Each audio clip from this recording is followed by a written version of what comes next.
All right, everybody. This is a broadcast of the Ebony Star Network, sponsored by the E Nation. Well, I'm gonna have to clarify myself one more time, and hopefully this is the last time.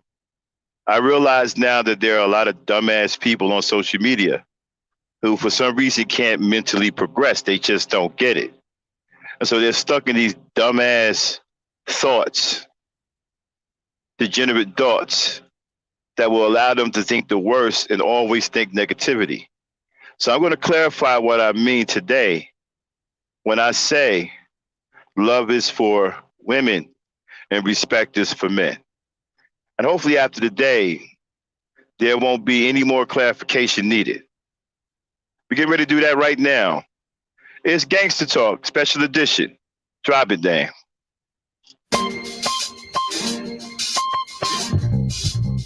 Yeah, son. There's mad kids out there getting cream for the 9-5. Bro. Yeah, and I've been doing this for a long time. You know, shoot the game going for mine.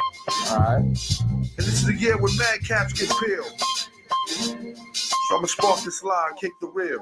Bang him out. With all this chaos in the realms of the street, your local street dog got to make ends meet. The average Joe's far too slow for the ghetto pro. You better know, when I hit the streets, I like to glow, I like to glisten. And at the same time, stay low, listen, motherfuck the fame. I'm pursuing the dope. My stilo is symbolic to a kilo. Cash is popping, coke's cooking, beans copping. Ain't that some shit? A player that's used to living rich is now a sticky kid, caught up in a ditch. In 94, Giuliani kicked down the door. In 95, niggas flipped to stay alive. Peeling caps while I laugh. In the stats, the 4.5. Remy in the glass, spark the boom, then I blast. They wanna confine me, sneak up from behind me. Bust a cap in my back and put me where they can't find me. They hate to see a young player pay. I don't wanna see that, son. They rather see him spray. But I'm like Diddy, a Terminator, squeeze the lead off. Using verbs and nouns like rounds to blow your head off. Hitting up spots, heating up blocks. Invested in stocks like Colombian blow crops. I'm out to get cream and ain't no doubt in my mind. Fuck this broke shit, I'm hit, I get down for mine. Yeah, get yours. I get down for mine. I get down for this. And put it on and put your hands in the air. I get down for mine. I get down for hands on the regular. Shit, nigga, no fair. I get down for mine. I get down for this. And put it on and put your hands in the air. I get down for mine. I get down for this. And the regular. Shit, nigga. I hear you wanna be a player. I ain't someplace you bet. Let's play a game of real nigga roulette. Witness a DOA as I spray the melee. Contact and punctuation is compared to AKs. You in a daze, overdose for pure funk. I'm fucking off like Tommy Gibb. My karma's a boost smoke. Decapitating rappers in my trunk. I'm sick, pumping skunk, bouncing with my click, popping mega jump. I'm getting back while these clowns be zigzagging. What's this talk about flipping keys? Come on, you nickel bagging. I'm blasting off wings and making doubters believe it. You see, I was packing heaters when jokers was banging cheerleaders. Ain't nothing changed, it's still the same in the rap game. I'm known for banging rookies out the frame. Y'all done forgot who was the pimp from the start. Sipping vintage wine, eating a la carte. I'm phenomenal from the abdominal. Far from comical lyrics and sticking the brains like barnacles. Never sleep. I'm bringing the drama to the streets with techniques and rolling in fleets. Ain't nothing sweet about the streets, so I'm poetically ill. I'm pure like cook up and lyrics shine like fish scale. I got the banger at your throat and you ain't showing no signs. K-Dep, let them know I get down for mine. I get down for mine. I get down for dance and put it on and put your hands in the air. I get down for mine. I get down for dance on the regular. Shake the fingers, no fear. I get down for mine. I get down for dance and put it on and put your hands in the air. I get down for mine. I get down for dance on the regular. Shake the fingers, no fear. I get down for mine. I get down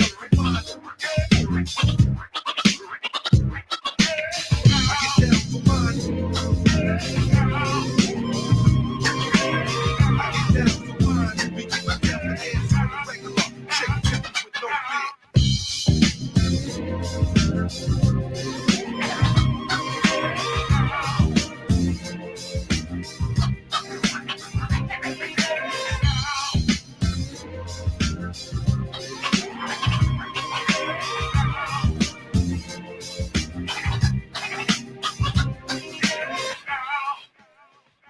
All right. What's going on, everybody? It is the Ebony Star Network broadcast, sponsored by the E Nation.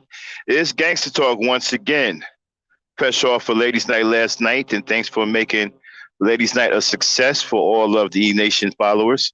We appreciate that you guys showed up and showed out last night.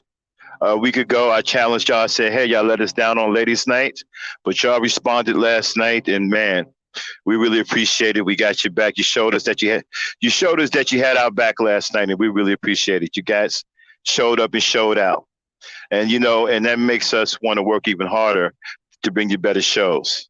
Shout out to the people in the chat who just coming in. My chat general, truth is, my God mod, Hassan Burton, and the rest of the E Nation getting ready to show up. I ain't going to waste any time. I want to get right to it. Those who are coming in, try to fill them in as they come in. Y'all have heard me say several times, but some people don't understand what I mean. This is why I love black women so much, because I didn't have to explain this to black women. I only got to explain this to dumbass Nagas. Black women knew what I meant and understood where I was coming from when I said love is for women and respect is for men. You see, when I tell you I didn't love my father, it didn't mean that I hated my father. See, dumbass Nagas mean that if you say you don't love your father, you hate your father. But you see, one of the problems with black men today, and one of the reasons why they are so effeminate and weak and frail and girly, is because they show the love that they should show a woman. They show that to each other.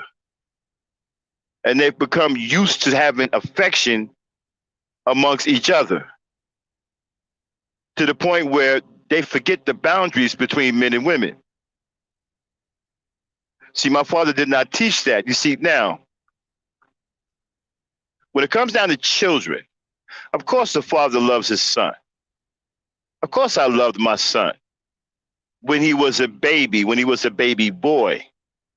Yes, you show your sons affection and love because they're baby boys.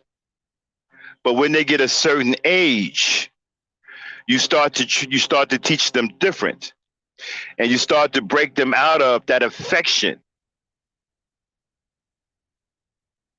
that they have towards other males. You don't want your boys showing affection to other males. You don't want your boys hugging males, kissing males. That's something that you do to women. My father didn't preach that. He did not tolerate that. He didn't allow his boys to hug and kiss each other. It was either a fist bump or a quick handshake. We learned how to respect each other. We cared for one another. We loved our women. We loved our mother. We loved our sisters. We loved our daughters. We respected the men in our family. We cared for the men in our family. Just because we did not love them like we love women did not mean that we did not care about them, did not mean that we hated them. I don't love my father the way I love my mother, because my mother is a woman. My father is a man. I shouldn't have the love that I have for my mother for my father. I shouldn't show the affection that I show for my mother to my father. That's inappropriate behavior between two men. Grown-ass men shouldn't be running around here hugging each other and kissing each other on the cheek, slapping each other on the ass, and telling each other that they love them. That's not what a strong man is about. Love is okay when they're boys, when they're young boys. Yes, you can show them love when they're young boys, but when they get a certain age, when they start getting to that age, 8, 9, 10, you want to start winging them off of that, because now they're growing up, and you want to start giving them their proper understanding between other males. You don't want them to get their wires crossed and believing that it's okay to show the same amount of affection that you would to a woman to another male. And you wonder why you have so many brothers now who are effeminate and emotional and behave like women. That's because they love each other the way they should love women. Now, I didn't have to explain this to women. I had to explain this to black women. I only have this issue with Nagas because they don't progress. Oh, you didn't love your father. You hated your father. I never said I hated my father. I just said I don't love my father, as in I don't love my father the way I would love a woman. I respect my father because my father is a grown ass man, an authority figure. And my father didn't want no girly, emotional love expressed to him from his boys. My father wanted his boys to be strong. And he told us that you do not go and put your arms around other males with any kind of display of affection. That's not where your affection should be. Man to man, you shake a man's hand or you give him a fist bump and you acknowledge him and you give him respect. That's it. You don't tell another man that you love him. You don't run around here as a grown man talking about you love grown men. Now some piece of shit tried to attack me, right? Named Deacon Anthony. He used to come in here. He said he ain't coming in here no more, which is fine with me. Now, this piece of shit talking about I didn't love my son and all this, and that. Of course I love my son. He was a baby. It's okay to love your sons when they're small. You're supposed to love them when they're babies, when they're little boys.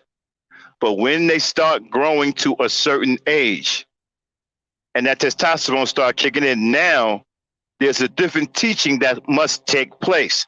Now you're supposed to separate them from the girls.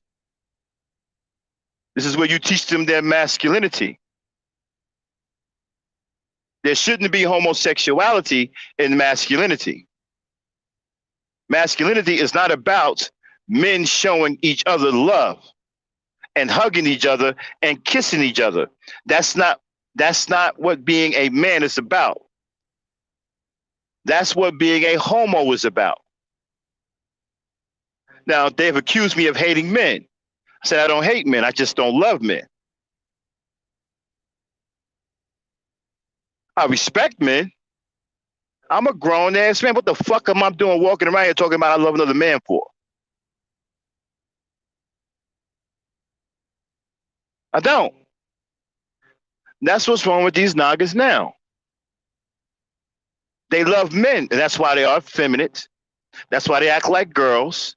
That's why they're arguing and fighting with girls about hair, weave, and makeup. That's why they have feminine tendencies. That's why many of them wear women's apparel, high-heeled boots, trying to pass it off as masculine. That's why they're emotional, like women, because they keep showing affection and love to men instead of showing that affection and love to women where it's supposed to be.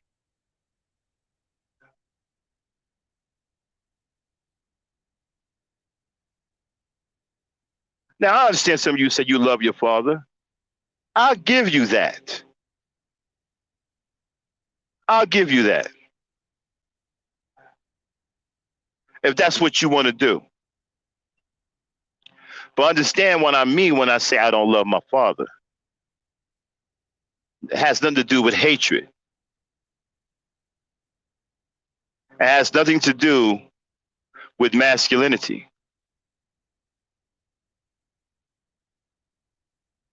I don't love my father because he's not a woman. He's a man. I respect my father.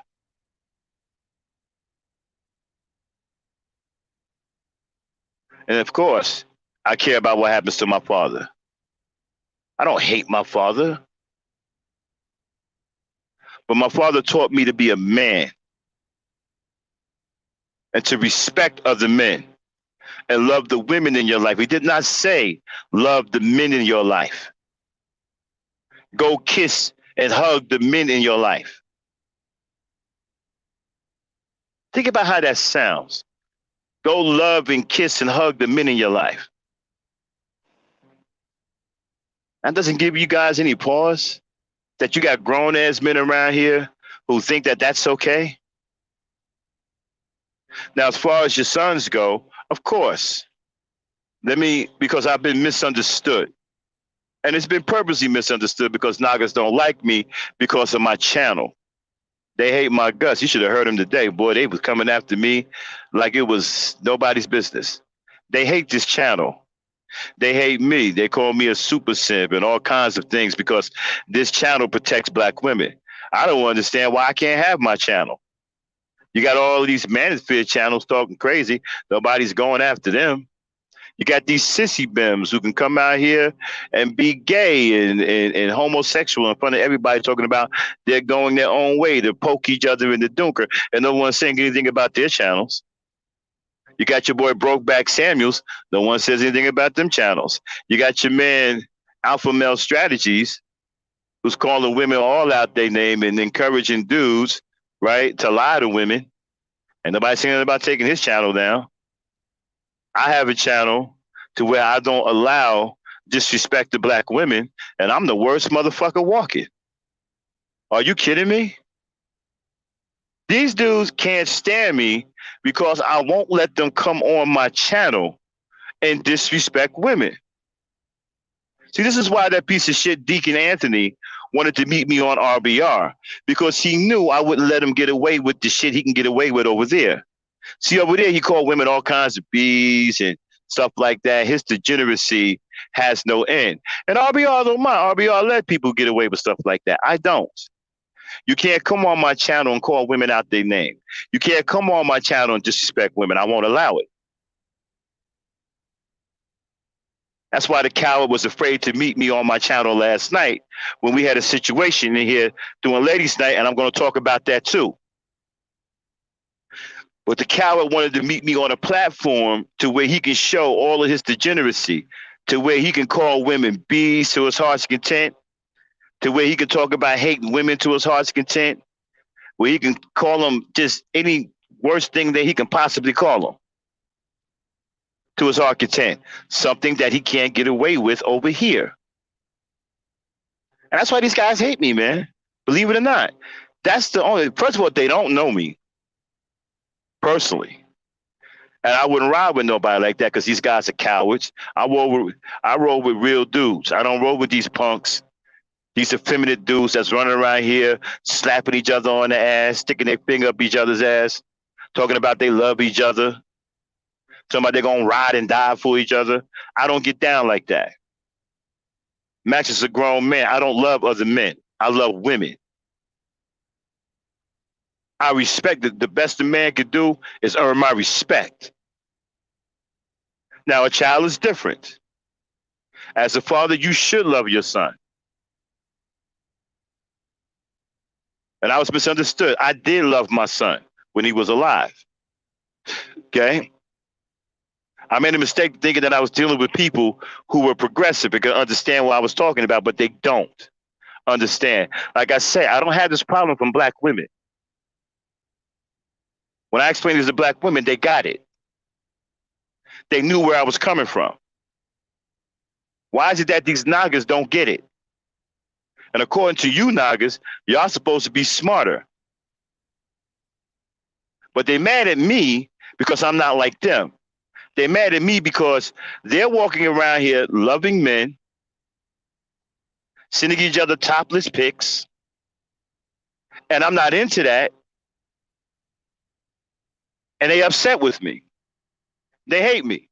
And they also mad because they say that I let women get away with unruly behavior. Where? Let women get away with what? I don't control women. What do you mean let them get away with? I don't control women. I just have a channel where they can come, relax in their femininity and be black women, and they are free from attack and disrespect. I don't control them. I don't tell them what they can and cannot do. I'm not their fathers. I don't have no right to tell them what they can and cannot do. I have no right to hold them accountable. Now, if things get out of hand in the chat, we'll deal with it. But other than that, now they want me to say something about women who they say so-called attack me. See, I got a problem already when a guy said he was attacked by a woman on social media. How do you get attacked by a woman on social media? It's social media, dude. Are your feelings that frail?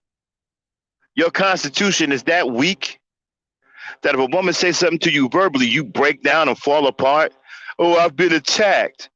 That sounds so damn weak to me. I can't stand it. Oh, that B attacked me. What? She said something you didn't like and you felt attacked? That's so weak.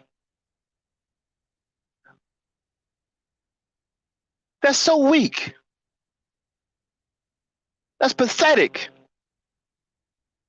And so you claim that you are attacked by women on this channel, but you say nothing about men who attack women.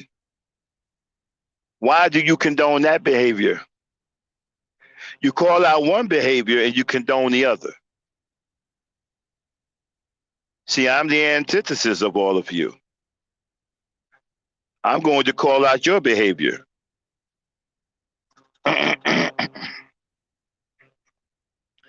And exactly, Mika, there is a difference. And they're mad at me because I won't let them come on this channel and say any old kind of thing they want to say to black women. You will not come on this channel and call black women out of their name. You either going to be a man of integrity on here or you won't be allowed on this channel at all. See, a real man don't have a problem having a real conversation with a woman. A real man doesn't have to cuss a woman out or call her out of her name. And real men really aren't bothered by what a lot of women say. Women talk slick all the time. I hear women talk slick. I don't pay it no mind. It doesn't bother me. You guys are mad because I'm strong and you're weak. Women don't bother me like that. They don't trigger me like that. I don't get triggered when a woman says something that I may or may not like. I could care less. I'm too strong for that. And you guys are weak. You start crying. You start yelling. You start moaning. And because somebody isn't saying, oh, there, it's going to be all right, you get mad and start saying all kinds of crazy things. Don't get mad at me. It's not my fault you're weak. Now, let's get to this piece of shit, Deacon Anthony, right? Now, a situation occurred last night with Remy Norris. That's one of our regulars. Okay, she came back. Now, apparently there was a situation that went down. Something was said. He didn't like it.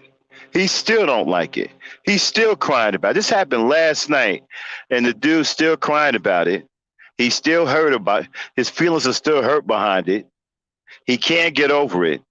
He's like a broken, battered person.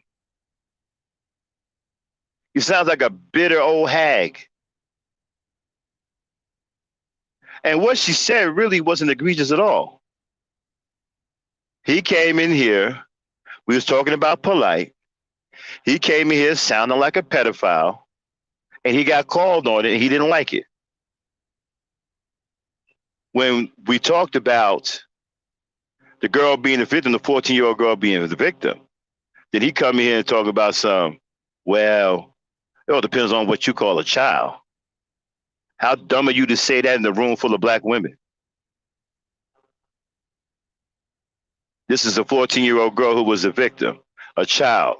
You got all these black women in here, and you're going to bring your dumb, old, decrepit, crunchy ass in here and say, well, it all depends on what you call a child, and not sound like a pedophile? Don't get mad at nobody else for making that dumbass mistake. You made that. You didn't know where you were. This is a haven for black women. So you got called on it. Then you talked about having sex with 19-year-old girls. And you got called on that too. You didn't like that. And then you tried to make it seem like you just had an opinion. That's all you punks do. You throw rocks and try to hide your hand. Well, it don't work in here. You got called on it. And then she was gracious enough to come onto the panel and correct herself. She said she misspoke. And you, nigga, you couldn't even handle that. You still broken and messed up, but you still crying about that shit. And you're probably going to be crying about it. And you're probably going to be mad about it from here to like, I don't know, maybe 10 years from now and shit. I don't think you're going to get over it. I think this is going to, because that woman said one thing that you couldn't handle, I think you're going to be messed up about it for about 30 years. Because you're that weak. And all you did was cry about it. Even after the woman corrected herself and said that she misspoke, that still wasn't good enough for you. Your feelings were still messed up. You were still crying like a girl. And you still are. And I hope you're listening. I hope your old ass, decrepit, crunchy ass is listening. You came in here last night sounding like a pedophile. You got called on it, right? And now your panties are a little bit too tight. Your stockings got a run in them. And now you're upset. Even after the woman clarified herself, apologized, and said she misspoke. Still wasn't good enough for you. Your feelings are still hurt. You're still messed up emotionally. And you just still a whiny, disgusting, despicable, dirty old, decrepit, crunchy nigga who's mad at the world that your life is over at 61. Don't get anybody else involved with that. That's your thing. Okay? And that's why you like going over to RBR, because you can go over there and just be a total degenerate. And you got other degenerates over there with you, so it's all good. But you can't come over here with that. And that's none of you niggas can come over here. You know better than that. You're not coming over here with that. So you can stay mad all you want. This channel won't change. Okay, we may improve it. We're going to get some new graphics. We're getting ready to hire a graphic designer and all that. We're getting ready to spruce it up. But it won't change. The premise will remain the same. There will be no disrespect tolerated on this channel towards black women. Well, why are you saying about the black men? Because the black men should be able to deal and defend themselves. I expect the black men to be in here and handle themselves with some dignity, class, and integrity. If women get out of pocket in here, we got strong women in here that can handle that. Let the women deal with the women. Trust me. We got strong women in here who love this environment and don't want nobody messing it up. So if a woman comes in here and she's out of pocket, there are women in here that will step to her. They're not just going to let her get out of pocket and go crazy in here. I've seen it happen. I've seen other women in here check women when they bring bad energy in here. So let the women do their thing. You just come in here and listen. You can't come in here and antagonize women, and then when you get hit, you start squealing like a little hurt puppy. I'm sick of that too. I just about had enough of a lot of you niggas, man. I'm getting to the point where I only want women on the panel, with the exception of a few of my brothers, like Hassan Burton, my man, my brother over there. I ain't seen him in a minute either. This the correctional brother. Collins? Bro, speak. No, yeah, bro, speak. With the exception of my True brothers like Pills. Bro Rob, with the exception Rosin. of Dame. Hello? Sorry. You go on mute, please? Okay. With the exception of Aaron Collins, my boy Bro Rob, Bro Speak, Hassan Burton, Rozzy, and Emmanuel Briggs, Kendall Rowland. I really don't want you knockers up on the panel, man, because I'm really, you know, I just you're not worthy to be among real men, and I'm tired of having conversations with bitch ass niggas. I'm just tired.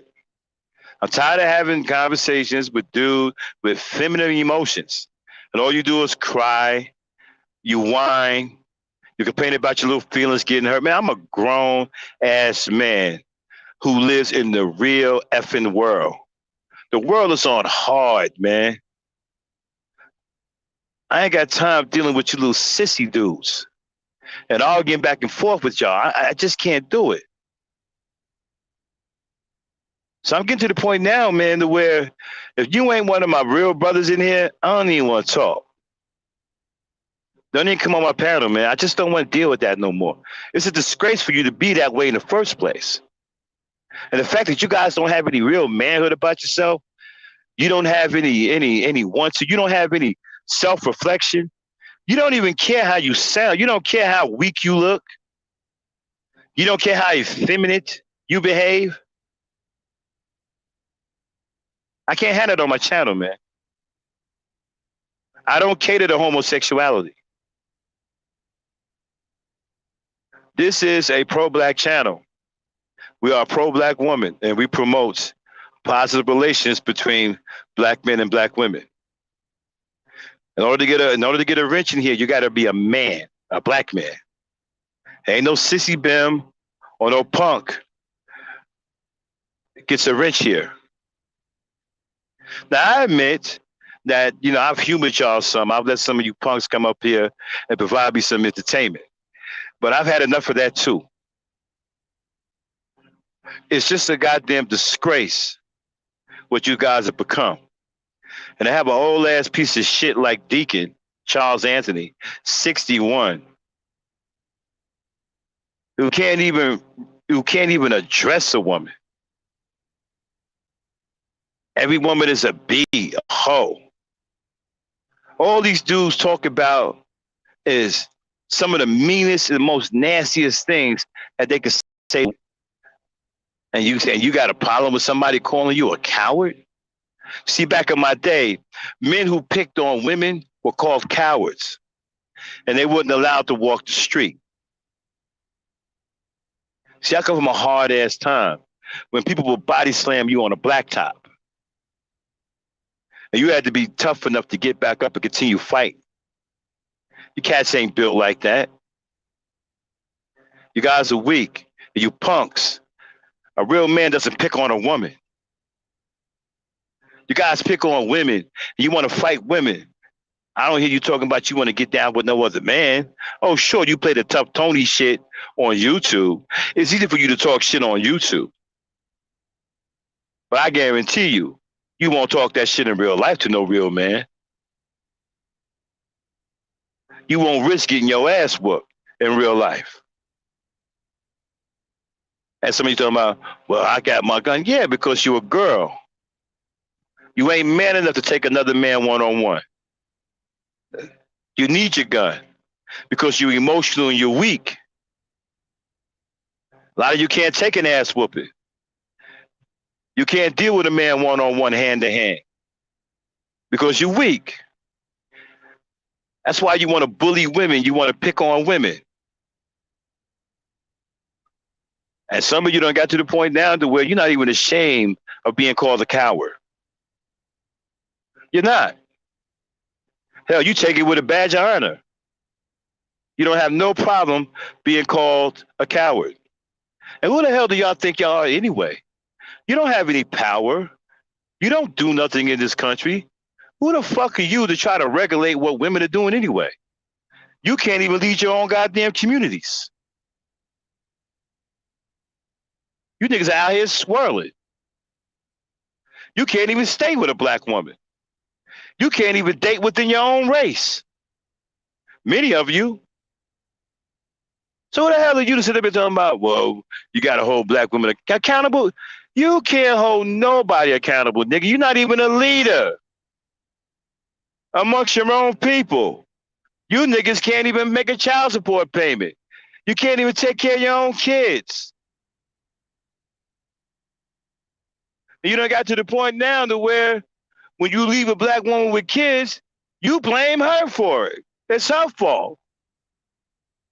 You done totally foregone your own responsibility to the child. Your responsibility to the child is irrelevant. No, it's the black woman's fault. It's the black woman raised her. She's raising them because you're not around. Hold on one second. I'm frozen. I'll be right back.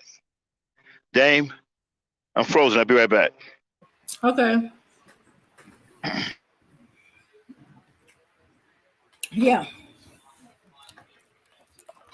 Yeah. They're so quick to keep blaming the black woman, but they keep excusing themselves or the men who ain't there, who made her a single baby mama, who made her the single parent raising a child, and then have a nerve to complain about the state of the community, the state of the kids.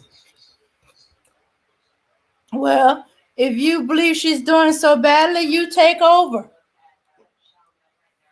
You raise the kids by yourself for a while and see how well you do.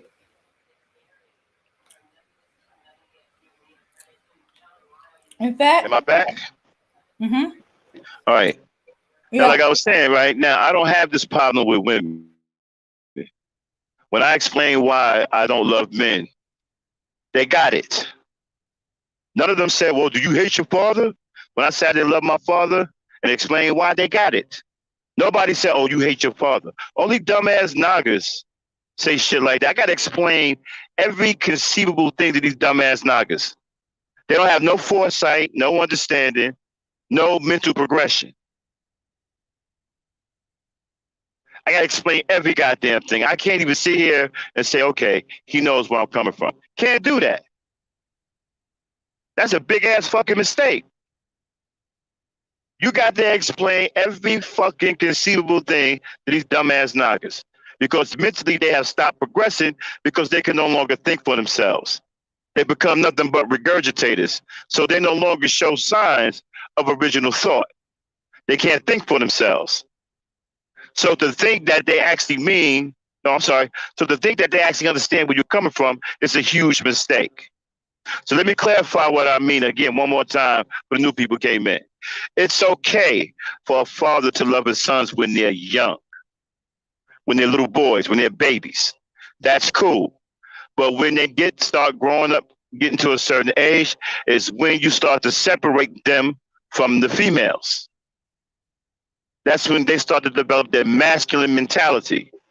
And all that affection for other men gets wiped out.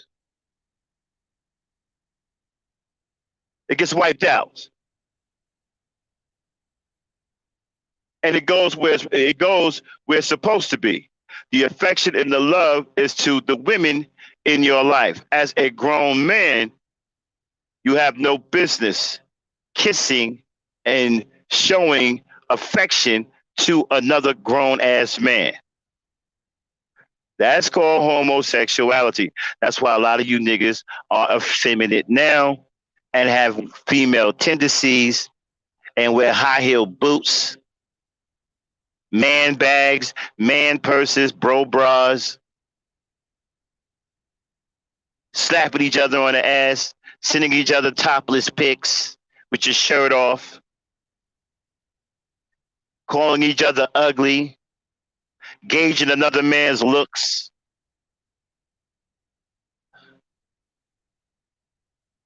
Because you are behaving like a female to a male.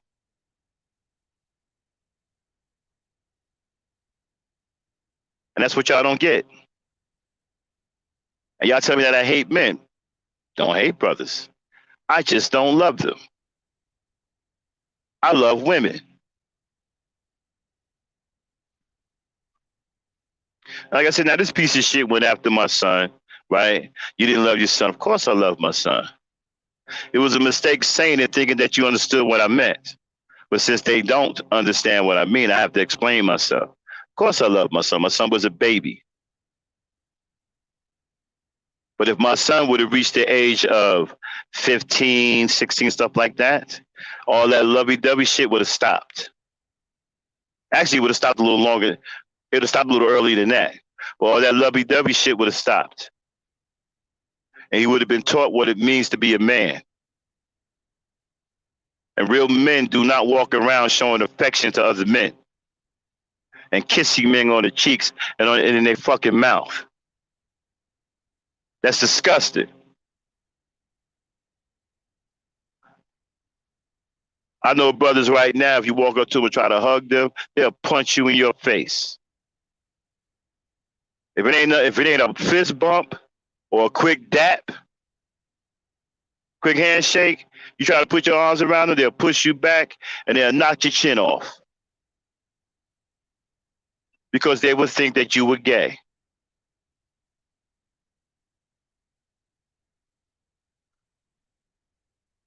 Seriously. And you niggas just don't get it. You mad because a real man is telling you what you're supposed to be. And you hate it because you think that there's nothing wrong with you. You think it's okay for you to run around here hugging men, kissing men on the cheek, saying you love other men, showing males affection that you should show females. You think there's nothing wrong with that. There is some. Now, a real man done showed up and tell you that there is something wrong with that. A real man done told you there is something wrong with that, and you shouldn't be doing that.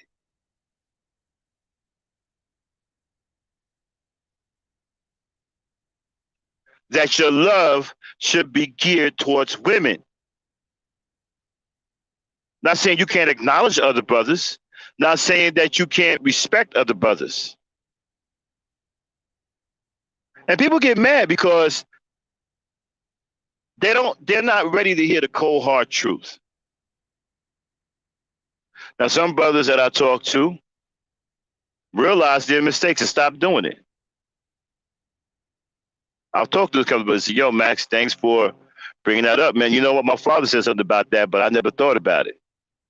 So you get caught up in this manosphere shit. You get caught up in this homosexual culture, and you think it's okay for men to be that way with each other, and it's not. That's the road to homosexuality. Put the love where it's supposed to be, with the women. I'm not saying you can't be cool with your brothers.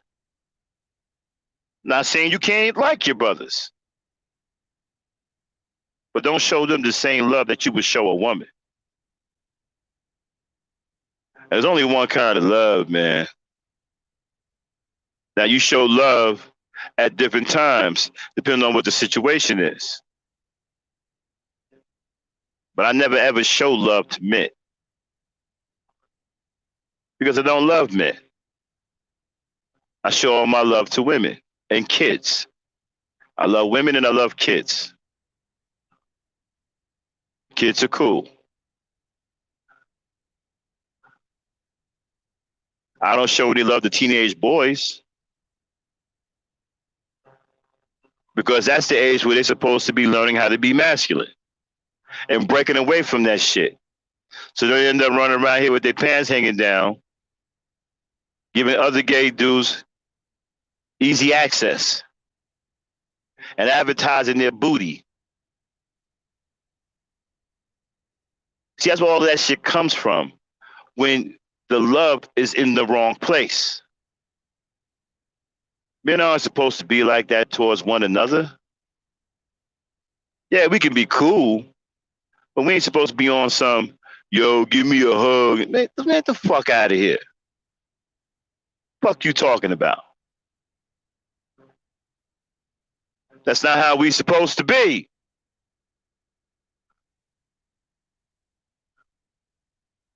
You wonder why you're like you are now. You wonder why you're so effeminate now. Because your wires are crossed.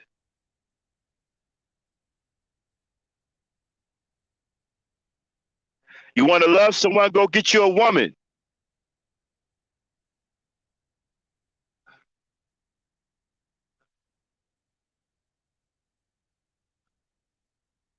You want to have some friends, acknowledge and respect your friends. I'm not telling you not to care about your friends. I care about my friends. I don't love my boys, my friends. They don't love me. But we care about each other. Let one of my boys call me up and tell me, yo, some shit went down. I'm getting my burners and I'm on my way. And they'll do the same for me.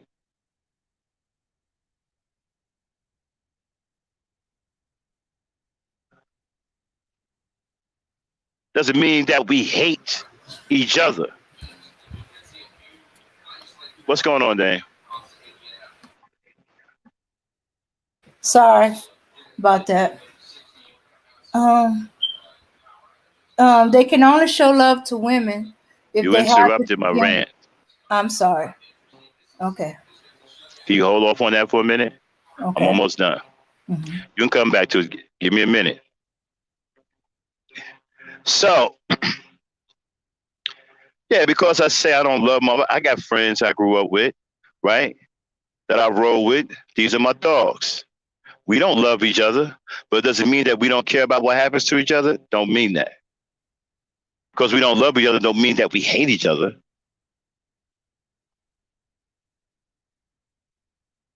I'm really, I really probably shouldn't have explained this, but on social media, you have to. You have to clarify what you mean. You got too many dumb niggas that will go around here and they will lie on you. And they will misquote you and say things that you didn't say. And I realize giving niggas the benefit of the doubt is a mistake. I can't talk the way I really want to talk to niggas. If I was around my boys, I can talk the way I want to talk because they get it. They understand they real men. But you niggas who are all feminine, all girly like, I can't do that. Y'all get in your feelings, your tampons don't work. Oh, you don't love your father. You hate your father. I never said I hated my father. But you don't love your son. You hate your son. I never said I hated my son. I did love my son when he was a baby. But you have to understand something. At a certain age, you have to grow a male boy out of that before he starts to develop an unhealthy affection towards men. Something he should not have. It's not natural for men to love each other. That's not natural. It's not natural for men to show each other intimate affection. That's not natural either. It's not natural for men to kiss each other about the face and the mouth. That's not natural. Kissing is for women. You kiss women and you kiss babies. You can kiss babies. You can even kiss your little boys when they're younger. Kiss them on the head or something. That's cool because they're still babies. They're young. But when they get up a certain age, when they start getting past 10 and all that changes. You stop doing that. It's time for them to learn. It's time for them to start becoming little men and learn what it means to be a male.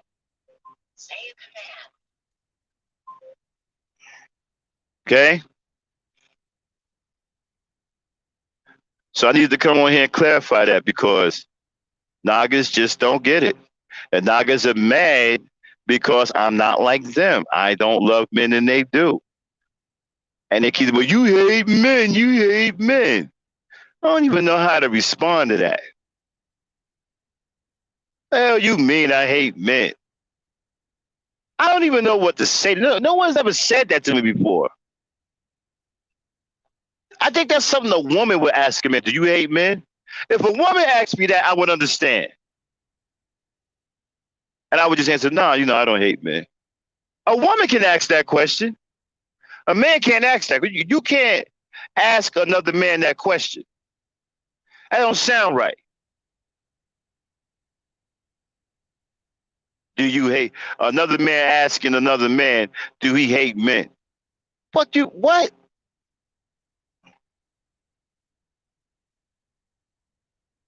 Men are supposed to be strong. Not supposed to be running around here being a coward, afraid about every little thing a woman says, being triggered by every little thing a woman says, getting your feelings hurt by every little thing a woman says. That's why there's no leadership. You guys are unfit to be leaders. You're unfit to be real men too. And a piece of shit like Deacon Charles Anthony, was probably a pedophile, is unfit too. And don't get mad at me, dude. You the one that came in here talking about it all depends on what you call a child. This girl was a 14-year-old child. That's a child in many people's eyes. She's young. She's underage. Well, a child is 8, 9 years old. 14-year-old's a child too. Because the man that inappropriately touched her sexually, allegedly, is a 38-year-old man. That makes her a child. And again, let me tell you something else this piece of shit said, right? And again, we're talking about Deacon, okay? We're talking about the piece of shit Deacon Charles Anthony, the one who wasn't man enough to come up on the panel last night and made all kinds of excuses about he couldn't get on. You see, you guys, I know you're scared to come up here. You don't want to come up here because you can't do what you want up here. I'm not RBR. You're not going to come up here and call women bees and hoes and think you're going to have a conversation with me. That don't fly here. A lot of you dudes have no integrity. So you're unfit to come on this panel. You just want to holler and scream and cuss and call women out their name. That's why you go to channels like RBR who allow you to do stuff like that. You can be as degenerate as you want over there. But over here, you are required to be a man of integrity. And a lot of you can't handle that. A lot of you are not up to snuff. That's why you stay away from this channel. And trust me, we thank you for that. Because we don't want that shit up here anyway. Only real men are allowed to come on this channel. And here's it. Let me tell you what this piece of shit said, right? Deacon Charles Anthony, or Dirty Deacon. This piece of shit said that the 14-year-old girl,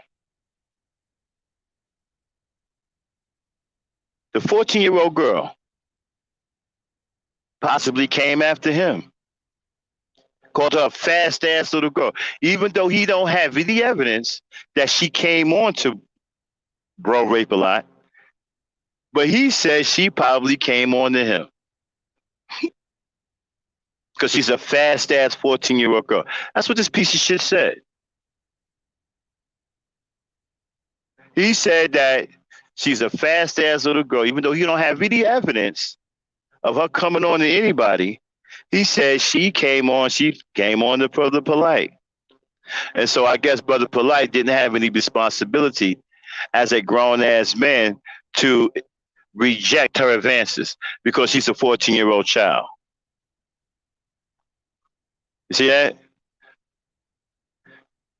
See how this piece of shit mind works?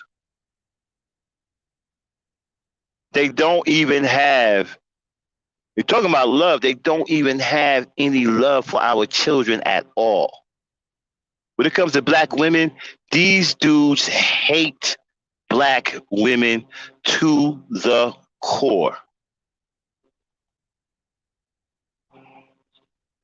I have never seen this degree of hatred come out of black men towards black women in all of my life.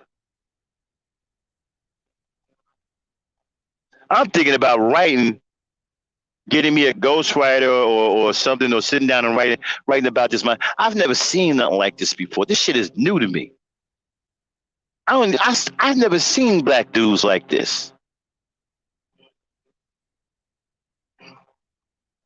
So much hatred that even a 14-year-old girl can't be a victim of a grown ass man who knows better, knows that he shouldn't have touched this girl. These dudes hate black women so much that they would defend a rapist and a pedophile.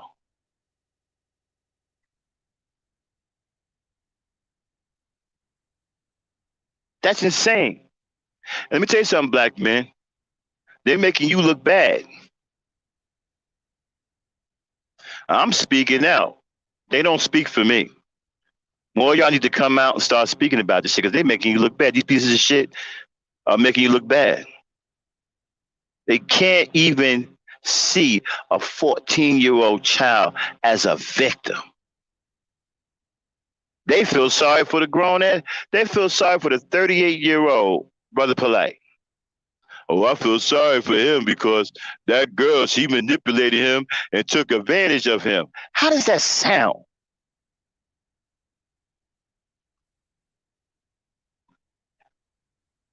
A person that thinks like that should be locked up.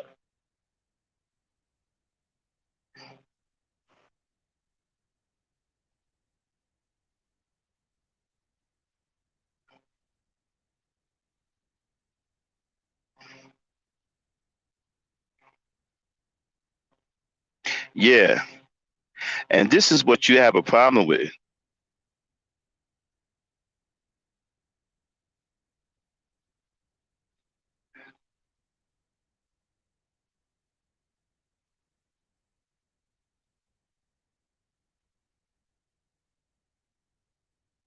Yeah, truth is.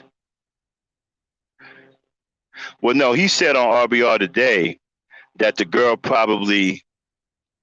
um, the girl probably went after Polite.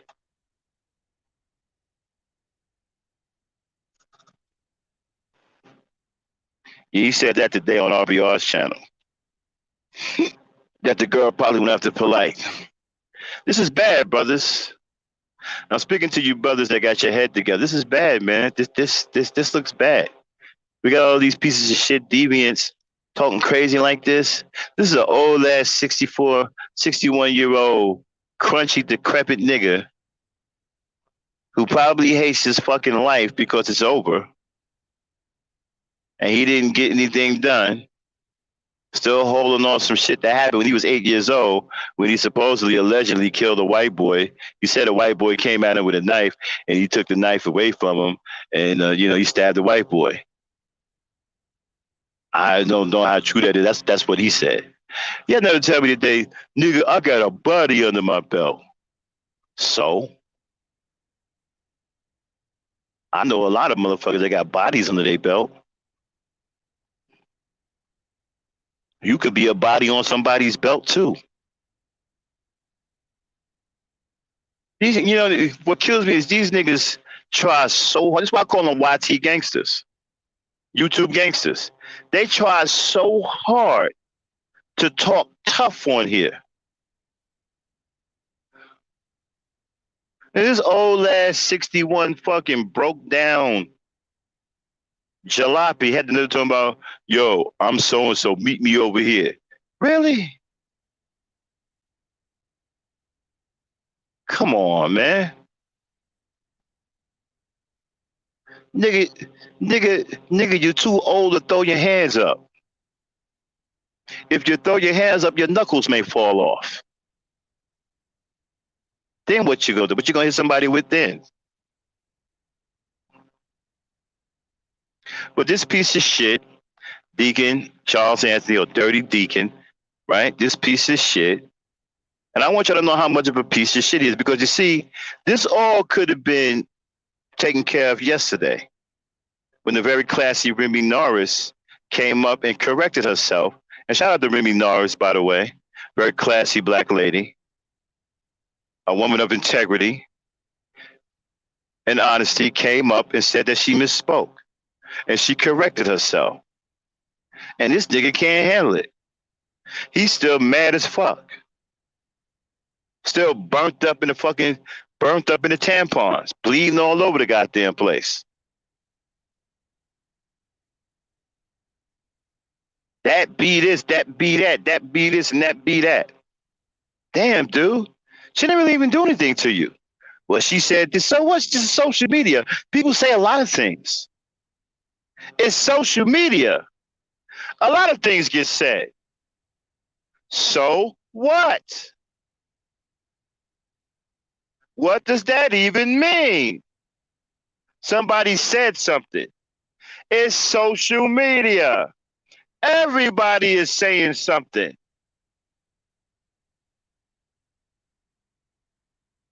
What exactly did you think was going to happen when you came up here on YouTube? That no one would ever say anything?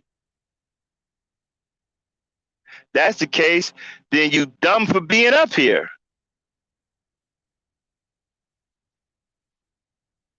That be this, that be. You should have heard this dude, man. The filth that came out of this dude's mouth. You know, we can use this dude as a teaching tool and tell young brothers, this is what you're going to end up like for your hatred for black women. You're going to end up some old ass, dried up raisin, crunchy ass, decrepit nigga, pissed off because they don't make Viagra for black men, and he no longer has any lead in his pencil. So now, effectively, he feels that his life is over, and so he's mad at the goddamn world. Matter of fact, he's so mad that he no longer speaks English. Everything is a curse word. Everything is B. Everything is ho. Everything is a curse word. Filled with endless anger. Dude is mad because he don't have any lead left in his pencil and he can't get Viagra to work. Hey, they said, nigga went and bought some Viagra. This shit didn't work. Hey, man, it's only worked for white dudes. Couldn't get his money back. So this little crunchy ass nigga said that she's a fast ass little girl who victimized him. How does that even sound, y'all? A 14-year-old girl victimized a 38-year-old man who's supposed to be an influencer, who's supposed to have all kinds of intelligence, speaks 90, 100 languages, and wrote 34,000 books.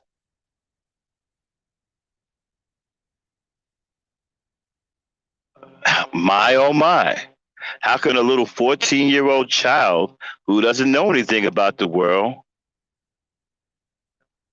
victimize Mr. Bro Polite, who happens to be the scholar among scholars? I've heard that they talk about his great scholarship on the moon.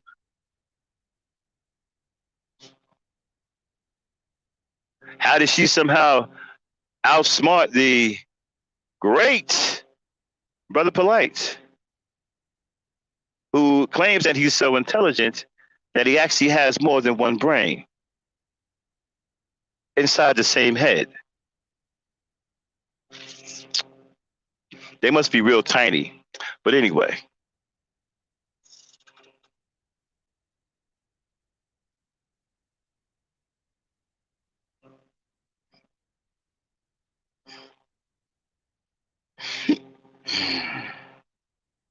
And so this dude thought that he would get it off. He thought I wouldn't show up on RBR, and I did.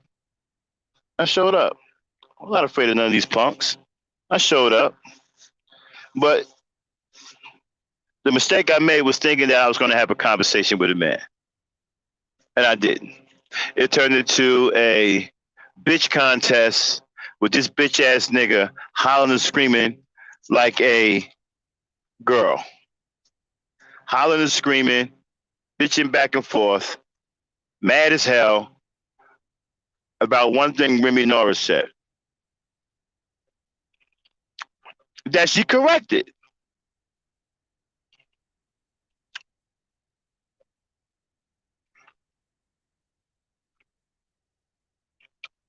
His hatred for women is so bad that he wouldn't even accept that the woman corrected her mistake.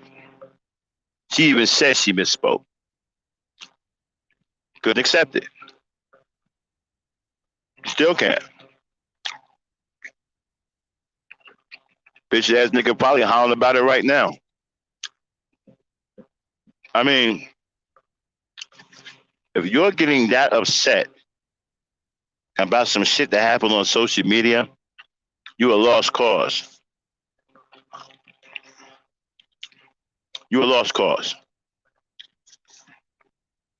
And here's the thing, Mr. Anthony.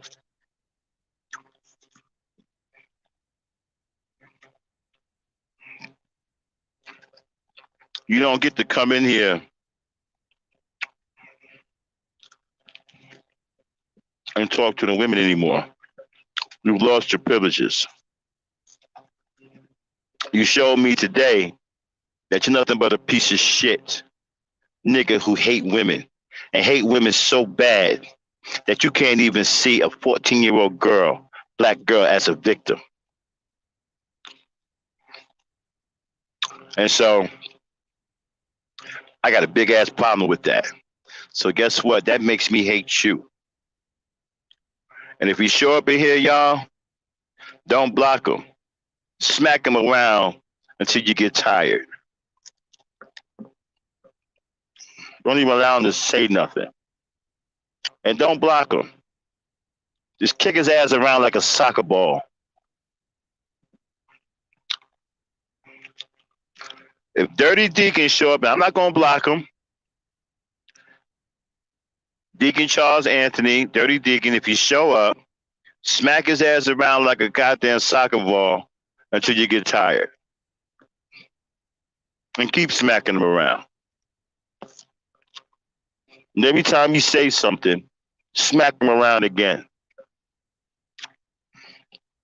And keep smacking him around until he gets the idea that he's not wanted here anymore. We're not even going to block him. We're going to make him quit. Truth is, Hassan Burton, truth is, all the mods, Dirty Deacon show up, or Deacon Charlie Anthony show up, make him quit. Don't block him. Just keep smacking him around till he leave. And every time he comes, he gets the smackdown. Until he gets into his fucking piece of shit mind that his kind is no longer wanted over here. Make him quit.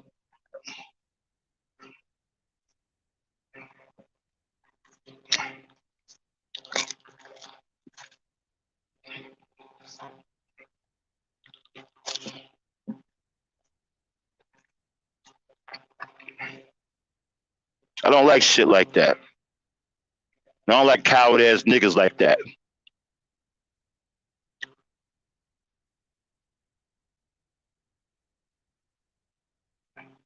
I think he is.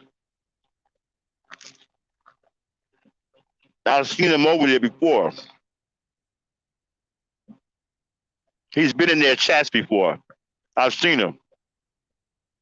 I believe he is part of the manosphere.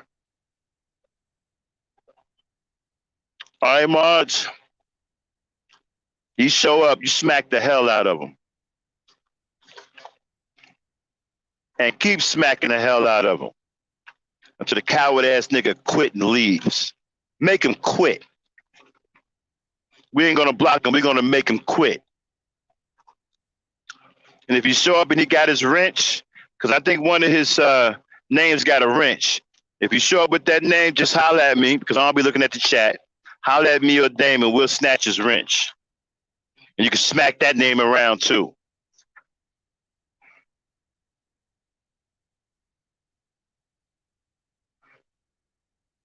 And with that being said, I'm at the end of my rant. Come on in, Dame. Drop that gangster link. All right. And listen, if Dirty Deacon shows up, don't let him up. Okay. You don't get to come up here no more, punk. You had your chance last night to be a man. Shout out to Remy Norris, Lakeisha, my godmother, Sean Burton, my general truth is, Auntie, Yvette W, Mika, my military sister. Yeah, Deacon, you had your shot when I offered you to come up here man to man, and everybody saw it last night. Everybody who was in here last night saw that I offered you to come up here and talk to me man to man to explain yourself. You chose to pull off some coward routine and lie about your phone. Didn't work. I don't understand how you can't click on a mic icon, which is right in front of your damn face, which is all you had to do. But you couldn't figure that out for some reason because you didn't really want any smoke. That's why you took your coward ass over there to RBR, because you knew over there you can be a degenerate and call black women all out their name over there. Something you can't do over here. See, because if you'd have came up here last night talking crazy like that, I'd have knocked you upside your head. And you know that. That's why you chose to go on RBR. You know, you can't get that shit off over here. So now you don't get to come up here. So Damon, if he comes in the chat room or in the back, leave him in there. Yeah. Okay.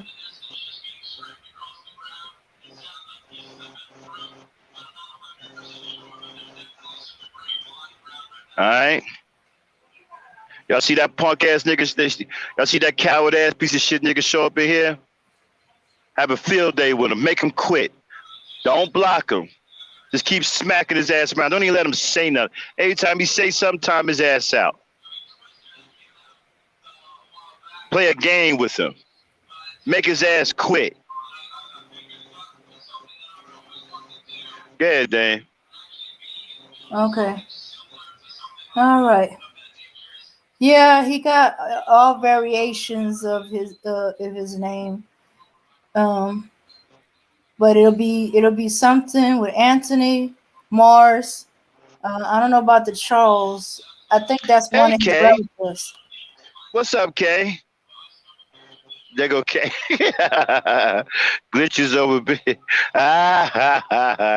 What's up, Kay? Hey, and that's Kay. Glitches over bitches. That's Kay. Oh yeah, I know. What's up, Kay? You still trolling Kevin? You still trolling Brokeback Samuels? She over there trolling Brokeback Samuels. Yeah. I'm surprised they don't be kicking her out. Yeah. And like I said, you know, shout out to the very classy women. She was very classy last night. And you know, and like a woman, she came up here, corrected herself. Mm-hmm. What more do you want her to do? She said she misspoke. And she clarified and corrected herself. This nigga can't handle it. He's still butthurt over that. Oh, that be this, that be that, that be. I'm like, come on, dude. Damn, it was like, you ain't over that yet? Should have been bothered by it in the first place. I don't even know what you're getting upset about. Because you do sound like a pedophile. Yeah. And it wasn't her that said you sound like a pedophile. It was the rest of us. Because when you said what you said, everybody turned their eyes on you and said, dude, you sounding like a pedo. Do sound like a pedophile. I agree with the chat. Mm-hmm. Talking about what you, talking about, it all depends on what you call a child. And that She made advances to him, a grown ass man. She victimized him. Nigga, you crazy. Get your old ass fucking decrepit mind out of here. And that bull crap about a naked 14-year-old in the man's bed. Yeah. Oh, pedophile. Yeah, you Yep. do sound like a you don't sound like a pedophile. You sound like a damn rapist, one or both. Matter of fact, I don't even think Remy was wrong for saying what she said. Now that I think about it, I don't even think she was wrong for saying what she said.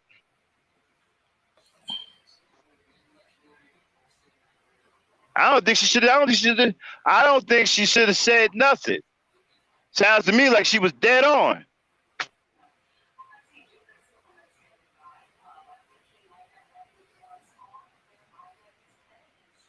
What's up, Lakeisha? Oh, you okay? I'll put the link down again, Lakeisha. She says she has something to say. Tell us. Oh, she needs your advice. It's bothering me really bad. Shoot,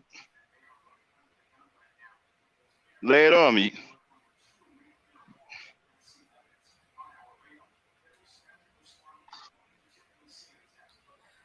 Okay, you click on the link. It's gonna ask you if you give it permission to use your mic and your camera. You tell it yes. You can turn your camera off before you get in there. You're gonna have a place where you can type in your name or the name you use or whatever. And you can choose the image or not, and then you hit enter studio, and it'll take you in there. But if you don't want to be on camera, you click to make sure there's an X across the camera.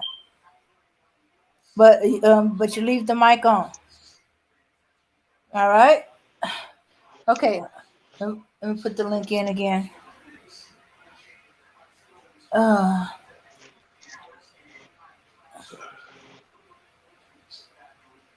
right.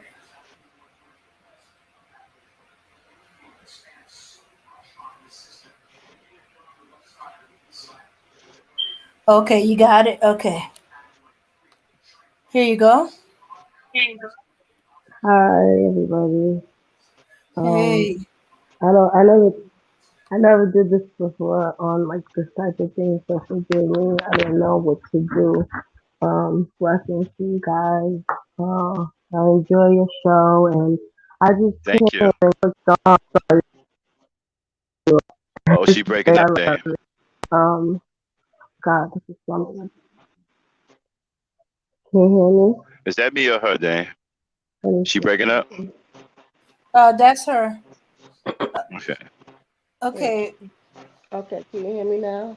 You low? Yes. Can you hear me now? Yes. Mm-hmm. Yes. That's good. Okay.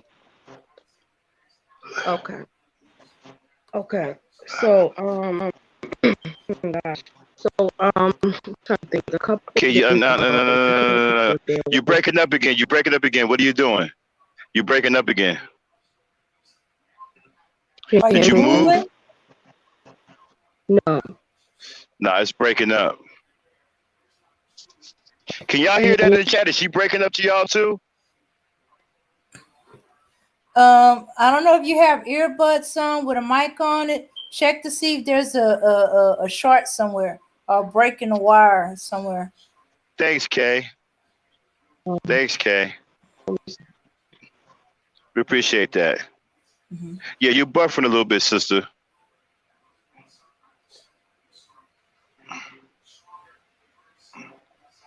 Okay. Check to see if your signal is too low. Where you at?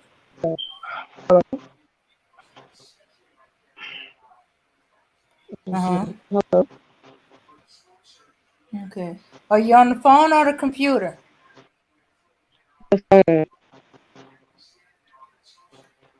Are you on the? Did she say computer? Phone. Okay. All right. Okay. So I think she might be having connect. you think she might be having a connection problem?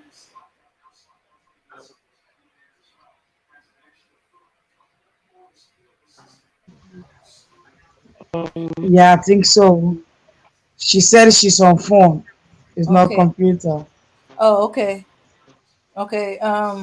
Yeah, look like she's going out. Um, try coming in again. Yeah, and like, okay, so why she doing that? And yeah, this piece of shit, like I said, now I don't believe Remy. I kind of agree with what she said. Now, actually, I agree with what she said now, because this piece of shit is such a damn degenerate, and I really got to hear the full brunt of it today on RBR. I'm like, okay, she was right about you. You're a piece of shit pedophile. Who think that 13 or 14-year-old girls are grown ass women. One of the things he said to me on RBR Dame. Hello, Dame. No, I He no. What said did he to me, say? he said, now, Mac, you can't tell me that a lot of these 13, 14, 15-year-old girls aren't stacked like grown-ass women. And your point is, Exactly. You're a grown-ass man. Why are you looking at him like that? especially if you know they're 13 or 14 years old, I they see can't him. help the way their body develop. I see him all the time, but you know what? I don't have any sexual issues towards them. You know why? Because I keep them in a category where they belong. They're little girls. They're girls. They're not Hmm. grown women. Exactly. See, a pedophile thinks like that. Oh, you're a grown ass woman.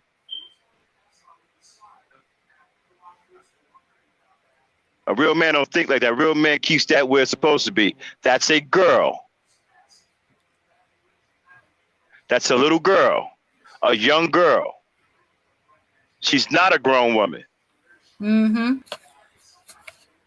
You're exactly the reason why when this 10-year-old shot up to 6 feet and grew out, she has to put little bows and fix her hair like little girls because she wanted to remind people that she's a little girl. She was just 10 years old.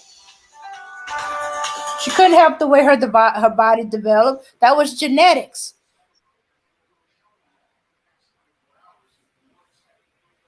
She couldn't help that she was tall like her great grandparents and that she's built like her great grandmother. Nobody expected that at 10 years old. Actually, younger than that. I was told by some of the teachers. And she is so aware of that she has to deliberately, she cannot wear the styles the other girls her age could wear because people would think she's a grown up. Her father And had to beat down so many and that's men exactly. for coming Hold on one on to second, this Dane. baby girl. Dang, hold on one second. Mhm. Remy, that's exactly what they believe. They believe because they see her developed at a young age, it gives them the right to treat her like a grown ass woman. And that's the mind of a degenerate pedophile and possibly a rapist. Mhm.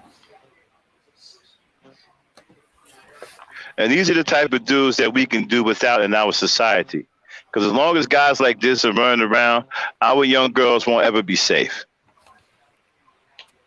You got old pervert ass, crunchy ass, old ass niggas like Deacon Charles Anthony.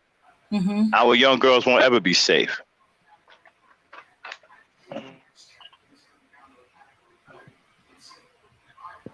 Yeah. I don't want to hear shit about you with you on the panel. You had your chance last night to make it right. You fucked around. It was too cowardly to come up here. Then you came on RBR thinking I wasn't going to show up. And you showed your ass and showed your true colors. You're a coward, and cowards aren't allowed on my panel. You can't come up here no more. We don't have nothing to talk about. If you show up in the chat, you're going to get slapped around. We're going to play soccer with you until you get it into your thick skull that you're not wanted around here anymore.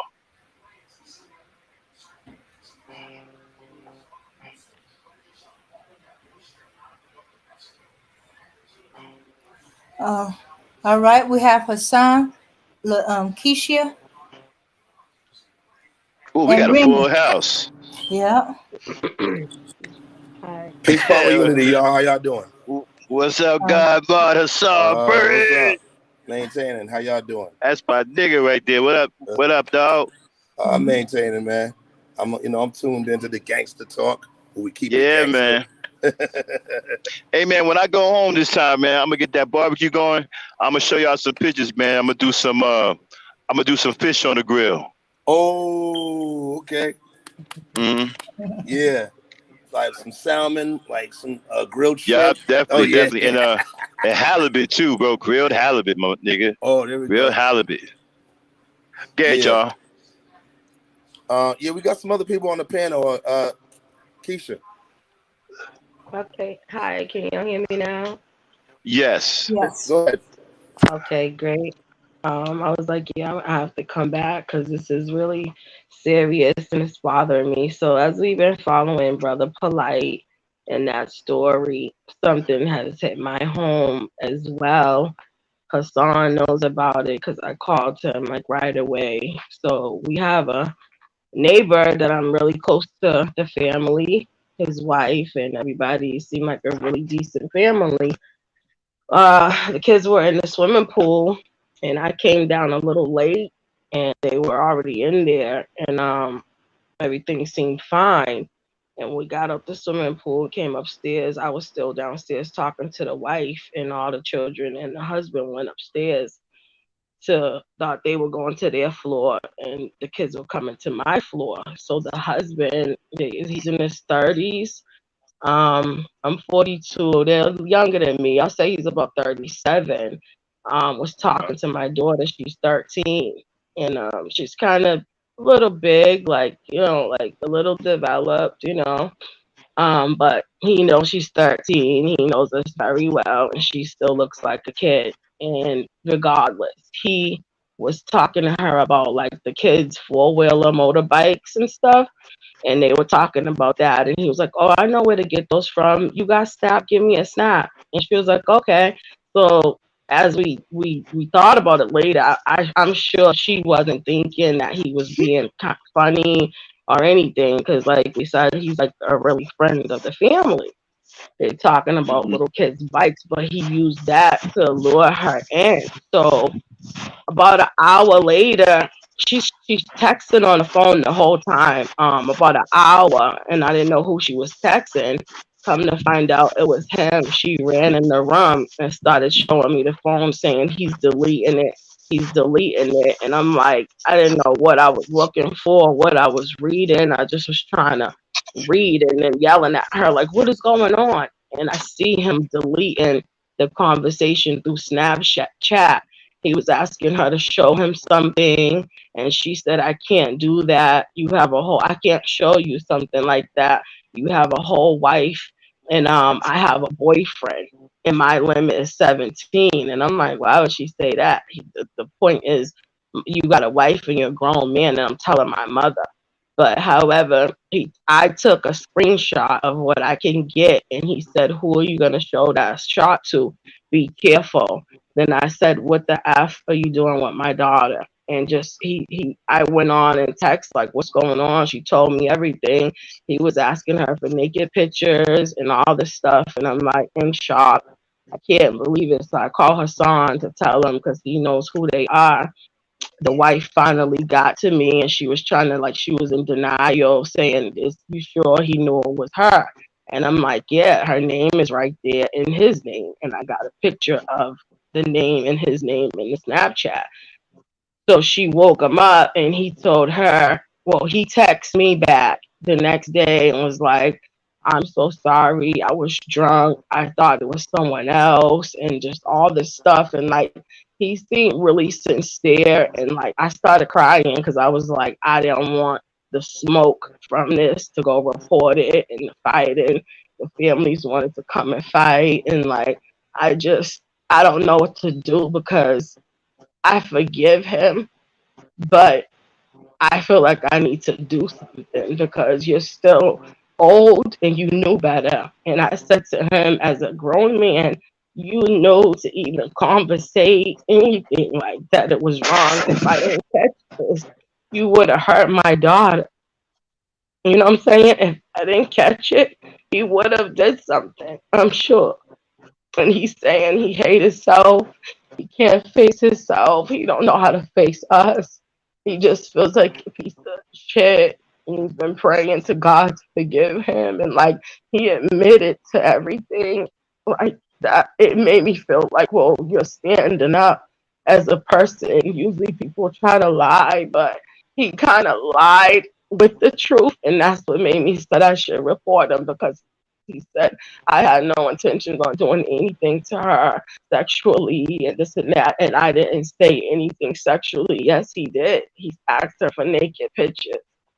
But the other part was really apologetic and like I forgive him, but I don't think I should just let that go. Like he could do it to someone else. And like she's scared to go outside. He's saying he's afraid to go outside because he can't face me and my daughter and like to look in our face and stuff. And like I don't know what to do. Like deep down my spirit is like, yeah, I forgive him, but you're still wrong. You know? And to find out his son has a case right now, like 14, 15, on sexual assault on his ex-girlfriend in the building. So it seemed like this is a family thing, you know what I'm saying? Like father, like son. And I feel like if I don't say something, he can do that to somebody else. And then if I do say something, we can have a big fight. And Hassan knows me. I'm all right with the fight. I just don't want drama and somebody to get hurt because this is serious, you know? Somebody can get killed. And I got to live here. We've been through a lot over here. I'm really good friends with his wife. I feel bad for her because she did cuss him out. I was afraid she was going to come at me, like, how they just turn it on you and, oh, she's lying and want to fight. She didn't do that. She didn't come at me that way. And that's the only reason why we're not fighting right now. But I had to think so I don't go to jail.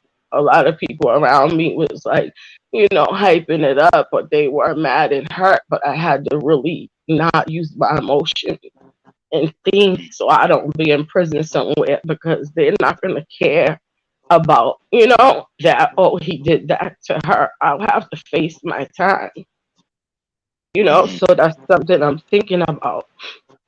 And these nights that's been going by and hearing the polite stuff and people talking, and it's like, I felt like I'm defending him by not saying something. And I don't want to defend him, and I want my daughter to feel, protected and stuff, and that I care enough to say something. But I feel bad, but I'm wondering why am I feeling bad? Because if you didn't catch him, he would have did something. Well, you're not feeling bad because of that. You're feeling bad because you know deep down in your spirit that you should do something. That's why you're feeling bad. This guy is a predator. That's what I'm This guy's a predator. Now, let me ask you a question. Max, Yeah. he's an Israelite too. I just wanted to add that. Yeah, well, you sound okay, well, then there you go. Yeah. They ain't nothing but sexual deviants anyway. Okay, well, let me ask you a question now. When you talk about the fight, okay, are you talking about harm coming to your family? Do you have strong peoples that can back you up and protect you from them or whatever? Do you have that kind of situation? I mean, people will talk a good talk that they have your back. Like I'm a fight by myself. Like I have no problem with kicking in his door. Okay, but after that, No.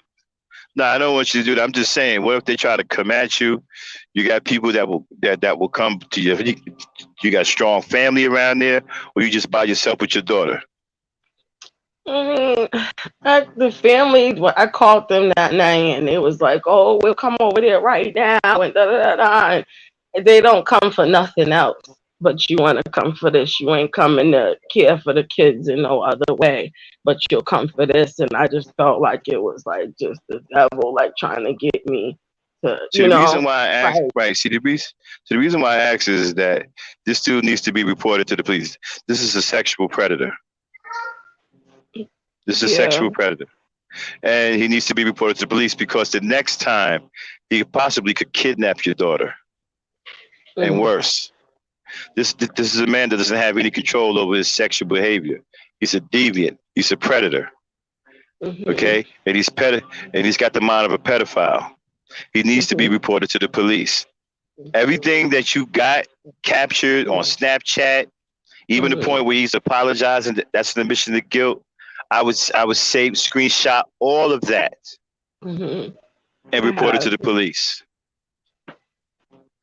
This guy is a sexual predator. Now, I understand what the wife is talking about. I'm not understanding why she's tripping, but no wife wants to believe that the man that they marry is a sexual predator. You Right. understand what I'm saying? But this dude is Yeah. a sexual predator. And he taught his son to be a sexual predator as well. Yeah. This dude is a danger. Now, when you report him to the police, okay, you got to be ready for the pushback. You That's what understand? that's what Now, here's the thing. If you don't have no strong peoples around you and you don't feel that you have adequate enough protection, but you mm-hmm. don't want to let this go, then you should really consider moving or at least temporarily moving with a family member to where you Yeah. can get out from around that area for a while until you get this taken care of with the police.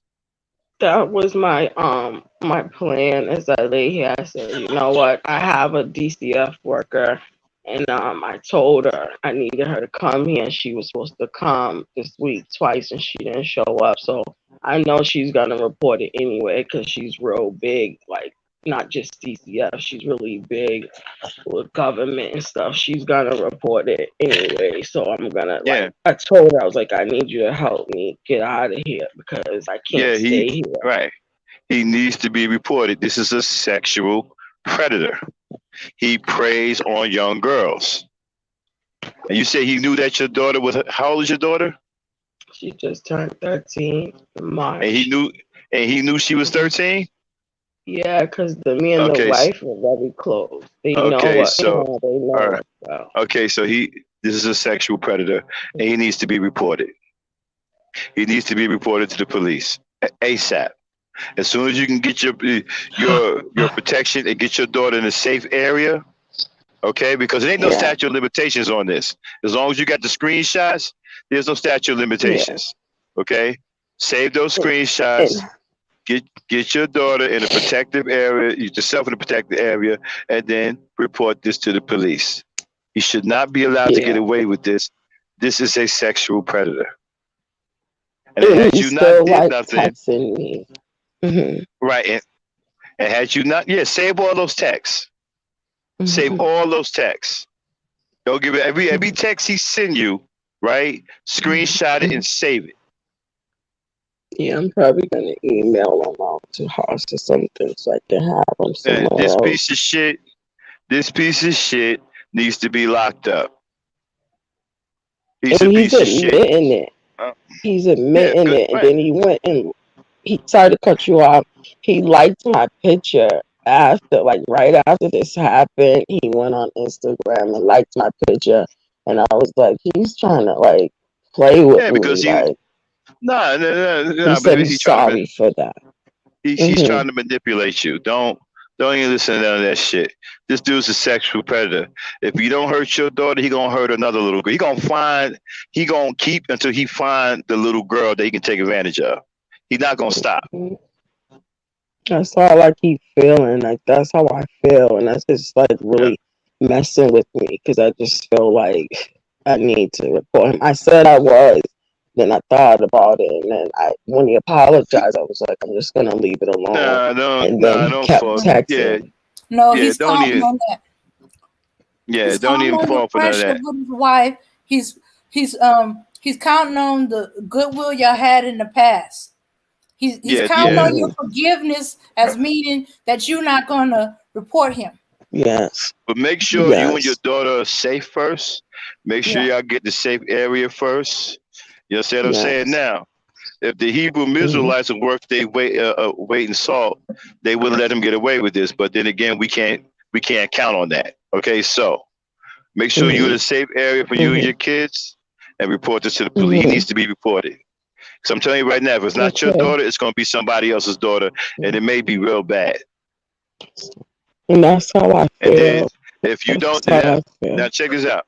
If you don't report this, and he finds another little girl, and he does something to her, you're going to feel real guilty. What you're saying is that's exactly how I feel. That's why I said I'm going to come and say something. Yeah, part of you going to feel, right. Part of you going to feel like you let that happen. Right. You know what I'm saying? Right. So make sure you and your daughter in a safe area first. Okay? Y'all safety is first and foremost. All right? Once y'all safe, you know y'all safe, get all of the screenshots. Let them keep texting you like a fool. Save all of that. Right? When y'all in a safe spot, take all that to the police and report this dude. It's a sexual predator. And he needs to be locked up. Before he ends up doing something to somebody's little girl, or even worse, coming back for your own girl. Right. Okay. Yes. All right, Keith. Yeah. Thank you. He needs to be locked up. Okay. Yeah. He is a predator. Don't fall for no, I'm sorry, none of that. That's one of their tricks. Okay. Yeah, and he ain't sorry. He ain't sorry about nothing. Yeah, he ain't sorry about nothing. Thank you so much to forgive me. I pray I can ask for forgiveness in your face and your daughter. Yeah. Forgiveness does not mean I'm spiritual. You forgiving him does not mean that you don't report his deviant behavior. That's what I said. I said that to him last night. I said I came back and I said, sir, I forgive you, but don't even waste your breath anymore. Don't even talk to him about that no more. Don't even talk to him about that. Let him do all the talking. You know, say don't. Because he's talking a lot. He's admitting everything. You just save it and screenshot it. Okay. And when you and your but first and foremost, the safety of you and your daughter is a priority. Make sure you and your daughter are safe. Then you take all of your evidence to the police and you report this dude. He shouldn't be on the street. He's a sexual predator. Yeah, and Yvette W said get a warrant, make sure he keeps his distance away from all your children. Also tell your neighbors. A restraining order. That's what I wanted to do. I was yourself in a safe. You can do all that when you go to report it to the police. And also tell the police that you fear for your life, that he may have somebody come after you and all that. They may assign a cop to your area. Because I feel like that too. Because stuff like this, people crazy, and you just don't know what he'll do. Knowing that, because I told him I was going to report. Right, but they only crazy to people who won't fight them back. See, they're not so crazy to somebody who's ready to lay hands on them. Then all of a sudden, all that crazy stuff go out the window. But that's the thing with me. Like, I will fight him. Like, Hassan, no, I'm not that way.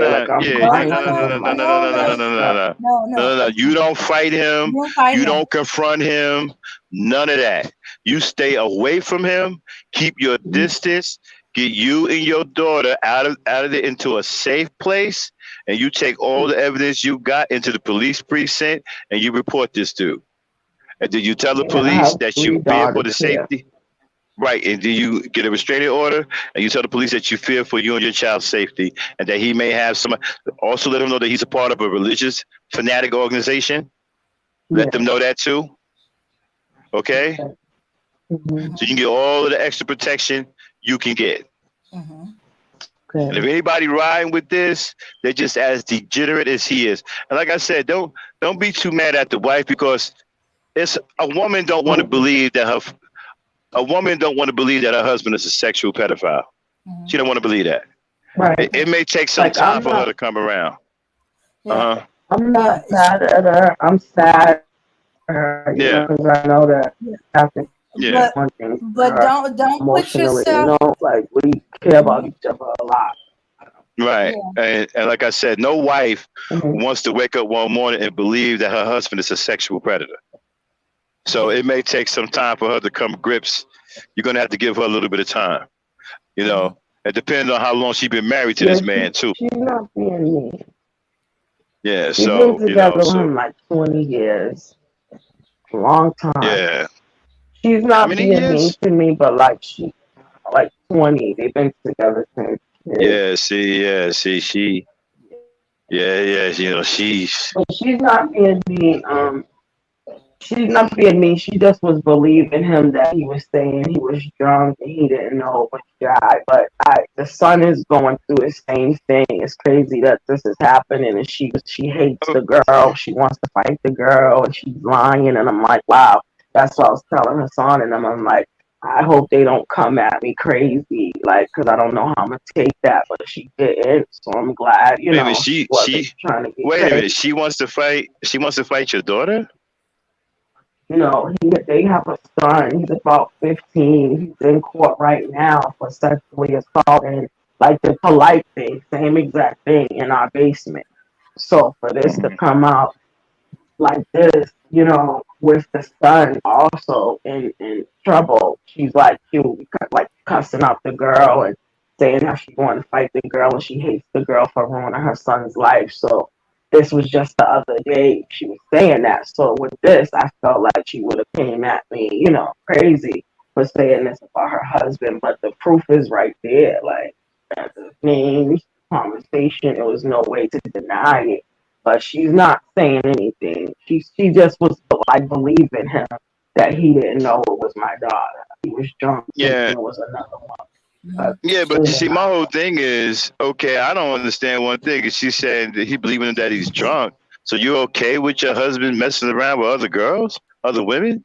No, she said that too. She said, okay, but if it wasn't Jai, you're still disrespecting me by talking to other women online, being sexual. But she's caught him before because she's came to me, but it wasn't with young girls. But who's to say it wasn't?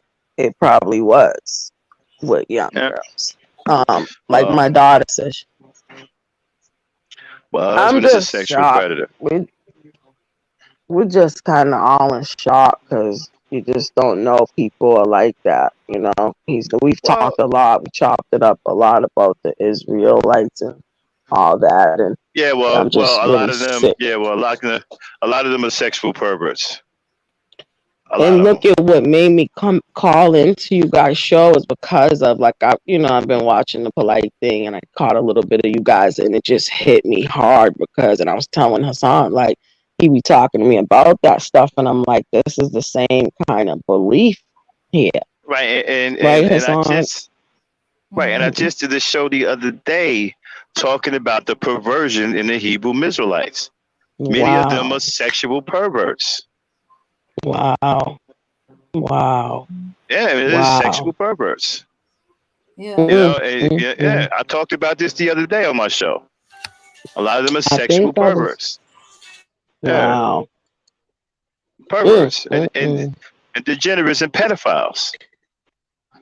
My God, I'm not shocked at this. I'm not shocked. When you said the Hebrew Israelite, I was like, oh, okay. I'm not shocked at all because I know a lot of them are perverts, pedophiles, sexual deviants.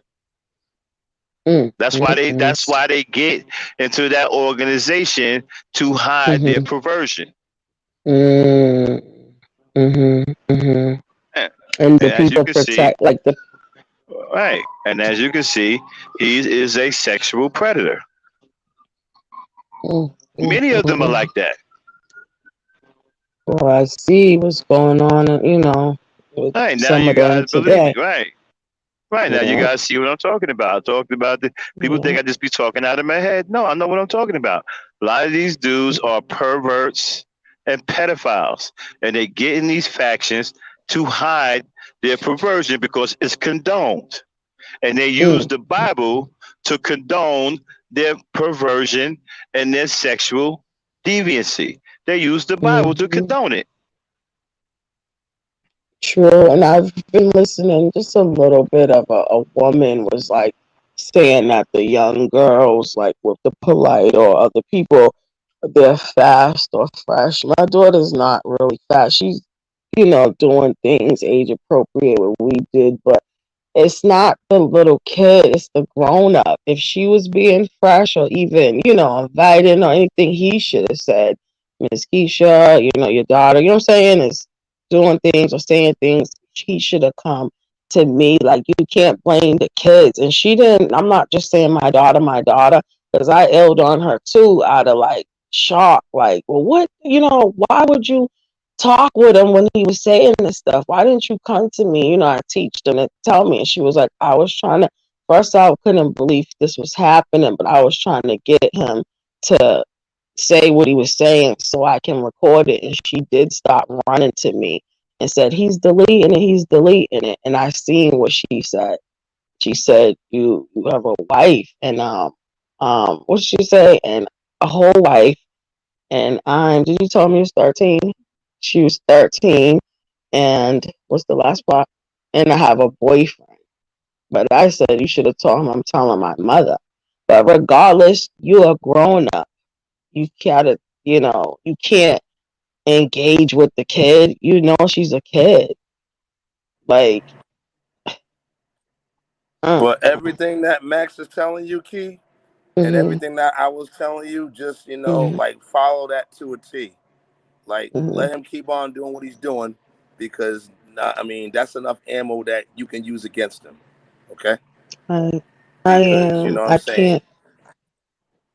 I can't let this go. And Hassan, I No, was don't. just, I can't. And And you it's will be it's at crazy. peace. It's like you're Trust me. supposed.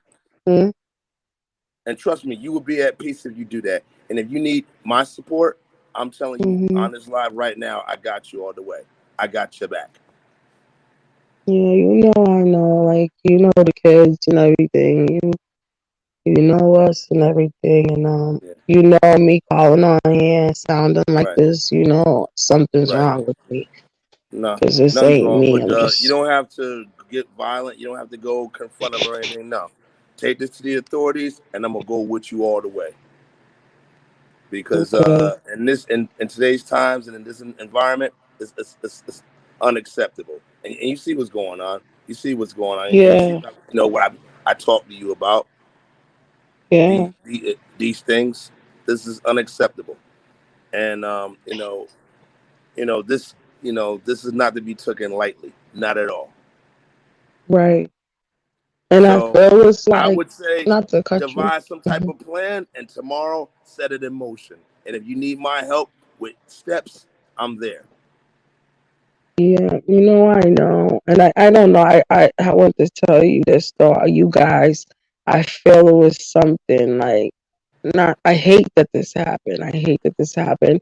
But within the same week with the polite thing, and then I had this thought and said, when I listened to the polite, I said, why didn't I ever report? I don't know if I told you, Hassan, why didn't I ever report any of the rapes? Because I've been raped. Why didn't I ever report them?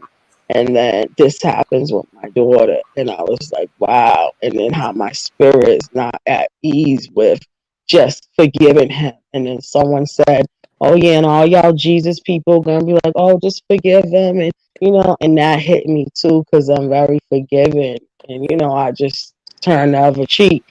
But this is not resting with me.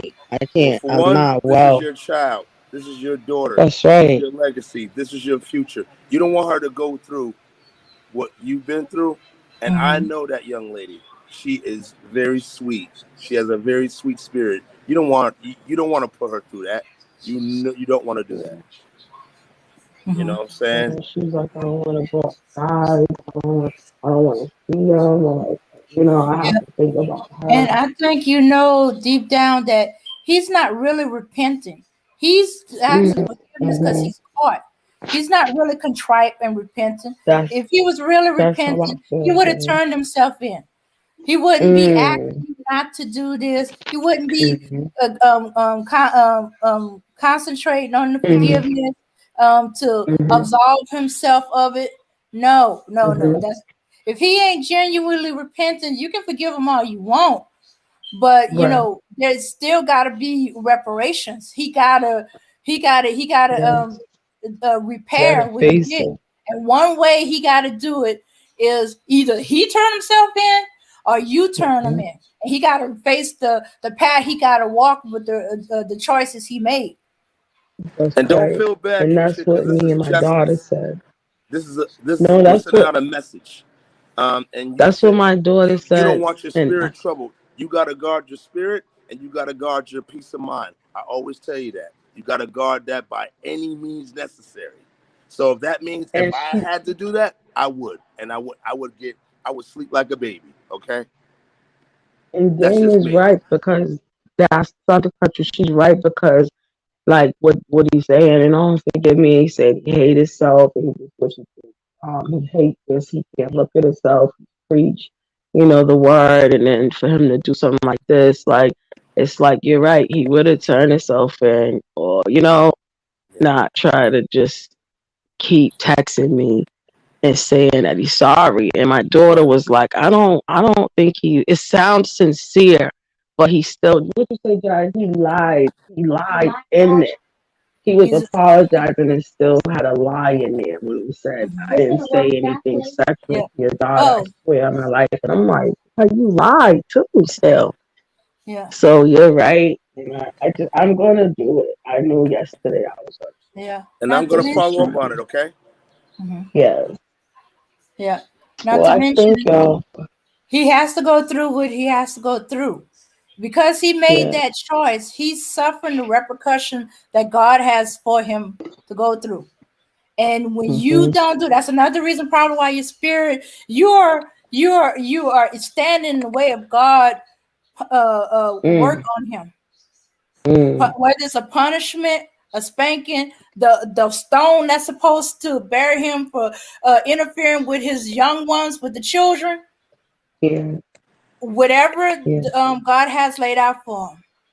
You Mm, got to mm, mm, do what your spirit and your heart is telling you to do. And mm, Follow it. you leave it all in God's hand because God is working on him. Right. It's unfortunate mm, that he chose your daughter for mm, and God is putting the spank down on him. Because yes. your daughter trusts you so much that she came running to you when she saw the messages she got. And she didn't do it. She didn't do it. She didn't Mm, show. She said she couldn't. She came running to you. mm, Now you got to take the next step, and then it's all in God's yes. hand. You did your part. Yes. You forgave him, but he still got to face what he got to face. And that's what I Listen to said. That's Dame, what I listen to said. Max, listen to me. You And feel all right. that hating himself, I hate myself, like that's irrelevant. Mhm. That's irrelevant. Yeah. And I feel he's trying to play on me because they know me, the spiritual things on. They're trying to play on my I love the Lord, you know what I'm saying, thing. And I just think that. Let me tell And you I something. said, okay, if I'm, There's a He's trying to saying, yeah. turn himself into the victim. right? This is what he's Mm, doing. He's trying to show you that he's a victim as well. mm, There's a saying, Keisha, praise the Lord and pass the ammo, okay? mm. For real. For real. Yeah. No, seriously, because if I commit a crime, I love God all day. But if I commit a crime, I gotta go to jail. Hello? Hmm. I gotta pay my consequence. And that's what I told my daughter. I said, I'm gonna report him because, I forgive you, but you still gotta, still But in gotta the walk that meantime, road. you get you and your daughter out of the line of fire. Because Yes. when you got an unrepentant man like that and he's been part of a cult who's gonna back him up and stuff like that and stuff Oh, like that, he's not going to, and you're gonna just be caught in the crossfire. Max is right, yeah. get you and your daughter's safety. You know, She, start looking for a new place to move because and I I don't know was what looking, the girl. apartment building is like, but they like most Hebrew music like apostolic and all these other groups. Once one group of one or two of them get in an apartment building, eventually the whole apartment Hmm. complex becomes whatever religions they are, whether it's Hebrew, apostolic, or Hmm. whatever group. Uh-huh. Hmm. So Hmm. Yeah, you need to start looking for a place to stay. Get your daughter safety. Do what you got to do. Press charges. Get the what's they call it? Well, I keep saying warrant, but you know what I'm talking about. Restraining order. Restraining order. Hmm. Yes. Hmm. Yes, I was looking anyways because Hassan knows it's horrible. He's had to come out here a few times to check on us. It's horrible. So this was just the last straw.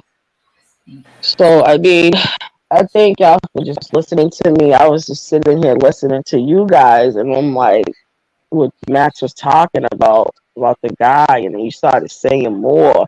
And I looked at the comments, and I'm like, I need to talk to them. I need to tell them because I can't talk to everybody because I don't want to get in my emotions. So a few people know, so I was one of the first people to know, and I don't want someone talking to me because that's anybody, a father, especially your mother, is gonna be like, I kill him, I would kill. Like I don't need that.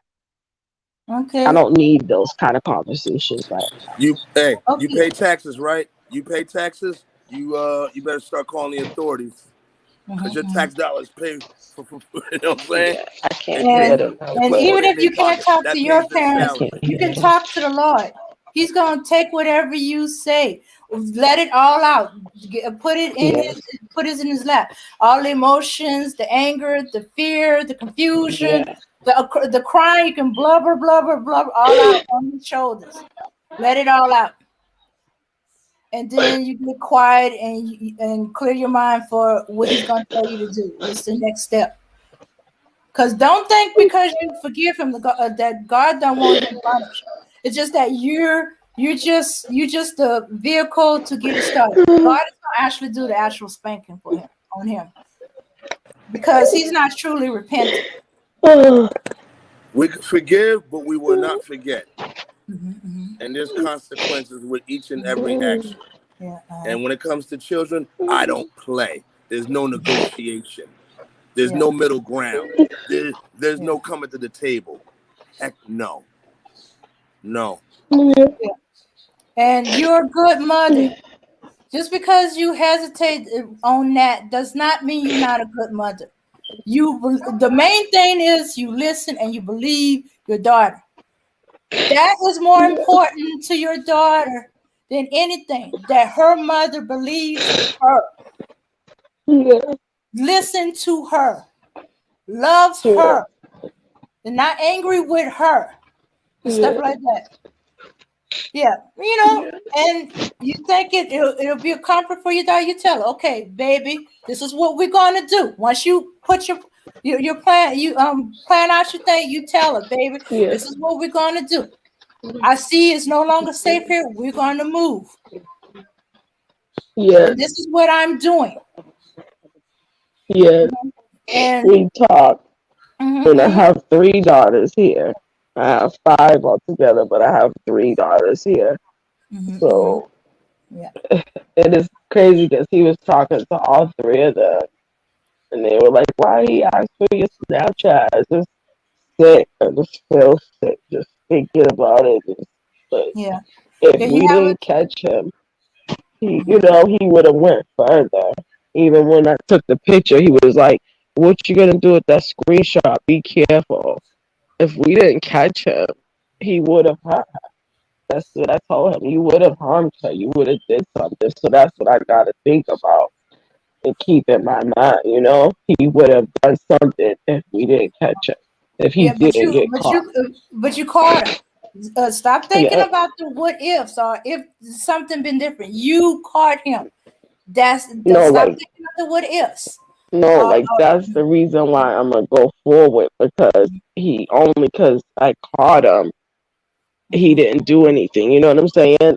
So I Yeah. have to go forward because if I didn't catch him and she didn't show me, he would have done something. You know what I'm saying to her. Mhm. So that's what I'm keeping in my mind. Like I gotta report this because he would have. You know what I mean?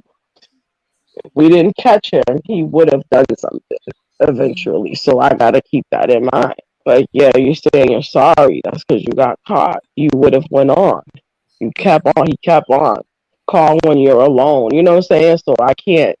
let none of that sorry stuff get in the Mhm. way of what was going to happen, Yeah.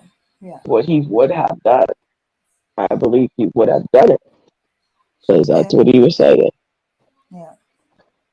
So I'm going to go forward. I thank you guys for even having a show because you're talking about things like this and it's happening every day, in real Mhm. people's homes every day. And look at me dealing with this today. So you're helping people, Max, and that you keep going. You're helping people. Like I told Hassan, he's helping people and they don't want him to help, you Mhm. know. They want to shut him up and you can't shut you up and you're calling. So you keep going. You Yep. didn't know, you guys didn't know I was going through this. Mhm. So you're talking about it, you crying loud and sparing nobody. So thank you. You are most welcome. You You're are most helping welcome. And me. if you got my number, you got my math, so you can hit me up anytime. You understand? And I could walk you all Mhm. the way through this, because this is justice. Mhm. Mhm. Yeah, forgiveness is one thing. Okay, yeah, God forgives. I'll forgive you too, but I'm making sure that this doesn't happen again. Yeah. Mhm. Absolutely. Thank you, I know you be there. I know You are you most got us. welcome. Anytime. All And right, I I'm would just gonna like to hang up. add, Thank you definitely guys. take care of yourself. Take care of yourself mentally, you and your daughter, because it is definitely a mentally taxing situation. And definitely virtual hugs to you and your daughter. I'm so sorry that this situation is happening. These are the type of things that shouldn't happen. Mhm. Mhm. Mhm. I'm So sorry. I'm having trouble hearing definitely. you. Wait, hold on. I'm having trouble hearing you. It's my phone. Let me try to put it on that phone so I can hear them all. Just put this phone on that phone. I can't hear them.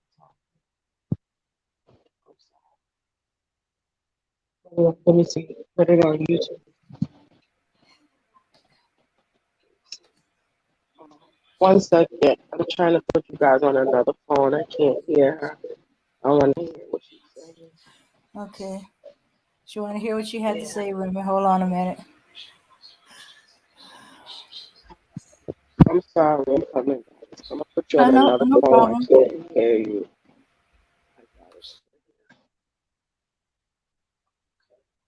Okay, can you hear Okay. me? Ooh, Okay. you sound a Did little someone say muffled, Remy. something? I do. I can't Yeah. hear. Turn it down. Okay. I can hear you. Go ahead and talk. Do I She still can sound talk. I can muffled? hear you. I can hear you.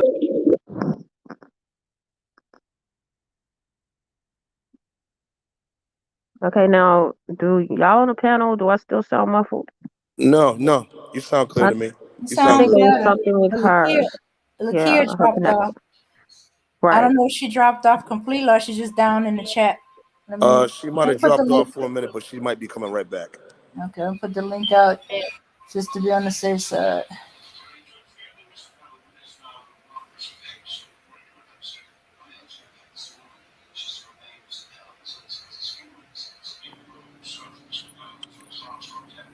But yeah, that's what's going on.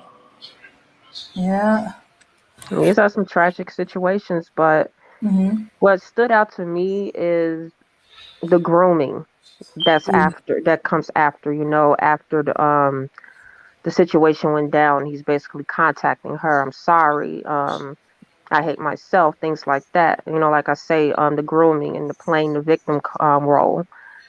Um, it's all too familiar, and I'm pretty sure, like, unfortunately, a lot of us, we had situations like this. Like she did mention that, she was abused at a point in her life, Mm-hmm. but she never reported it. And see, this is why, I have a problem with the fact that a lot of us don't understand is that, I'm not saying that other women don't deal with this, but as Black women, we are groomed from a very early age to forgive and forget. to tuck it in and to never talk about it. Mm-hmm. And because of that, the next generation of kids, unfortunately, is going to have to experience a lot of things that we have. And only if we spoke up for ourselves, a lot of these things will not be happening as frequently as they do. Okay. True that. Mm-hmm. Yeah. Lake, she says she's listening. Her phone is acting up, but she's listening. Okay. Now, it's just, explaining to her that to make sure that she takes care of herself psychologically and her daughter, because it is very, mentally taxing. Like, this is something that it really will play on your emotions every single day, especially when you're a mother and, something like this happened to your child. Mm-hmm. And then, of course, you have to deal with, the naysayers, the people who are on his side. And unfortunately, like I say, with the grooming and the way that a lot of these people operate, I don't know too much about Israelites because, again, I don't subscribe to a lot of people, a lot of groups that seem like it's a cult rather than something that is basically doing good for everybody that's within it. But this is a lot of the behavior. It's a gang mentality. Once anybody speaks out against their own, they're going to gang up on that person. And this is why I say you definitely have to make sure that you are mentally okay because this is not something that is easy to deal with. So, um, yeah, just, hope that everything works out. It's going to be a roller coaster. It's going to be some ups and downs and, virtual hugs to you and your daughter. And I definitely wish all of you well. And as far as him, he needs to get what he deserves. I'm just so tired of these men. This is why they're able to exist among our communities. And they get away with a lot of behavior is because, like I say, it's the grooming. We're groomed to not speak up against the black man. We're always told to protect him at all costs, even if we know that he's doing wrong. And this has to stop because now our children is being affected. That's deep. Uh-huh. Yeah. Yeah. Once they cross that line, they are now no longer your people. They're no longer your friends and stuff like that. And you got to treat them like they what they are. They're your enemy. You keep your distance from them. You don't talk with them. You make sure you get you and your people safe, or in your case, you and your children safe, and get as far away from. Because as long as he's not taken away, he's there. He's a constant threat to your daughters, not just that one, but your daughters. The way the pedophile thinks, he thinks long term. He grooms you, he grooms the eldest, and he's gonna work his way through.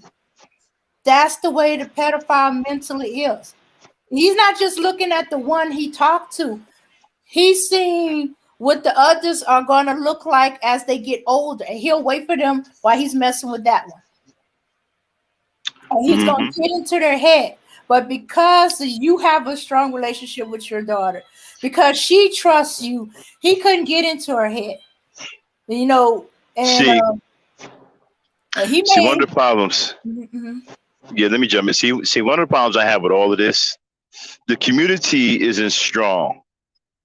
See, back in my day, guys like this were virtually non-existent. Okay, it happened still, but it was like on the outskirts of the city, somewhere else. This really didn't. This was unheard of inside the community. There were too many strong black men in the community for something like this to happen. Nobody would dare do something like this to somebody else's child. And so the community isn't what it used to be. And now that the community is weak, it doesn't really have much leadership. There are no great men in the community to respect and fear. These guys are now all sexual perverts, deviants that's been converted by homosexuality. And all they think about is raunchy, disgusting, and nasty sex. They've been turned into hump machines. They'll hump anything. anything with a hole in it. They don't have no regard for woman, man, child, dog, cat. They don't care. Like I said, I was arguing with this piece of shit earlier today that they can't even see a 14-year-old girl as a victim against a grown ass man who's twice her age. And so this is what we're left with. The communities aren't strong. That's why you got motherfuckers, factions like the Hebrew Israelites, who covered these kinds of sexual pedophiles. Okay? And this dude right here, he needs to be put in jail. He needs to be locked up. Because as long as he's free, the girls in that community, the young girls in that community, they aren't safe.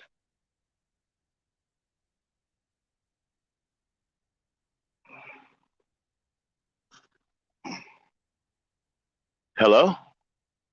I hear you, brother. Yeah. Oh, okay, man, I y'all hear was so you. quiet. I thought I jumped, thought I fell No, off. no, no, We, no. Yeah, we was listening listening. to and was reading Listen to what you she was speak, saying in man. the chat. Uh-huh. yeah, they aren't safe. Mm-hmm. And this is why I rail against these factions.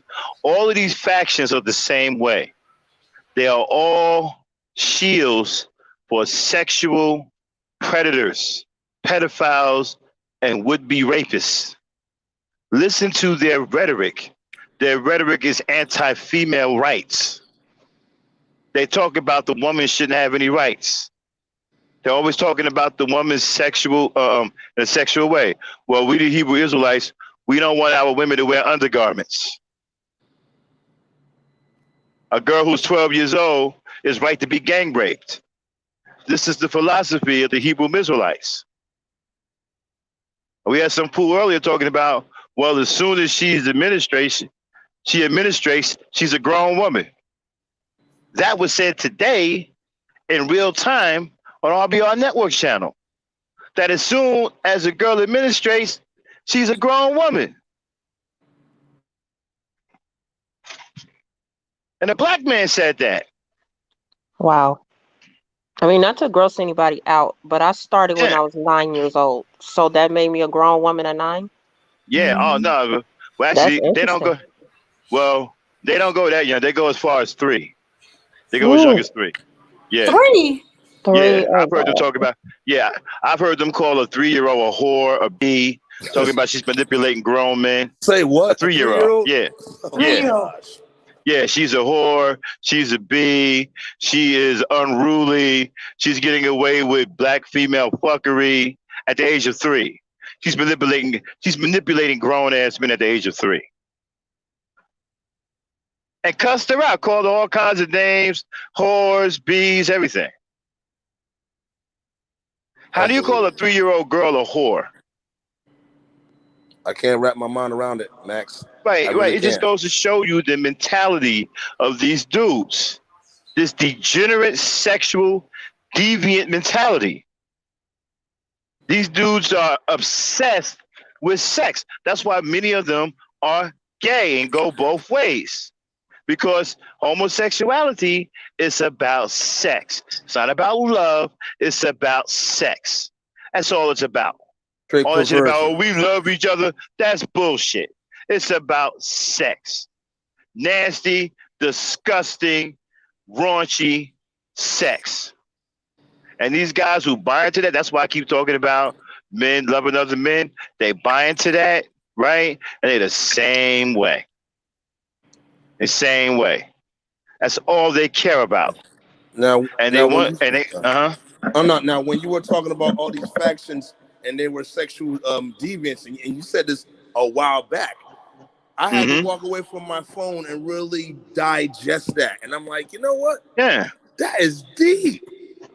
right. Because And they come up here, none of them got jobs. As you say, they're nope, very socially awkward. nope. They were pretty much misfits most of their lives, and now they got something new. They got this religion, this new doctrine, And they're and being funded by white supremacy. Many of the Hebrew absolutely. Israelites, right? Many of the Hebrew Israelites are on 50C1, 50C3s, 501c3s. That's why some of the Hebrew Israelites got white boys in them. I peeped that. Yeah, got white boys in them. They're getting the white man's money. And they done shifted their double talk from the white man over to the black woman. Now the black woman is the devil. They getting that 50C13 money now, funded by white supremacy. And they come up here and tell you all this bullshit, right? Beat you in the head with these scriptures, telling you all about the Bible and the Quran and what we did, this and that. That's all BS. These are unproductive, worthless Negroes that are society rejects and would be rejected in any other civilized society. Once I seen these cats on Jerry Springer and the Montel Jordan show back in the 90s, they were a joke at that point. I'm like, really? Yeah. Whatever, man. And think about it, check this out. Look at how comfortable they are, right? Talking about black women and sex, stuff like that. They don't even care what position that they're in real life. They don't even care that they're in a losing position. You don't produce anything.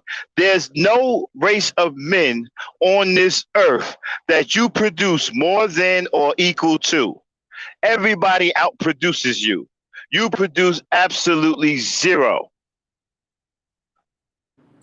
You are the least productive group of males on this earth.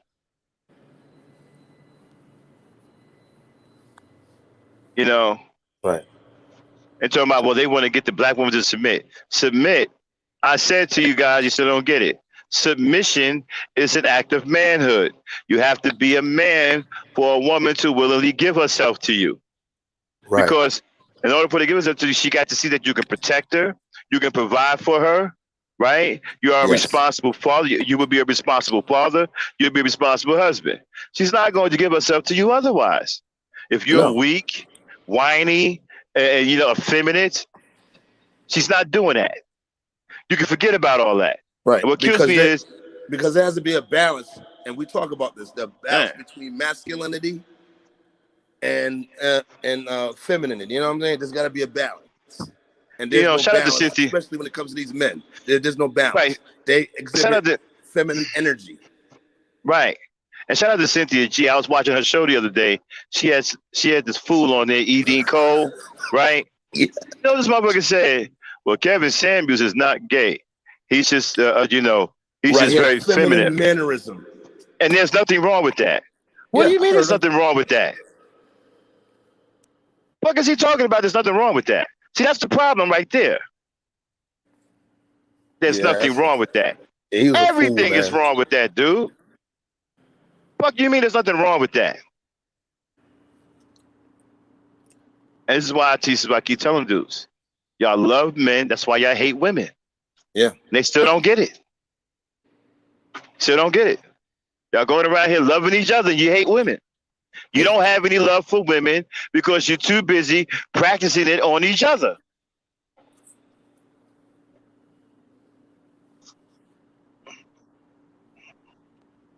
Men's groups, we got to stick together.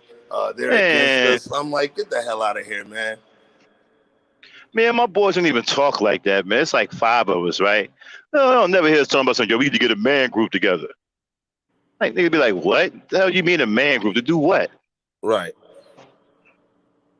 Well, we're going to build something? No man's face. I don't know. Yeah. What we going to do? We going to build a house or something? We going to build something? Yeah. Because we ain't doing nothing. I'm not coming. Right. Man, I enjoy my own company. I don't want to be in nobody's face because I don't want them in mine. Okay. I don't need to be in no man group. Hell, you mean a man group? And these dudes are so, like I said, I had enough today, man. I can't deal with it no more. No, I hear what you're saying, Max, because everyone had enough of these knackers coming on panels and stuff like that. Nah. Can't deal with it no more, man. Keep them off the panel. Right. If you're not one of my brothers, but keep the rest of them nagas off the panel. Exactly. If you're not one of my strong brothers in here, like Hassan or Bro Speak or Kendall or Rozzy, whatever, I can't do it, bro. Or Polo Sports. I can't do it. I can't take it no more. I can't have it on my panel no more, man. These dudes are a disgrace. Yep. And that shit, Deacon Charles Andy, that piece of shit, that's one of the worst niggas I've seen in quite some time. Yeah. That shit he pulled this morning, I was like, whoa, nigga, I ain't even know you was like that. Yeah, he had me fooled too. He had me fooled for a This little motherfucker while. worse than the manosphere. I've been telling myself, well, she's a fast ass little girl, and she threw it, and she victimized Polite. What? And I'm Man, taking the names of all hatred. these people that are like, Wow. oh, well, I don't want to really speak on that until we get all the. I'm taking names down I'm because now they speaking on my on it. cancel list. I done Right, I don't canceled give a fuck 5 about none of them. content creators already. I canceled 5 of them. Yeah, I don't give a fuck about none of them. And the Hebrewites are amongst the worst. Mm-hmm. They got more sexual predators in the Hebrew Israelites than any other black faction. Mm-hmm. Their whole makeup is nearly comprised of nothing but sexual predators. Yeah. It's all And about these fucking mastery cults, of the woman, yeah. mastery of her. Why can't you have And, mastery of the self? and look where Bro Polite, right? Look what camp he came out. He came out of Dr. York's camp. Yeah, he did. Dr. Yes. Dr. York is a convicted pedophile. And you know what the fool say? He say, even if Dr. York did molest those girls, I'll still follow him. Yep. That's what he said. These pedophiles are grooming young boys to be pedophiles. And they don't want the woman to have no rights. They want to be able to call her bees, disrespect her, call her all kinds of names and shit on her, piss on her. They don't want her to have no rights whatsoever. Rape, and also to set rape, that she can't say no to sex. Exactly. She's married to one of them idiots. Can't say no to sex. Can't say no to rape. Nothing. Tell you, man, we in a new war, man. We got a new kind of enemy. Yeah. Well, when they start studying in the Bible to see if it's okay in the Bible to rape, But you see, that's a clue right there. But these niggas, right? There's something they don't get. See, when niggas start waking up and start put to ass, y'all gonna come up off this bullshit. See, y'all don't realize y'all can get your ass whooped. The white man ain't protecting you. Nope. Y'all don't mess around and start getting your asses whooped.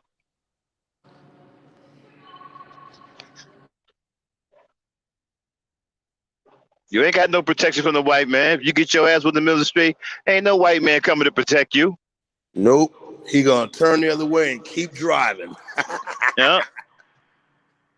He might join in.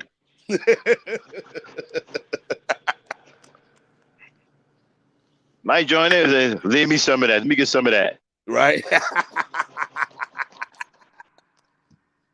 Yeah. Sick of these niggas, man. These guys are such a disgrace. I can't even stand it no more, man. I can't stand to hear him talk. I can't stand to I just can't stand it no more. Just an absolute disgrace. Yeah. And they so weak. So weak. They cling on to victimization, victimhood. Like they're really proud of that, Max. They're really proud of being a victim. Now listen, I didn't see what happened last. You see what happened last night between Deacon and Remy? I only saw the part where they were. Is Remy still up here? Yeah. Remy. Yes, I am. Remy, what really happened? Because this piece of shit, I was arguing with him all morning on RBR. He claimed that you lied on him and all that. What really went down? What really happened? Okay, so I'll just go off memory because I was in the process of forgetting, and it seems like people just still want to hang on to it. But okay, so I just vaguely remember that we were in a chat, and basically that was during one of your rants, Max. You was talking about the brother Polite and what was going on with that situation, Right. and everybody just chit chatting in chat. Everything's fine.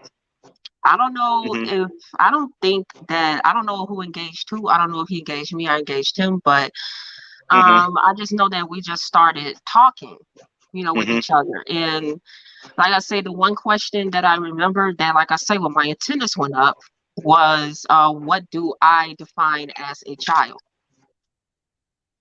That is Mm-hmm. what, like I say, automatically my attendance went up because as soon as people start asking me that question, because I've been Mm-hmm. asked so many times, so he's not the Rightfully only so. one. Right. So I'm like, okay, what does that matter? I just asked him, why, what does that matter in regards to this situation or any situation for that matter? And we just went back and forth, me just asking him questions, things like that, because I said, you know what, if I keep asking questions, then maybe I'll get some clarity on what he's talking about, or maybe he probably will expose himself because this is what they do. Like I say, he's not the only guy that has, exposed himself by just, continuously talking about the situation. So I said, whatever. Right. It's just that some things were disturbing about what he said. For instance, there was a comment that he wrote, not that something I made up. This is what he wrote. And I quote, because I'm going to say that too, because I'm not going to do it verbatim because I don't have the chat in front of me. But he just said, like, I will understand that if a 29-year-old man saw a 14-year-old girl in his bed naked, I can see why his values will go out the window. Wow. Yeah, and that's That when was the something that was said. whole chat I saw that. turned their I Now, eyes. saw They that. literally, now, they like turned their eyes towards now, him. Dane. You said what? Now, Dane. He brought you into it too. He said that she said something, lied on him, and you corrected her. What is he talking about? Oh, okay. It See, was they had about, it was about okay, a little bit after that she said something. Oh, so when's the so you okay? So you date teenagers, and he made the comment of, I'm 61 years old. The last time I dated a teenager, I was 19. Remy Okay. misread it and figured that he said he dated a 19-year-old at 61. I said, no, no, no. Okay. He said he was 19 years old the last time he dated a teenager. and then Okay. And so that's what. right after that, I said, okay, I misspoke. I Mm-hmm. apologize No, for that. Immediately after Dame corrected me, that's when I Mm-hmm. said, all Yeah. no, right, I misspoke. that No, no, ain't that's not nothing. what his That ain't that. argument was about. He Hold was on one mad second. about the earlier Hold thing on. about the Hold on. Hold definition of on. pedophile. That ain't nothing. Mm-hmm. But no, What is that's he not even what upset was. about?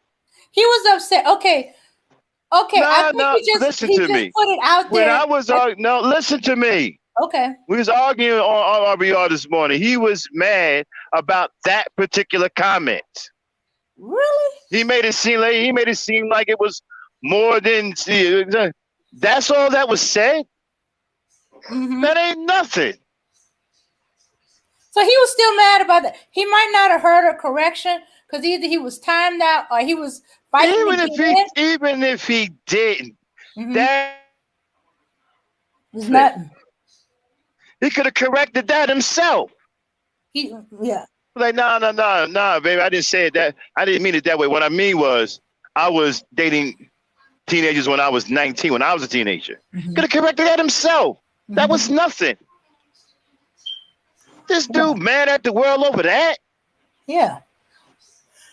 Yeah, God, no, that's that's weak. not. Yeah, he think the whole chat turned their eyes towards him on that. No, they turned their eyes on him when he went through the naked 14-year-old girl and the 29-year-old man. He can see where he Oh can leave yeah, his that. moral. Oh yeah. Oh That yeah. Oh turned. yeah. I mean, my Oh yeah. eyes turned, and I could physically feel the whole chat turn towards him, and like, what the hell? I Emmanuel mean, I Briggs was had to like, what block the him. I hell? mean, yeah, he deleted his comment. Huh? Emmanuel Briggs Yeah, man. deleted You his should have got comment. timed out for that. I would have timed him out. Oh yeah, okay, Yeah. but Yeah, that's crazy. mhm. Dan was trying to convince everybody that the word, basically the definition of pedophile is incorrect, but I told him no one cares. We're not, I don't care what the Greek definition of a pedophile is. We're in 2021. Nobody cares. Mhm. What like I say, it's not only what he said, It's his energy that I had a problem with, because this is what a lot of these dudes do. Like I say, I have experience with this. Immediately, what he tried to do was distract me with the definition of pedophile instead of addressing what he was saying. Mhm. It's a distraction, like I said, and that is what I got irritated with. You want to talk about definitions, a Eh, weak definition, but no, I want to talk about what you just said, the comment. Don't try to distract me, because now I feel like now you're playing the mental Olympics. This is what they do a lot. Like I say, it's a distraction. And I think that's where the anger is coming from. It's being pointed at him because of what the comments that he said. that's And that's right. why he's mad. Yeah, because Remington actually said, or at least she hadn't said it where I read it. I saw the chat say, "You sound like a pedophile," or "Dude, you're a pedophile." I would have That's said the what I was same picking thing. up in the chat. I didn't even I see would have Remy said. if she really said, I would have "You said sound the like a pedophile." same. I would have said the same thing. I left the conversation alone because it's like as Ain't soon as nobody he said time some him stuff, out. He didn't get timed Oh out for yeah, saying no, that. Emmanuel Briggs. Briggs timed him out. Briggs and Truth timed them out. He lucky he didn't get blocked for saying some shit like that. I think the only reason he wasn't blocked because they were giving him a chance to get up on the panel to explain himself. And See, when I I kept didn't reading, when I see him. kept I didn't telling see. him he needs to do this to get on, because it was stuck in that halfway point, like when you don't accept the permission, and I couldn't add him in. It was in that halfway point where I couldn't add him in. So that's when I kept trying to give him instruction. But I guess they felt he was faking it. And Yeah, I'm gonna go back and look at that chat. I want to screenshot that. We're gonna find that. We're gonna screenshot that. and in all I'm gonna fairness, screenshot that. if I said something that, like I say, I misspoke about, screenshot it, and we could talk about it again. Nah, My whole that was thing, nothing. that That yeah, was nothing. that part was nuts. That was nothing. That was nothing. He shouldn't have got upset about that. He could have corrected that himself. Hey, in fact, he said it in the chat. No, I said I was 19. Exactly. And he thanked That me was for nothing. correcting it because he's on like a little delay. That was nothing. Mm-hmm. Should have got upset over that. Dude, you that weak? You get upset over something small like something you could have corrected yourself? Come on now. Yeah. I'm gonna roast your little punk ass though. You wait till I get these screenshots. I'm gonna spin a gangster talk roasting your old decrepit crunchy ass Now with you're those making, screenshots. now you're making OGs look bad. You know what I mean? We got 61-year-old men talking like that. Yo, decrepit crunchy ass fucking pedophile gonna roast your ass like a duck. I'm serious, You y'all. lucky I didn't see that comment. No, I it was was too meant busy in for my him to rant. be exposed because I think his that's where other the anger name. is coming from. Mm-hmm. I think the anger is coming from the exposure, not really the comment. The comment, that's just the cover. Yeah. I think the anger is coming from the exposure, and like I say, because they're not, like I say, people like him, they're not used to this. They're used to being able to move around without being found out, and that is the problem. That's where the anger is coming from. Remy, that's why I said you provided him enough rope he needed to hang himself, and he did it. And he's mad because exactly. You know what he's trying to do with that comment? Oh yeah. He's trying to, yeah. You know what? He's trying to take the attention off the fact that he was exposed. Okay, because that comment wasn't shit. Oh yeah. That comment was nothing. Mm-hmm. Yeah, because when he said that other thing, all the chats start going at him. They start talking, dude, and then he went at Yvette because Yvette didn't know what was going on. She had just came in, and she's like, "What happened?" And he was rude to her. I didn't see him curse her out, but I think what it was, Briggs and Truth is had hit him so fast, I didn't get a chance to see what he actually commented. I just like. And I noticed, you know, Zab called him a clown. He called him a bozo. I'm like, oh, okay. Zab called him a bozo? Yeah, he called him a bozo. I'm like, Zab was in here last night? Yeah. Zab, yeah, he was. Zab called him a bozo. It's like Yeah. you a Oh straight yeah. And clown. Zab was backstage, waiting for me to let him in. I was waiting for an opening before I do, and Shout out to Zach. he's a little insensitive, and this was a sensitive moment. So Zab, I didn't let you in because sometimes you'd be a little insensitive on the All panel, right, but and shout this was a out. very Okay, sensitive but moment. now Zab is okay. You know, he won't Mhm. really get messed up. He a little, he a little aggravating, but he won't come out of pocket. At least not that I know. He hasn't come out of pocket yet on my channel. Okay. Well, I wasn't taking any chances because that was Yeah, real yeah. sensitive. The And I wrong But try to shout be word out to like could Zach. hurt diplomatic, somebody. so I put a comment in the chat. I was like, I was gonna say something, but Zab kind of beat me to it, so I was like, all right. Yeah, yeah, man. Shout out to Zach for calling him. Yeah, but y'all timed him out though, right, Hassan? Somebody Oh yeah, knocked him on the yeah, side of his yeah, head, Oh, right? yeah. I mean, Briggs before and I get Yeah, to Trinities it, was Emmanuel all got on him. him. yeah, Emmanuel got him. Hmm. yeah. You out here, goddamn nigga. You what? And then after that, when he came Man, this back, it dude was must be some Auntie old and black. Yvette. He sound like some old black ass hillbilly. He must be a black hillbilly. You know, his mother and father must be brother and sister. Oh yeah, because he did say something about. He said back in his day, older women used to break in 14, 15-year-old boys. What happened to them days? Yeah, that's real pedophilic. Ah, That's real pedophilic right there. ooh, That's creepy, Damn, this and that's yeah, not even yeah, right. oh wow, man. yeah, that's real. That sound like a rapist. Oh wow. Well, he R. was Kelly talking said about the black same thing. women R. breaking Kelly said in that. 14, 15-year-old boys, older black women. So it sounds like he's okay with all the way around. Usually, The fuck did manosphere, they're okay the with fuck did he the grow men up and with? the. Hell, he grew up with the Beverly Hillbillies. What kind of I don't know. part of the country he I come from? no, that ain't unusual. Well, actually, it's older than he is. I know that a long time ago, men, when their sons were considered men, which could be anywhere from Hey, 15 dame, to dame, 18. dame, dame, dame, dame. What did I Mhm. tell you about that? What did I tell you about defending bad people? I'm not defending him.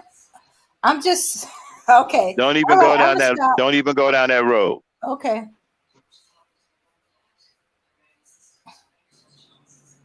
Now let him go out there on that limb by himself. Okay. But You should be that's mad. not It's just. today. You should.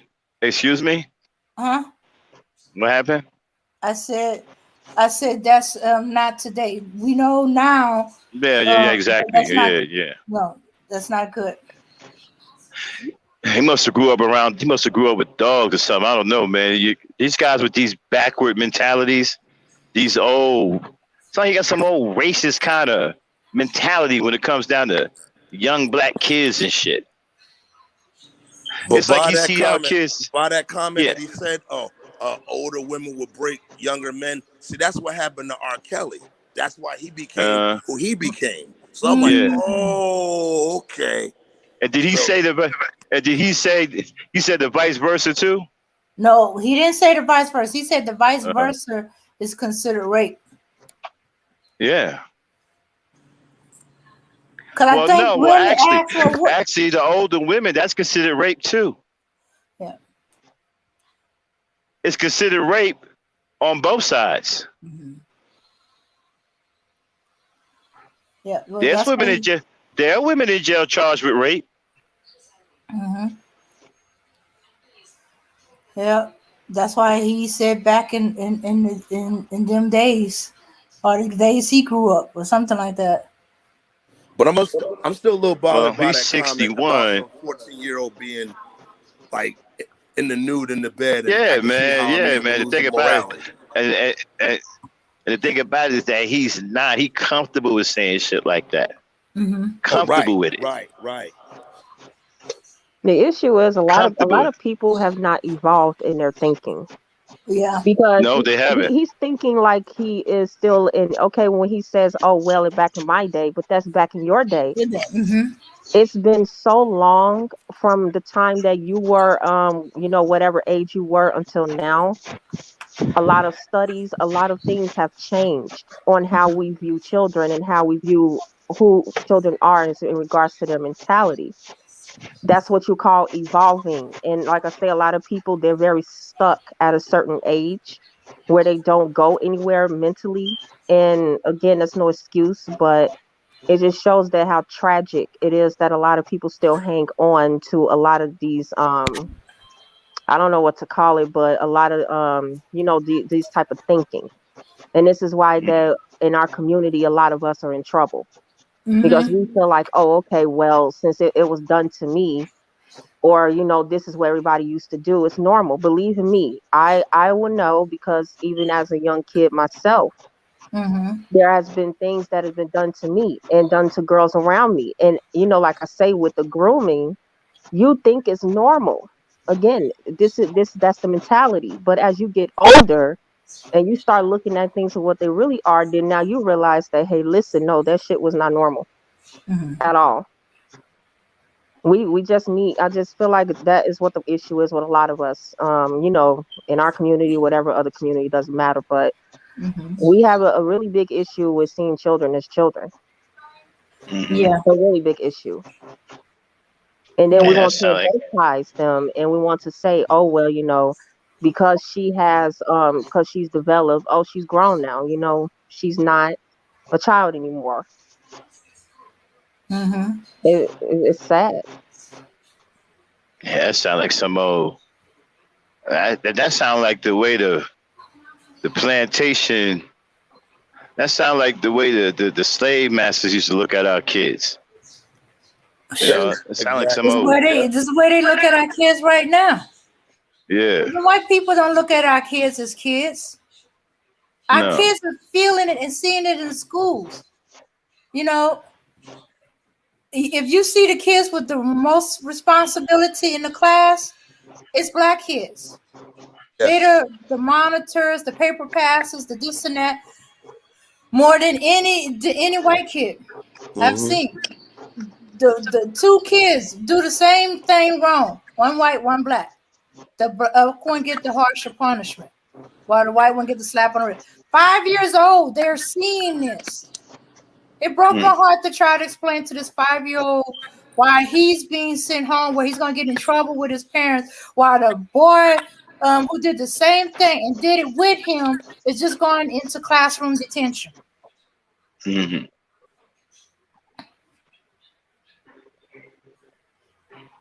Mm-hmm. Yeah, because little Tyrone, he's expected to know everything, while little Johnny, he's not expected to know anything. He's innocent. Mm-hmm. Just like in the justice system. Really think about it.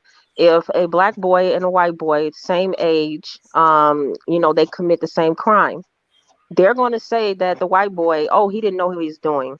Mm-hmm. He's young. He's immature. But with the black boy, oh, he knows exactly what he was doing.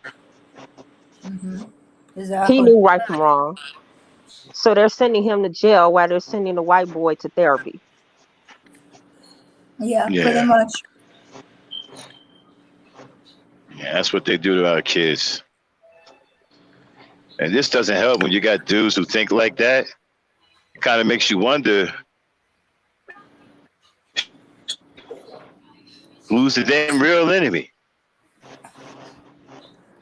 Yeah. But we So we also picked up on the same thing. Kind of makes you wonder We expect who more it is. from our kids, you know, and we tell them, look, I expect Mm-hmm. better from you. You know, you should do this, you do this, do that, do that, do that, do that, do that. We're just as hard on our kids Mm-hmm. as the white community is on our kids. I know we thinking in our minds that a lot of stuff Mm-hmm. we thinking we're protecting them, we're telling them they're not going to see you as a child. So you cannot act like a child because your Mm-hmm. punishment is going to be harsher. No, because of the color of your skin. Right. Yeah, it's not fair, but this is the way the world is. Until we can get it to fair, you're going to have to learn how to maneuver in it. So we're just as harsh on I our wonder where kids all of as this well. come from. it I came wonder from where all of them. this come from all of a sudden. Now you got all of these. Yeah, because you figure back in the day, right? All of the pedophiles were white. Now you got Mhm. more and more black pedophiles. They popping It up all comes over the place. because it comes from them. We take on this is the one thing I will always say that we don't ever want to address in our community. A lot of our mentality comes from white people. It does. Mm-hmm. How we Uh-huh. think, how we live our lives, the decisions Hmm. that we make, everything Hmm. comes from them. And no matter how much we want to deny it, it is true. Hmm. Because I just have this like this feeling like a lot of people, like for instance, I always hear in light of R. Kelly, well, Elvis did it, these white men did it. Okay, but what makes it right though? So are you saying that because the other community has a right to be sexual deviants, you want to have that right as well? Pretty That's kind of much. creepy. Mm-hmm. That's really That ain't creepy. creepy. That is creepy. You ain't kinda. But you see, like I said, I blame the communities for not being strong because in my day, this wouldn't go down like that. Guys like this would be terrified of doing this kind of stuff in the communities that I grew up in. The fathers were just too powerful, and then they raised their boys to be just as strong and just as protected. It was just too much going on. You couldn't do stuff like this. Somebody catch you touching their daughter, you either gonna be dead or you in jail, and once you get in jail, you're gonna be dead. Nobody played that. I wish you and you couldn't check this out. You couldn't talk to nobody's daughter like that. Out, talking about some, hey, baby, come on. And you 30 some years old? Man, somebody will run your grill. They catch you doing that. I mean, I don't understand, man. Like today, where the brothers at, man? Y'all got to get back involved, man. This is crazy. Got to start protecting our communities again. Shit like this wouldn't fly. When I'm telling you right now, it wouldn't fly. These guys would be terrified to do these kinds of things back in the communities I grew up in. You would never know who was a pedophile because they would never act on it. Because they gonna get lit up.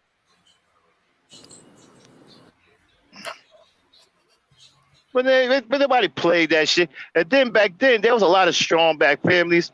A lot of these girls had brothers, big brothers, who would go in your grill.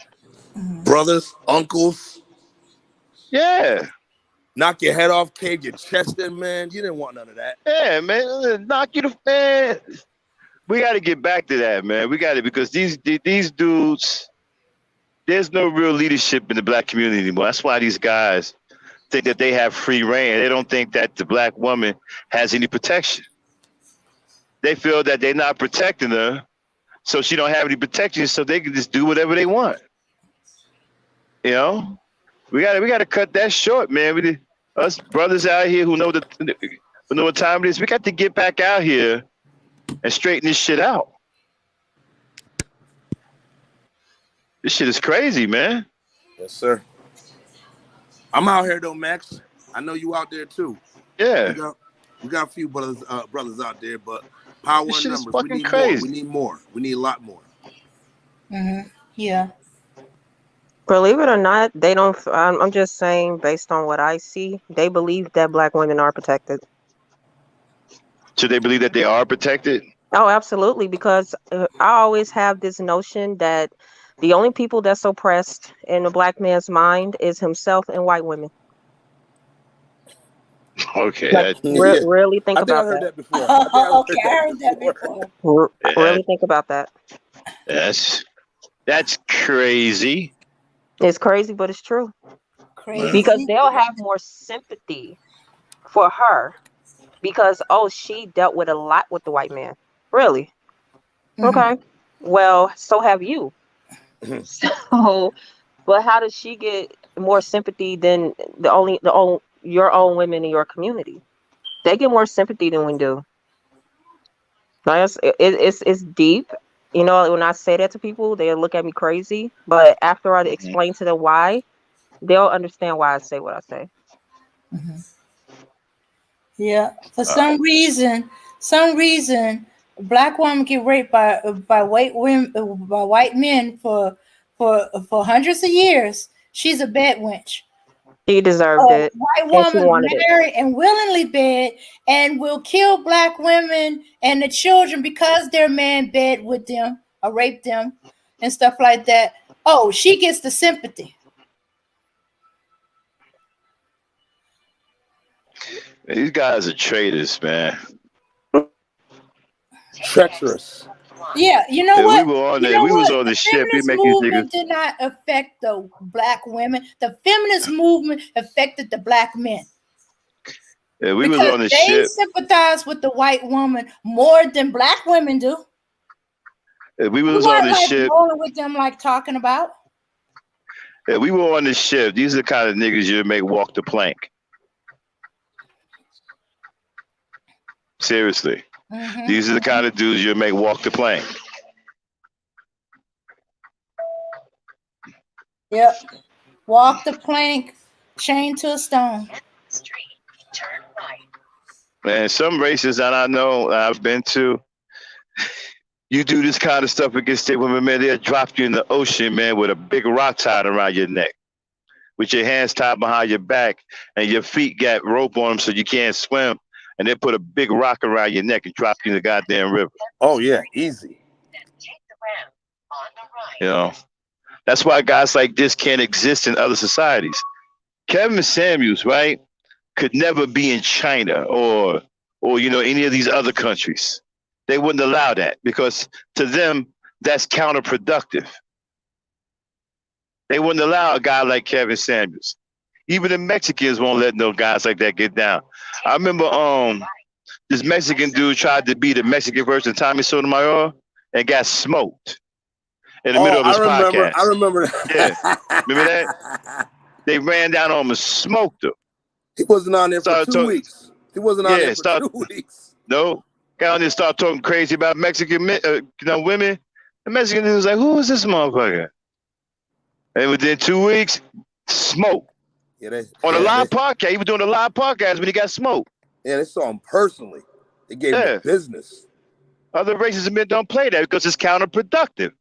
Right. And it's a bad look on them as men. And I'm like, exactly. What is he doing? They don't play that. They don't play that shit. Only here with black men is where this shit, and this shit didn't fly back in the 70s and stuff.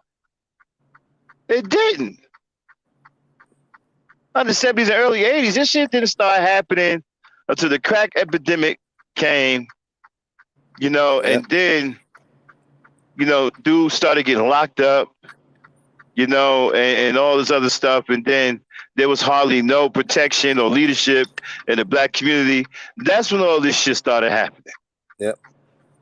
Because like you said, before the crack came in the mid or throughout the 70s through the mid 80s and the early 80s, there was a lot. Brothers was out there. Brothers was outside deep. You couldn't pull none of that. You'll get chased out of there. You'll get beat up, stomped on. Oh, you couldn't even listen. Brothers didn't you play. You couldn't even come up around those dudes talking crazy about black women. Period. The only thing you could do is like, yeah, I was with an old girl, right? She dumped me, and everybody laugh at you. Oh, you got dumped, right? And that's about it. Yep. You're going to talk about I hate black women and we should do this. They'd be like, what? What'd you just say? Yeah. Nah, man, you couldn't. Couldn't come around. Got dealt with in those days. Yeah, you'd have got seriously dealt with. Black men love black women back then. I tell you, we were still in that black love mode. Couldn't just run down talking crazy about black women. We'll light you up, man.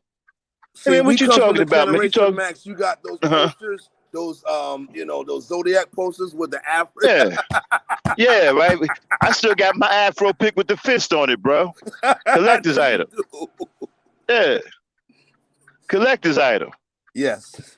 Yeah, man. Like, and it's like, if you say all black women this, you couldn't talk that either, because dudes would take it personal, like you talking about their mother. Yeah. Pretty much. You couldn't even do that. Yeah, you couldn't even come out. Well, black women are hypergamous. What? What'd you say about my mother? That's right. And the funny thing about the word hypergamy or hypergamous, however you want to word it, I didn't hear that word until I got to YouTube. Then I'm Yeah, like, it's a wait, bunch of hypergamous. bullshit. That's, And a bunch what of type of word fake is that? ass, yeah, fucking fake, bunch of fucking pseudo knowledgeable niggas. Fuck out of here. Right. Fake ass vocabularies. You know, like I said, you couldn't just say we didn't promote that. We promoted black love back then. Everybody wanted to be with their girl. I think you remember that, Hassan. Yeah, I do. I Everybody do. was wanting to be hugged up with their girl. Wasn't nobody on Hugged up some. with their girl, going to the movies with their Yeah, girl. yeah, It's about them yeah, and man, their niggas. girl, man. Yeah, we didn't want to be in each other's face all goddamn day talking about some yo, yeah, what up, my homie. Like, man, later for this, man. Where the girls Right. at?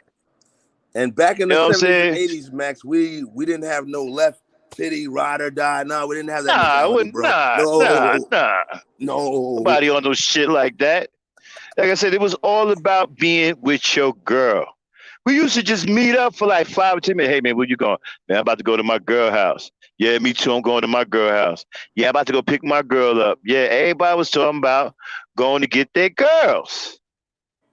You know what I'm saying? And then, like later on that day, we all we all end up at the same supermarket. Hey, what you doing here? Yo, I'm down here with my girl and her moms. They they food shopping. Yeah, my girl and her mom's down here too. Yeah, my girl and her mom's down here too. And then we talked for a little while until our girls was ready, and then we jet. Right. Man, I used to be over my girl's house all day. I was barely outside, bro. Only come outside long enough for me to get to my house and my girl house. Sometimes I ain't even stopped and said nothing to nobody. I just went straight to my girl house. You know? Because you see, we had that old saying, right? Even your mothers encouraged it, right? If you with your girlfriend, you're not in the street getting in trouble. There you go. You know what I'm saying? And they always kept you out of trouble. It kept you up. Your girl kept you out of trouble. If you with Even her, you if ain't in the she got an street. inkling, Max, an inkling that, you about Yeah. to go do something that you had no business doing, she'd be like, And listen, even if you and your girl sat up in her house and watched TV all day, that was more exciting than hanging out with some dry ass niggas on the corner. and I Like, never man, got that. Like, why are we hanging out? What are we doing? Because if we're yeah. not doing nothing constructive or productive, why am I among y'all in the first place? You know I what, could never niggas? fathom that. The funniest shit I ever seen. Remember that B-boy shit came out? Yeah. And niggas had that B-boy stance where they had like that quarter stance where they had one foot one way and they had the other foot broke one way. It looked like a With the ski, boomerang. with the ski goggles. Yeah, man. Niggas would stand on the corner, you know what I'm saying, with that broke ass motherfucking boomerang stance with the ski goggles and just stand up to my yo, man, what up, my nigga? All day. Like, this is all you niggas gonna do? Y'all just gonna stand here looking fucking crazy? Niggas had on British Walkers and shit, right? Sitting there with that fucking half moon stand and shit. You know, and you walking by, yo, what y'all doing? Yo, man, I'm just posting up, man. I'm chilling this shit. All right, so what else y'all doing? Ain't nothing, man. We just hanging out, man. We just chilling. Oh, okay, so y'all ain't doing nothing. Nah, we Right. just, man, we just being niggas. All right, well, I'm out. Right. Ain't nobody, what the fuck I'm up here. Ain't nobody doing nothing. You know what I'm saying? Right. So, and these cats, they just hang around each other for no reason. Right. Like, we had to have a reason to be around each other. Something had to be going on. We either going to a cookout, we going to play football. Something had to be going on. Other than that, we just wouldn't be around each other. We may hang out for like 5 or 10 minutes, maybe have a beer or something. Other than that, we gone, man. Yeah. That's why I don't understand these dudes. They want to be around each other all the time. They want to be in each other's faces. Where y'all get that from? Y'all ain't got no girls? I ain't never seen dudes who look like this before, man. All they want to do is hang around other dudes, man, be in other dudes' faces and whatnot, and take pictures with other dudes. And with their shirts off. I'm like, come on, really? Yeah, Put your shirt oh back my on, God. man. Come on. Don't even get me started on that. Niggas is passing each other pics with their shirt off. Yeah. What? All upon each other, skin on skin. I'm like, Man, what y'all what niggas doing, man?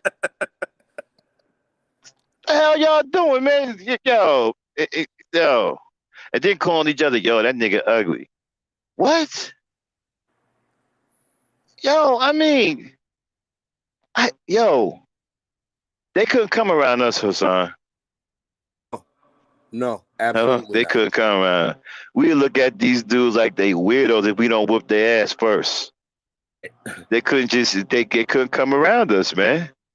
You imagine we sitting up there shooting this shit, drinking some beer, just for a few minutes because we all get ready to go back either in the house with our girls or go pick our girls up, and these niggas show up talking about some, yo, man, I want to hang with y'all, man. I love y'all brothers. Y'all my brothers. I love y'all, man. Again, Hey, nigga, love is don't you for got a women. girl? Yeah, you know what I'm saying? Like, hey, little nigga, don't you got a for girl? Men. Yeah. And then we'll get real ebonic on it. Hey, little nigga, don't you got a girl, nigga? I mean, what the hell you talking about? You know what I mean? Get off me, man. What the fuck you doing, man? Shit, Yo, I'll you go my buy you a nigga, man. blow up doll. You know what I mean? Here, go. Yeah. Nigga, you done been reading too many Bazooka Joe comics, nigga. Talking about some, yo, you my nigga, man. I love you, man. You my brother. I love you, my nigga. Yo, man, you my heart. What? Do you hear the way these niggas yo, talk? Max, my heart. Whoa, your heart.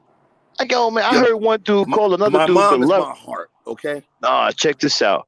I heard one dude call another dude beloved. Seriously. Called them beloved. What? Yeah. They gay. I don't care what they say. They gay. Niggas like, what up? What up, beloved? I was like, what kind of talk is this? What's wrong with these niggas? I mean, they. I might as well said delicious. This is the way I feel, right? Y'all need to go on and get on out of here. If you go your own way, y'all want to go poke each other to do good, do that somewhere else. Go on an island somewhere and just get on out of here, man. Leave our women alone. Right. Don't be ruining the lives of our women. Just get on out of here. Right. And the reason why I got a problem with the guys like, and don't come back. and the reason why I got a problem with the Allen Roger Currys and stuff is because they don't care about the mentality of these boys. They still trying to teach them how to get girls. Yeah, but if you teaching a boy how to get a girl who's mentally messed up, then all you're going to do is ruin her life. Right. Didn't one of those dudes that you said, oh, it's all about effing. It's all about effing. I'm like, that's all you think about? That's all they think about, man. They're talking about if you on Tinder, you put up a profile and within hours, you effing. That's all y'all care about? That's why y'all don't have nothing now. I was talking to somebody the other day. I said, well, these other races of men done build infrastructure and stuff like that. I said, when the Chinese woman talk about her man to the black woman can't relate. No, absolutely not. Chinese woman, oh, my husband, he's built these buildings. He's built hospital for me. I can work anywhere I want. My husband do this, my husband do that. The black woman can't. You don't even know what the hell she's talking about. He's sitting there quiet as hell. He can't even engage in the conversation. And then well, why is she all mad? Why she big mad? Listen, if you got other races of women who gathered around the black woman and started talking about what their husbands and their men do, the black woman would get up and walk out because she ain't got no dog in the fight. Nope. She ain't got no dog in the fight. She the odd person out. Because her man don't do shit. Her man ain't built nothing. And he ain't running around here doing the damn thing. So she can't even engage in that conversation. That's a do nothing male. That's what he is. Exactly. He's worth nothing. And that's what Cynthia G was talking about. You are expendable. Right. Expendable. You're useless. You're futile. You're not productive. You're non-essential. You're nothing. And a conversation, that kind of conversation for a black woman is a non-starter, man. It's like, okay, she can't even engage in none of that. Her men ain't built a damn thing. And you know what keep killing me is they keep going on. We built this. We ain't built shit. You ain't built nothing. No, not a damn thing. We built this country. When are you gonna do something? Keep riding off of what slaves did 500 years ago. What are you doing now? Right. Nothing. I'm getting tired of brothers talking about civil rights. And man. First and foremost, the one who got the civil rights movement started was Emmett Till's mother, okay?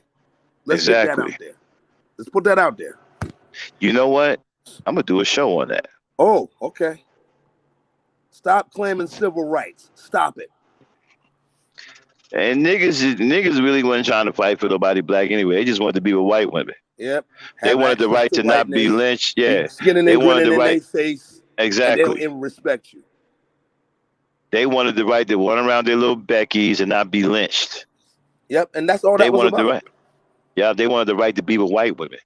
And at Harry first, man, Belafonte when I was, heard that, I'm like, yo, oh no, come dude. on, Harry man. Belafonte was Because a I was super fooled coon. too, but I'm like, wait a minute, I gotta think about this for a minute.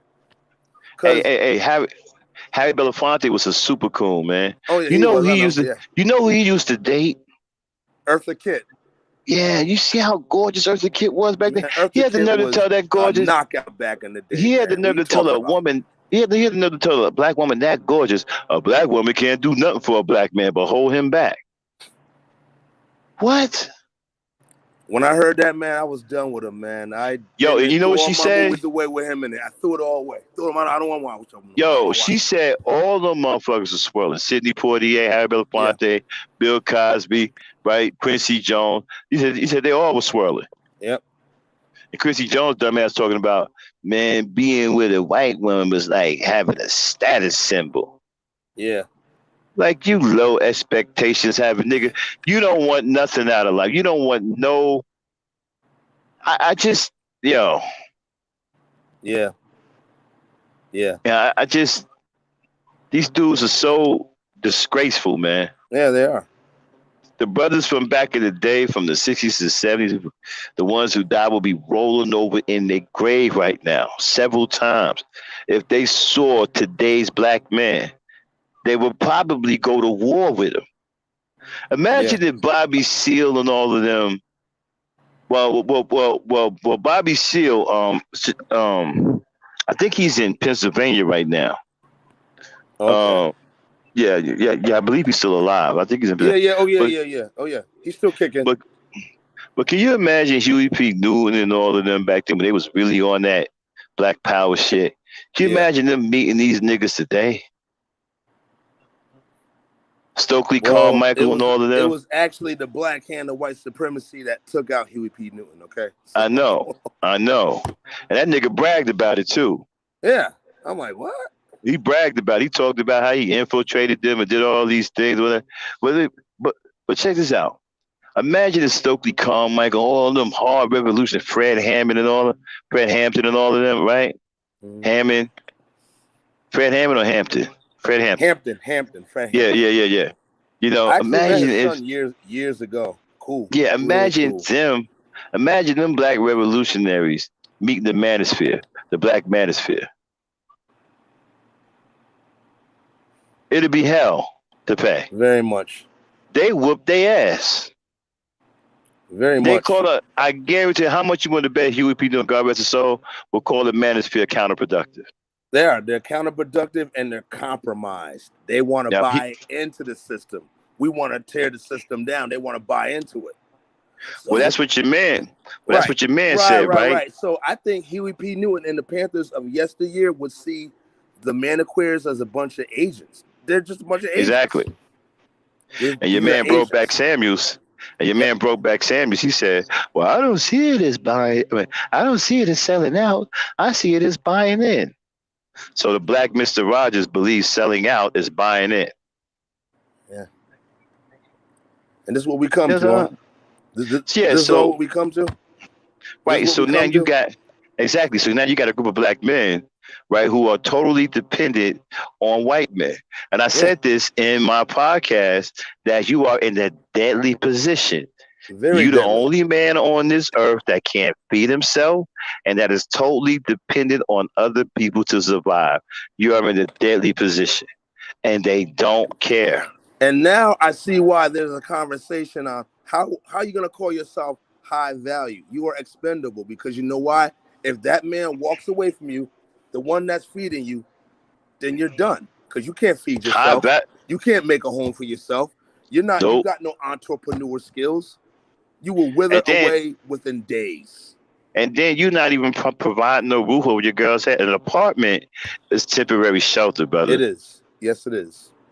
I tell these guys, oh, well, you know, I got my house and you pay rent. Okay, well then you're not in control of that environment. Nope. Another man is. Definitely. Matter of fact, the man that controls that environment, he can make your wife turn against you. Absolutely.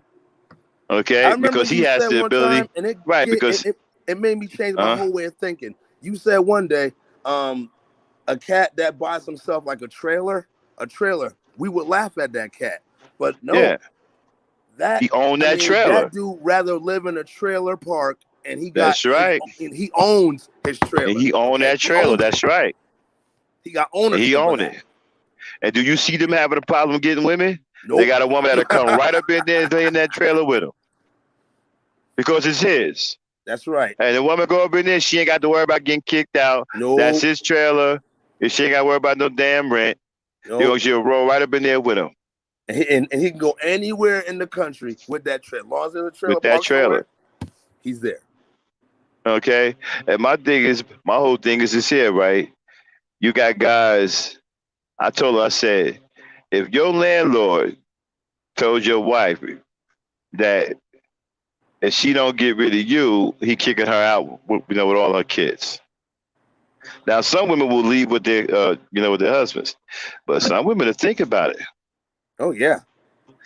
See, you can't come at a woman about her kids because most women are really into, survival, and they're really going to do what they can for their kids. Yeah. You know what I'm saying? So, coming at a woman like that could be problematic. Very much. And then you can't even control the environment because you don't own it. No. Nope. And so when something happens, you got to go to another man to get it done. You can't get it done yourself because it's not your property. Wait a minute. All right. So let me get this straight. You got to go to another man to eat, and you got to go to another man for shelter. But then you're asking for submission. Ask for submission. You don't have a pot to piss in or willing to throw it out, but you asking for submission. You got to be out of your damn mind. Yeah, you got to be smoking that crack. That's what you do. Yeah, you smoke super crack. You smoking some crack we ain't even heard of yet. It's about to hit soon. Yeah. You see niggas running around here with towels around their mouth and shit. Okay, that's that new crack. You know what I'm saying? And and the thing about it is these dudes are delusional, man. Very much. Like, dude, you don't have anything. Do you not understand that? See, they think, check this out. They think the white man taking care of them is them having something. No. You're like his proverbial child. You're like a proverbial son. Right. And he gonna get tired of taking care of your ass. He providing your jobs for you. He gives you your paycheck. Yeah. Yeah. So now this man is sonning you.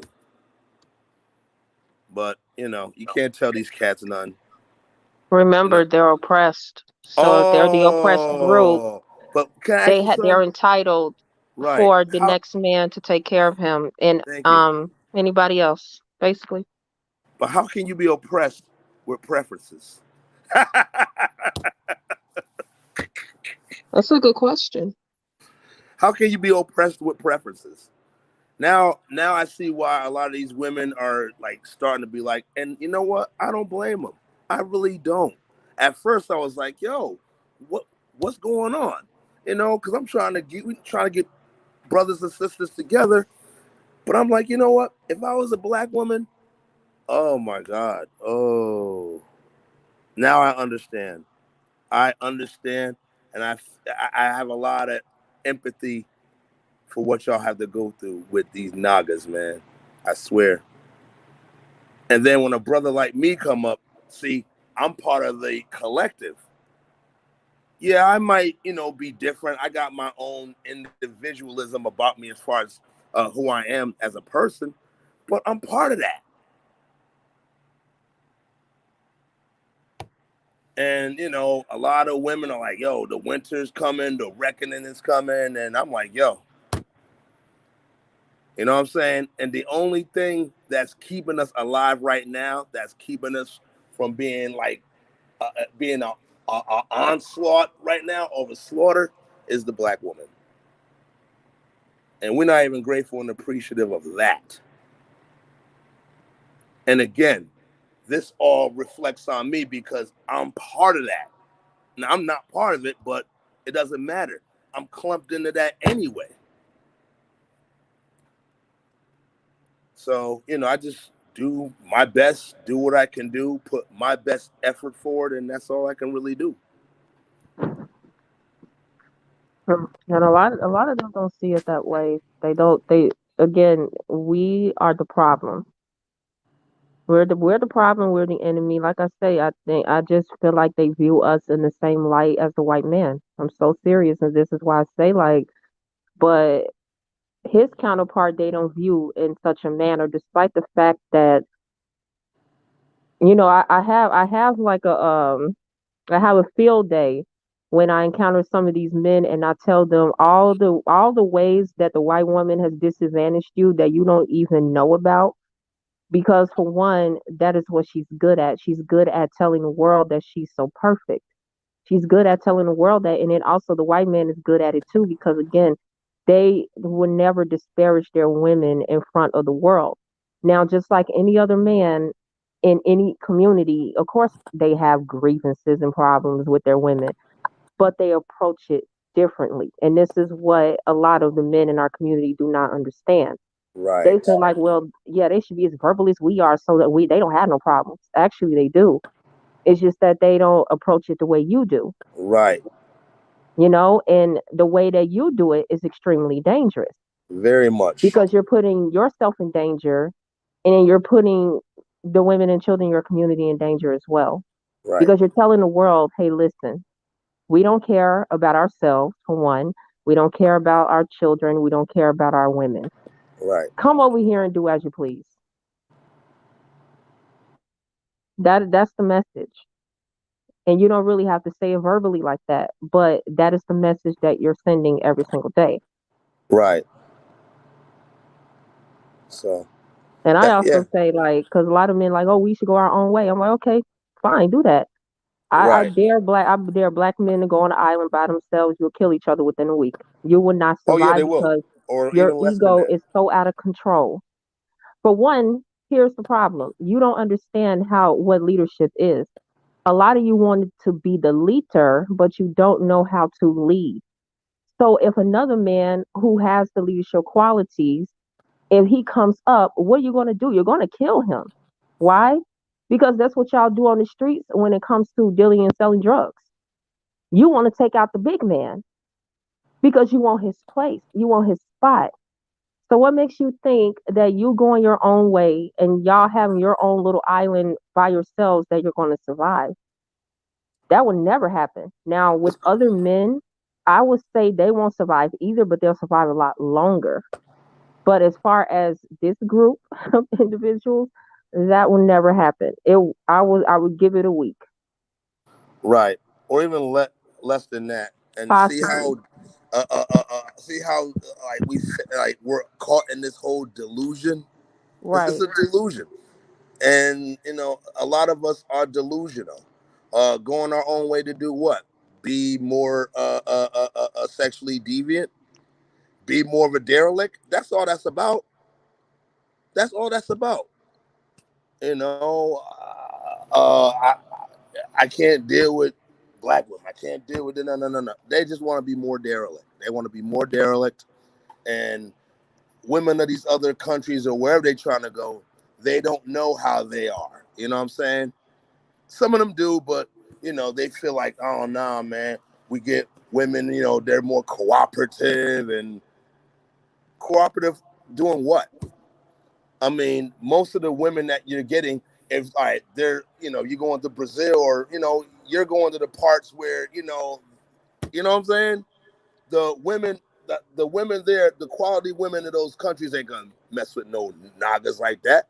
You'll probably get some $5 whores or something, but you ain't gonna get no woman like high value hmm, in those communities. Asia, uh, uh, uh, Latin America, Brazil, you're not getting the high quality women there. No, you're not. No, you're not. You don't even go to those parts because you're not allowed there. And let's explore this whole cooperative situation. I mean, of course, you'll be more, well, it will appear that you're more cooperative to another individual only due to the fact that you don't really know them that well, right? Right. And this is what I have a problem with. I will always say that the reason why a lot of black men are so obsessed with these other women is because you don't even know them outside of sex.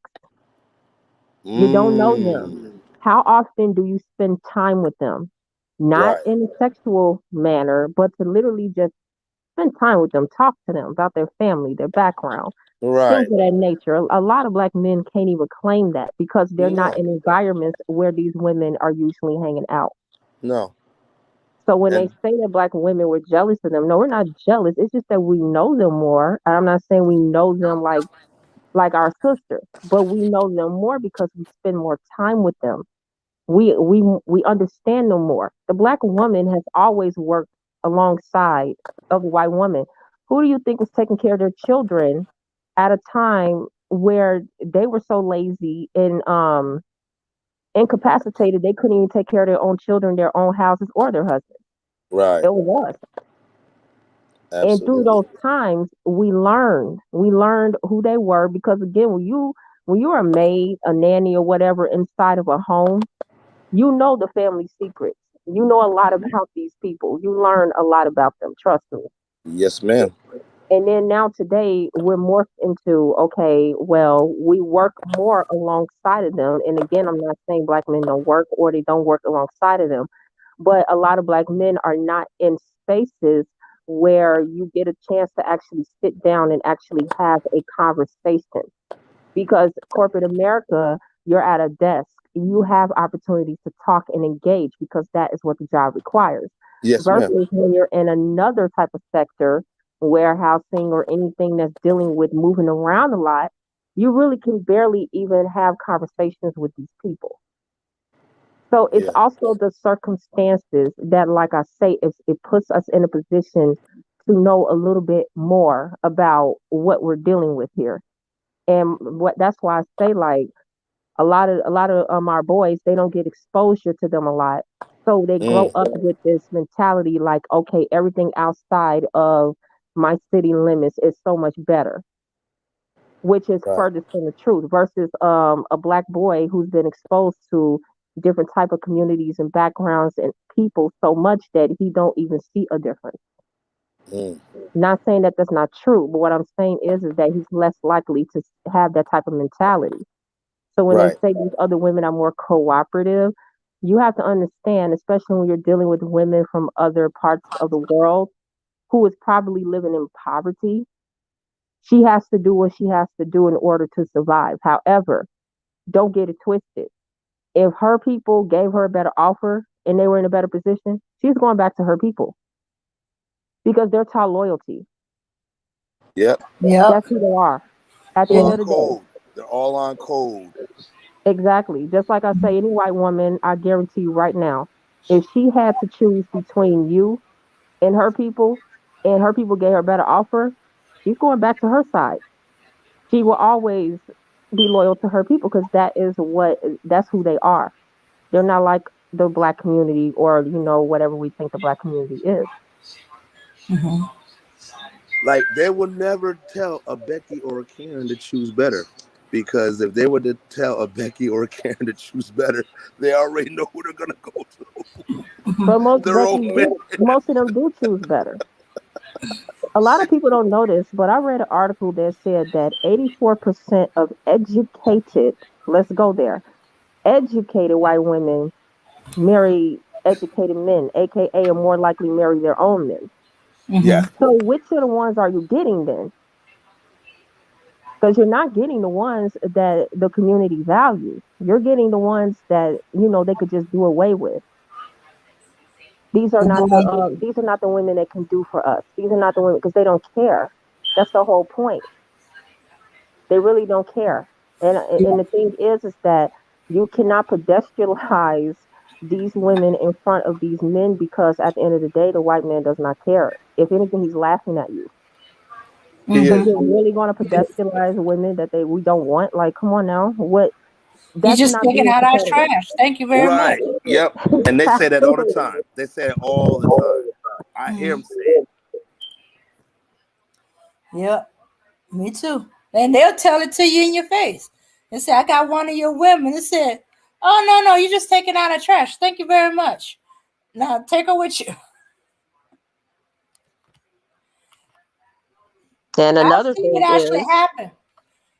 yeah, and they say it a lot. And another thing is that, like I say, there is when it comes to, when we always talk about pathology and things like that, black men do have some pathology that's equal to white women. They both see themselves as victims, for one, right, of white men.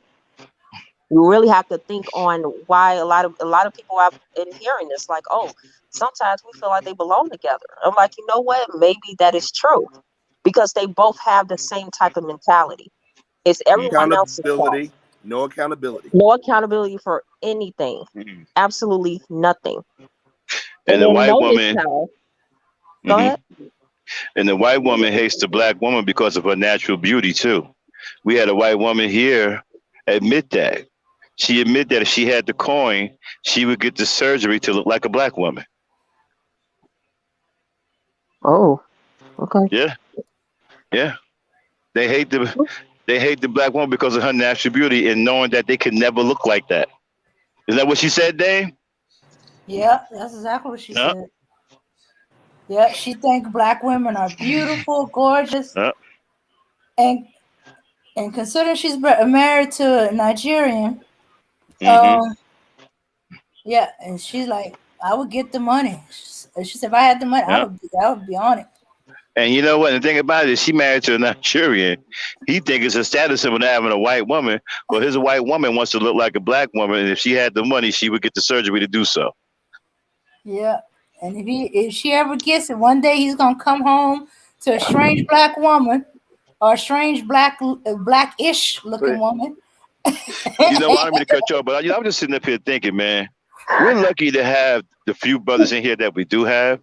It's going to take some time to get some more quality brothers in here, but we're lucky to have the few that we do have, like Hassan and Emmanuel, because this side of YouTube, the brothers, it's bad, man. I mean, there's so many dudes on here that hate black women. It's crazy. And even the ones that come in and try to pretend that they're cool for 1 minute, then they turn on you, and then they go places to where they're allowed to talk crazy about. Like, this is why a lot of them like coming on RBR, because RBR lets them talk crazy about black women. That's one of the reasons why he didn't want to confront me over here. He wanted to confront me on RBR because he knows that he can't get away with that shit over here. And it's really bad. Yeah. It's So so becoming that. so I'm sorry. uh-huh. Go ahead. I'm sorry, Max. I'm just saying that we're lucky to have the few good brothers that we do have. Cause it's bad out. It's bad over here, especially on this side of YouTube. Yes. Almost all of these dudes, a large percentage of them, I say 80%, maybe a little bit more than that, hate black women. Yeah. And I want to add on, Max. It's dangerous when I go to these women's spaces and I'm in their chats. I mean, they know my name and everything, so I'll get hey, hello, but it's scary because they're like, what is he doing here? Exactly. Yeah, it's gotten to a point Like, now to where, right? yeah, They you don't can't want men in their even. chat rooms. They don't. But look at what the men are doing, though. Yes. I mean, you're supposed to be the leader of your community. You're supposed to be the first line and only line of defense of your women and children. And you're sitting up here bullhorning it to the rest of the world that she's the least desired, her life don't mean nothing, and she's hateful and all this other crap. Right. I mean, this But shit is a tragedy, huh? yeah, but you had a podcast where you debunked that the least desired. That was a very good And check podcast. right, and Very check that good. even RBR, right, in his crazy ways, even he sits up here disrespecting black women and call it telling the truth. It's like there's just no respect for black women hardly anywhere on this side of YouTube. with the exception of, like I said, we're blessed to have the few brothers that we do have. You know, you, Hassan, Collins, Briggs, Kendall. You know, Yeah. Rozzy at times. I mean, we're lucky to have the few brothers that we do have. Cause I'm telling you, it's slim pickings out there. I would say it's about a good on this side of YouTube. Yes, sir. It's at least 85, maybe it might be 90%. It might be somewhere around there. 90% of the dudes on this side don't like black women, hate black women, Yeah. and blame black women for everything, and they're weak and effeminate, and Yeah. it's just bad, man. And I really appreciate you acknowledging the few brothers that do come through and get on your platform, and we try to hold it down with you. But like I was telling Remy, they're still gonna clump us in the collective. And everything that they say and do, they're gonna look at me. And I'm like, I didn't say nothing like that, but we don't know you. Dude, I'm public enemy number one. I can't even go nowhere. These dudes can't wait to get after me on a platform because they hate me because I have this space for black women. They don't even know me, but they hate me because of my channel. Oh, you let black women get away with anything. You let black women, call. Man, what are you talking about? First one was, what do they get away with, Max? What do they get away with here? I have no idea. Oh, okay, all right, I figured. I have no idea. They're trying to convert you. Oh, no. That ain't gonna never happen. No, I know it's not gonna happen, but I've seen it with my own eyes and had my own experience with this before. Because a lot of you do not know that I was on YouTube. What was that? 3 years ago? 4 years ago? Yeah, I had a very personal experience with this. See, what they're trying to do is any man that they find that has a pro-black woman channel or even appears to have any sympathy towards black women, period, they'll try to ridicule you so much to the point where you just give up and like, okay, I'm not going to do that anymore. So now I'm going to play by the rules that they set for YouTube. They don't want anybody who is not exactly like them. It's like, like a group think type of mentality. You either with us or against us. Yeah. I hate to tell you, brothers. Don't compromise. I think, Max, you're the longest running guy who's pro-woman who haven't been converted or brought to a point of where I hold her accountable for 50%. And let me tell you something, and to add on to what Frankie said, I'm seeing a lot of people that was here in this space when you started, they all fell by the wayside damn near. Man. Fell by the wayside, man. Yeah. And you see, the reason why... You stayed on your square, Max. You stayed on your square. Because I'm naturally this way. If they waiting for another shoe to drop, it ain't gonna never happen. I'm naturally like this. Yes. This is not a gimmick. This is not a show. I'm put on a show. This is who I am for real. I'm naturally this way. Yes. I'm never going to change. So I don't know, all that trying to convert me, you guys are wasting your time. It's never going to happen. Right. And I don't like you knockers anyway. I don't like none of you. I would never side with you about nothing anyway. Excuse me. Do you know Woke Progressive? Huh? Somebody named Woke Progressive. He's backstage. Yeah. Okay. All right. I'm Come on, let him up. Let him up. You all right? Hello, Woke Progressive. We had a bunch of trolls hop on here. What's up? So I'm a little. What's up, Woke? Peace. Nah, he's not a troll. What up, Woke? What's on your mind, Woke? Is he still there? Yeah, he's still there.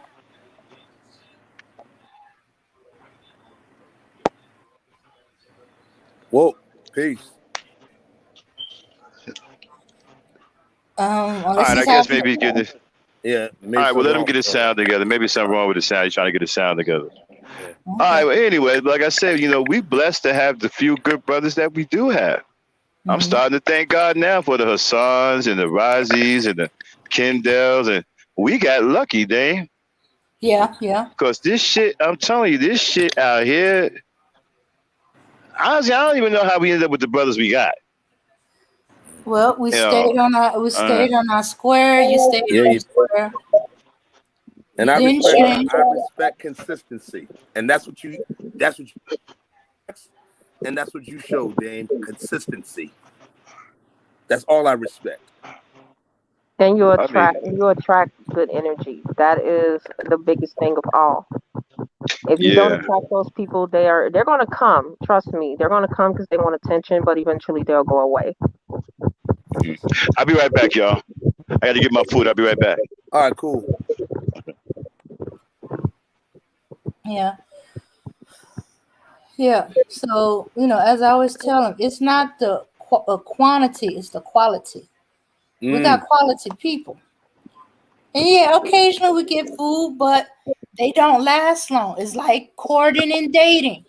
It's going to come out over time. Yeah. And so, okay, so I guess you could say, Morris, Deacon, showed himself over time. It happened. We went through this several times. So, I'm disappointed that he's that way, but hey, it is. That's why you take your time. Yep. Yeah, it's almost like courting. Mm-hmm. And it's gonna keep happening, unfortunately. And Yeah, you know, what you I don't do is let yourself get down about the ones that didn't turn out to be who you thought they were, or who they say they were, or who they were pretending to be. You just keep on for those that are genuine. And Mm-hmm. it did hurt. It did sting. There's a couple, peeps that hung with us for a minute. That I'm like, all right, word. But I'm like, Mm-hmm. oh, they showed who they were. I'm like, ah, man. I And don't then, think I don't think people hide who they are. It's just that we don't ask the right questions. Yeah, true because Because that. we get True if to. that. you and that's why I say like the conversation about pedophilia is extremely important. Only Mm-hmm. due to the fact that you would be surprised on how a lot of people view it and how a lot of people think about it. Mm-hmm. And it would really turn the wheels in your head. See, like with me personally on my social media page, I at least talk about it monthly Mm-hmm. because I just want to know who am I engaging with, and possibly I don't know if they have these tendencies or things like that. It's just for my peace of mind. But like I say, I don't think people hide who they are. I just feel like we just don't ask the right questions, and we don't really probe, and we don't really get to know a lot of people. And this is a YouTube platform, so it's not like you have a lot of time to chat with every single person that is in your audience. But Right. You yeah, try to give people the benefit of the doubt until they show who they really are. That's right. Yeah. Mm-hmm. Hey, can you guys hear Well, me? Are you still there, yeah, Max? woke. Hey, peace. How yeah, you we doing, can hear brother? you. Max had to Hey, step how's it out for going, a man? second, but he'll be back. Okay, all right, that's So, fine. I just wanted to anything? talk to Max. Well, oh, I'm Okay. sorry, I didn't mean to interrupt. What was that? No, no, go ahead, bro. Go ahead. No, no, go ahead.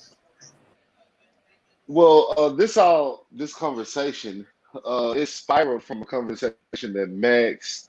There's another guy. I think he comes to this channel, Deacon Morris Anthony. Are you guys Mhm. familiar with him? He calls himself Yeah. Yeah. Deacon. But Yeah, we Mm-hmm. are. there was a conversation that started. So it started from what happened at RBR's channel. And I'm not gonna lie, we were a little bit critical of some of Max and his points because I'm sure, as you guys know, Max always says that he doesn't love any other man, including his son, including his brothers, or his fathers. And we were coming from the perspective that yes, even you should have the same love for those men that you will have for your wife or a woman that you're being sexual with, that you're sexually involved with. You should have love for your brother. There's nothing wrong with that. And it seemed like what Max was doing in that moment, he was doing a little bit of pandering. I don't think that, Max's position on women is necessarily a bad thing. But when you start pandering to bad behaviors, they do have community-wide consequences, absolutely. And we also can't do that with men either, because we have gangster men, we have thuggish type black men, and that type of behavior, promiscuous type black men, that type of behavior in black men needs to be stopped at the root. I think it starts with fathers, which you can also blame men for. But at the same time, if we're going to blame the men, we also got to be consistent. in our blaming. Okay. Now, a black woman who's walking in righteousness, an upstanding black woman who's carrying out all the womanly responsibilities that she should be carrying out. Absolutely, we should uplift these women. These women serve as a positive force in our community. We should love these women. So I'm not talking about those type of women. However, we do have elements in the black community of both women and men. I don't even think it's a gendered issue of both women and men who represent everything that we should not be. And that's when we start talking about the Meg the Stallions. We start talking about the Cardi B's, who's not a black woman, by the way, but she gets lumped in with black women for some reason. Black women who do exhibit some bad behaviors on my channel. I call it ratchetness. We should be able to have an honest conversation and say that, look, these type of women who do this should not be uplifted, because by uplifting those type of women, what you're doing, you're not only uplifting them, you're sanctifying their bad behaviors. And eventually, if bad behavior is sanctified, and we said bad behavior as the standard, you're going to have women who are otherwise righteous, who otherwise would do the right thing, start doing the wrong thing because they're being influenced by women who are uplifted that should have never been uplifted in the first place. That's my Okay. only position. Me and Max weren't able to actually get that out earlier, but Okay. Well, that's how I feel about you that. see that what the thing is, what Max is saying, men cannot critique men cannot critique women on their bad behavior until they straighten out their own bad behavior.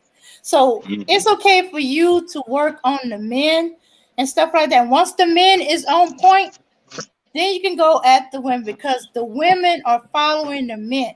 The only reason that this behavior is happening with these women is because of their environment, which is created by the men.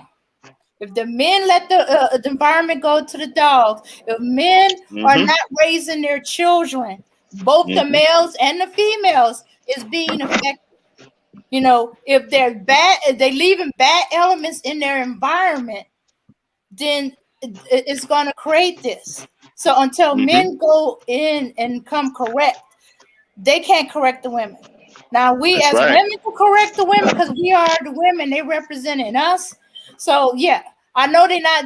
Some of them are not doing it now because they in defensive mode because men are attacking them. Instead, the men need to be concentrating on themselves. And once they concentrate on themselves and do what they got to do, women can concentrate on themselves and work on the other women. Mm-hmm. But as long as y'all continue fixating on the women instead of fixating on y'all, nothing's gonna get done because the women get in defensive mode and they don't get it around to correct it because they too busy fighting off the arrows that y'all slinging across to us. But Mm-hmm. if you do what you do and they see that you got yourself in order and they don't have to worry about you coming attacking them throwing arrows or crap at them, then they can concentrate on themselves and then concentrate on the women that's out of pocket or not doing right or not doing things. And and you Mhm. cannot sit here and complain about bad behavior when you weren't in the homes when these children were being raised and critique the mother on allowing the behavior to happen. Period. You had no say so in the matter. So you're supposed to be in the house, right? Taking care of situations like that so your little girls don't grow up ratchet. And I absolutely 100% agree with that. And on a community-wide scale, if we're talking about this on a macro level, okay, on a big level, okay, I think your argument is logically sound, sister. I'm not sure what your name is, but I think your That's fair. argument was like, yeah, I think it's logically sound. But if we're talking about black people on an individual level, we're talking about an individual man critiquing in another individual woman, there's nothing really wrong with that because every single black man is not responsible for walking out of the house and abandoning his kids. Now, if you have an individual black man who is responsible for that, you can talk about him individually, but every single black man is not doing that. I definitely have never done something like that.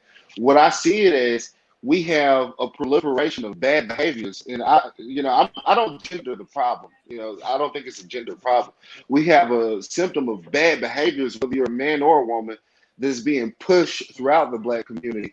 And when we take, as a man, as the leaders, when we take the position of, well, we're just going to criticize each other, but we see these bad behaviors being pushed on women and not call that out, we do not only ourselves a disservice, but we also do women a disservice because we're not telling women the truth at that point. We're allowing what we recognize and what we know is something bad, but it's spread throughout our community and nobody's calling it out. But on the opposite end of that, you get one of these black manosphere nuts constantly criticizing women and never calling men out for their bad behavior.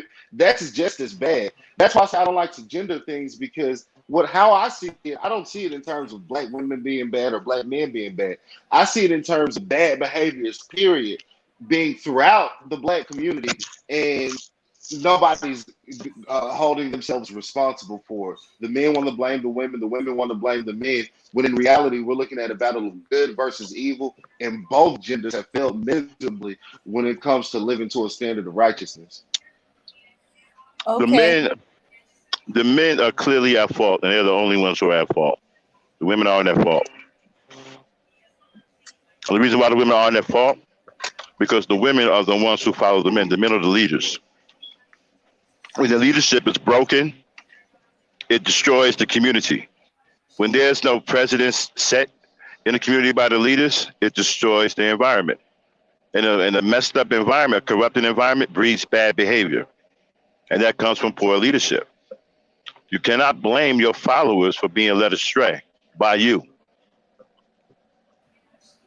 And I definitely agree with that, Max. But if we're going to look at this on an individual level, you're saying that every single mistake a woman makes, okay, we're not talking about black women. Say we have an imaginary black woman in front of us that's just done every terrible thing you can imagine. Are you going to sit here and tell me that black woman, every single one of her individual mistakes is a result of black men and black leadership? It depends on what the mistake is. All right, let's say she's been sexually irresponsible. She has multiple kids. We're going to use the classic example. Multiple I blame it on the kids, multiple men. I blame it on the black men. Yep. And it's not her fault at all. Nope.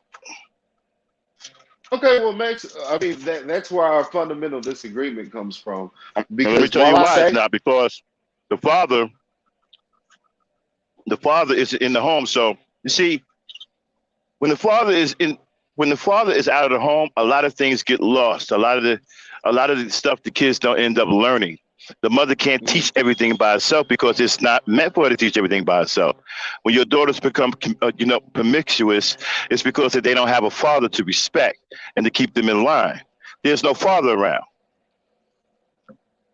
And so okay, what if she goes out and she robs and kills another person? Let me explain something to you about the mother, right? The mother is a nurturer. She's not an authoritative figure. Mothers get ran over every day by girl and boy. The father is an authoritative figure. He is where the buck stops. Mm-hmm.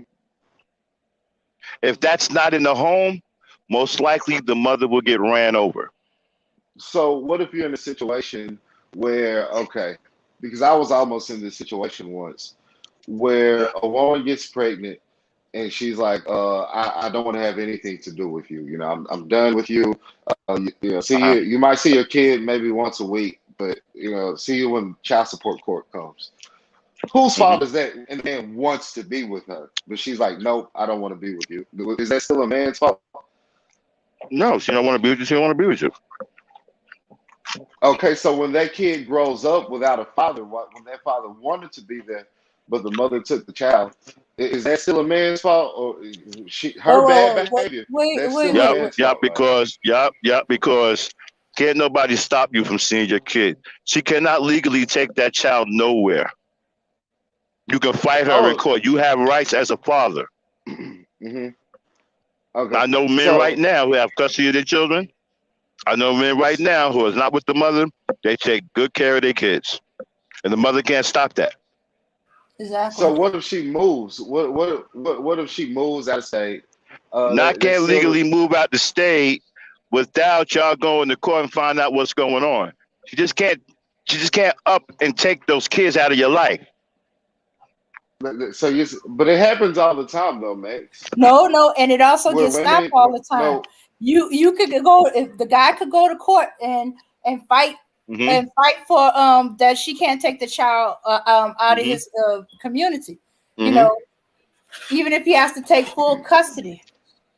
If you haven't been declared an unfit father, she just can't legally get up and take that kid halfway across the world without your knowledge. okay, well, I'm not gonna lie. I really don't know how the legal system works in that respect. So I'm gonna take you guys at your word and say that. But I feel like the folly that we're running into, and you can do that, Max, but the folly you run into is clearly a woman in the example I gave is a woman who's intentionally making bad decisions. I don't think that women are so dumb that they are under the influence of, you know, their bad misfortunes in life. I think that women are thinking human beings that can rationally Well, criticize a situation, can rationalize a situation and say, look, I've been through this bad situation. I may have been raped. I may have been molested. This terrible thing may have happened to me. But I'm not going to let that destroy my morals and my well, righteousness as a woman. And I'm going to live to a higher standard I than blame that you. on the I blame I that on the think that men too. women should, of course you do, Max. But what I'm And let me saying tell you is, why. I think that women are smart enough and were blessed enough with the ability to Well, rise above that. it's not even about that. See, what you're talking about is a situation where she's picking the best from the worst. You see, when you allow your environment to become corrupted and you don't raise your boys to be upstanding men and they raise themselves in the street and become degenerate animals, well, the community gets saturated with such degenerate animals, right? So at that point, you leave the black woman no choice but to pick the best from the worst. Let's be honest. I don't think that black women are really choosing our best. They're choosing the There worst. are I no feel best in the community to choose from. I just said the no. best from the There's a worst. best. No, No, I think the best are black men who aren't thugs, who don't look at maybe women as back just. in the maybe back in the 70s and early 80s, maybe even the mid 80s. Now, no. Oh, there's still good men. There's men like me. There's men like you. I assume that you're a good man. Yeah, Men I like understand. Son. You Yeah, just but I'm thought the Son a married. good man. But But I most mean, of us there's are plenty married. of other you. But there's plenty of us. There's plenty of yous at my age. I'm Yeah, 27. yeah, There's but plenty of I'm not yous. saying. Listen, I'm not saying it isn't, but it looks pretty. It looks pretty bad at this point. You just got too No, many effeminate males. It's just too many of them. well, what does that mean though? I heard Cynthia G say that Well, same thing. She was talking to some guy. She was in some well, debate. listen. It said men are feminine. What does that mean? What is an If effeminate? you Because I are look at an effeminate man as a homosexual. Honestly, right, if you don't have any manly qualities, if your qualities or your attributes mimics that of a woman, then no man will take you seriously, nor will they fear you, and you will never be able to protect your environment or your women and children because they will consider you weak, and they so will in run a and ransack you in your community. okay, an effeminate man, is that like a RuPaul type Lil Nas X man? Is that or give me an example A of an man, effeminate man. a man that has a man that has behavior and mannerisms like a woman. So would you say Brother Polite is an effeminate man? I don't know who that is. Brother Polite, you know who Brother Polite is. Oh, you said brother polite. Yeah. Do I think he's a what? Hey, do you think he's an effeminate man? I never thought about it like that. No, So is he an I No, think he's he's a a. is, weak I is he man. an think he's a. effeminate man? I think he's a degenerate. Do you think he's but you don't think he's an effeminate man? Well, he doesn't come across to me as effeminate. No, Okay, give me an example of an effeminate man. Kevin Samuels. Okay, that's definitely true. Yeah, yeah, he's a homosexual, but I don't think we have. I mean, I see where you're coming from, but when it comes to men who identify as straight, okay, I don't think we have an effeminate problem among men like that. Most straight We men got a act big straight. problem, brother. Big. It's bad, No, bro. no, I think the problem is, I mean, you do have more homosexuals among black men than we've had at It's any bad. point in our community, but I think that's a totally different issue from straight men who interact with women. But here's the thing, right? Here's the fix. Believe it or not, as bleak as this sound, there's an easy fix. Black men What's that? aren't black men aren't interested in the fix. It's kind of like a cure, right? Nobody is interested in the cure. Black men aren't interested in the fix. Okay, what do you say the fix is? The easy fix is for you to fix yourself.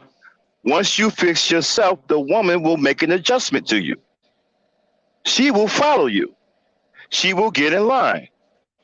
You see, the Okay, reason well why let me. you don't hold on. See, the reason why you think black women are unruly and they don't do this and that because they don't have any men to respect.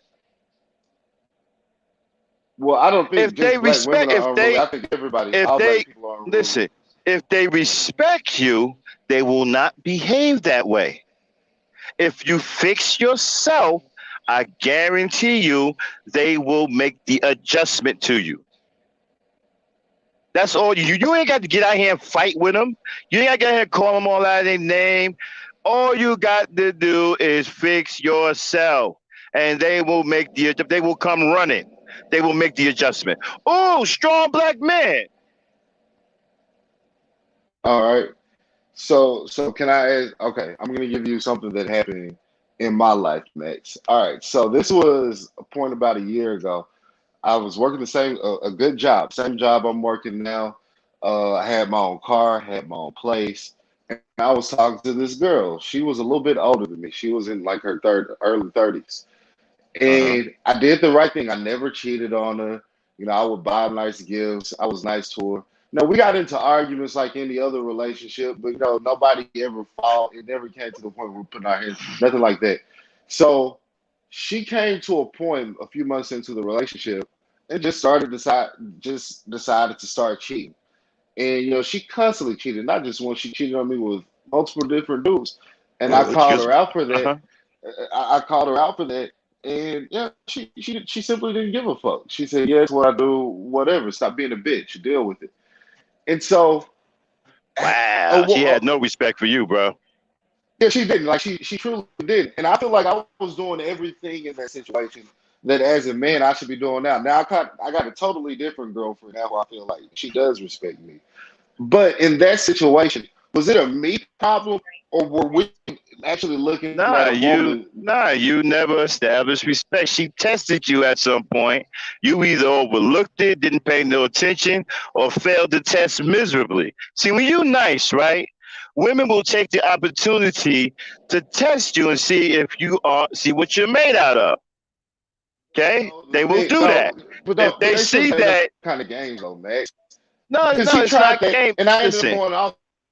Like that's why it's I said not we a had a nice game because argument. listen, it's not a game because women, right? Women want to nest in the environment. In order for Mhm. them to do that, they have to know that they're with a strong male that can protect them and their children. This is why they test men. You understand what I'm saying? Some men are obvious they won't test. They can tell that this nigga can handle up or whatever, right? But some of you nice dudes, right? You're a little bit overly nice, and when they test you, you come up soft. Soft does not equal protection. If you come up soft and she feels that you can't protect her, she will lose respect for you and won't respect you. Now, some of them, if they love you before they fall in love with you, they would try to make you tough by challenging you. That's not the right way for them to go, but some of them do that. I don't recommend that women do that because some of these dudes are unstable and could snap on you and kill you. You understand what I'm Yeah. saying? But some of them will try to make you tough by calling you a bitch ass nigga, challenging you, getting in your face, right? Even daring you to hit them, okay? To show them some kind of manhood, right? So at some point, she tested you. You either failed or you overlooked it, looked it, or didn't address it, and it came up negative for her. You And know, you know now, what you sound like right now, Max. Okay, when uh huh, when a woman calls into Kevin Samuels, and it's clearly she was clearly in a relationship with a fucked up individual, and Kevin Samuels always somehow finds a way to blame that woman for the situation. I feel like you're doing the male equivalent of that right now, well, and I feel actually, like the I'm the answer one to that's on this. Well, Kevin Samuels is wrong. I'm actually right. I mean, but you're not right though. The Yeah, I'm actually thing is, right because it is the man's fault. Kevin Samuels is wrong. It's not the woman's fault. The woman is a follower. You cannot blame a follower. You cannot blame a follower for being misled. You have to blame the leader because he is the one that misled her. He is the culprit. He is the origin of her bad behavior. Correct the leader and you'll correct the woman. Not the other way around. You can't correct the woman and then correct the leader. It don't work that way because the woman isn't the leader in the community. The men are. You must correct the men. And then the women will correct themselves. You think women don't want leadership? I've seen women throw themselves at leadership. They want leadership. They want strong masculine men, right? To take the burden off of them and all they want to do is be women. That's what they're looking for. Women don't want to be men. They don't want to do what men do. They don't want to have to do a man's job, nothing like that. They want the men to handle it all. And they just want to be women. When that man shows up, watch a woman throw herself at him. Y'all got to correct yourselves. You got to become strong leaders. You got to check each other. You got to coach each other. Get with some other brothers, man, who are good at leaders, that can lead other men.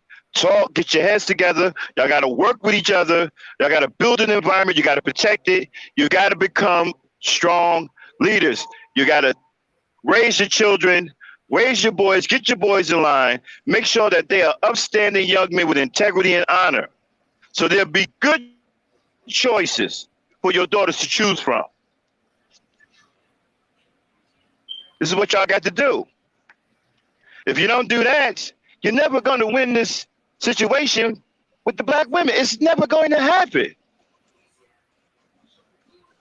It's never going to change. You can talk about her till you blue in the face. It won't change until you change. That's the only time it's going to change. When you decide to change it, that's when it'll change. Other than that, she's just gonna go up and do what she wants to do. Well, we Because do she got don't to have no start choice. with. She's in survivor mode. But you also got Huh? to be honest. Any woman listening to this right now, you also have to be honest to yourself and look at what you're doing, and examine that. And if you see that you're doing something that's not right, you have to make the proper adjustments, or your life is never going to get better. You can be told that men are the reason for all the problems in your life, but at some point, as a woman, you have to woman up and realize it's not really men, it's you, and you have to make the proper decisions to rectify whatever bad behaviors that you exhibit, whatever bad things going on in your life. You have to learn how to fix that despite the shitty spoon that you were Can't. given, despite what you She call the can't. men. She can't because She you're not there can. to. No, She can't no, don't because say that. no, no, Max, you're not no. doing these She women any cannot favors. because you're No, not you're there. hurting Wait a black minute. women, Max. No, no, no. She can't because you're not there to teach her these things. You No, don't get it. that's why she's got the It's most high. That's why she's got God. That's why she's got that Bible. She needs to no. open up that Bible. The most I gave. The most I gave. Wait, you're cutting out, You Max. Morgan Max. You. Nah, he's Borging a bit. Hmm. He must have got into that area. Ladies and gentlemen, I got to go. Okay. I'll catch y'all on the rebound. Peace, power, All right, unity. peace, man. Peace, everybody. Okay. Woke Progressive. All right, Remy, good talking to you, man. Max, Dame. Bye, Hassan. All right. Peace. Bye, All right, Hassan. now. I'll catch y'all. All right. You still Morgan Max.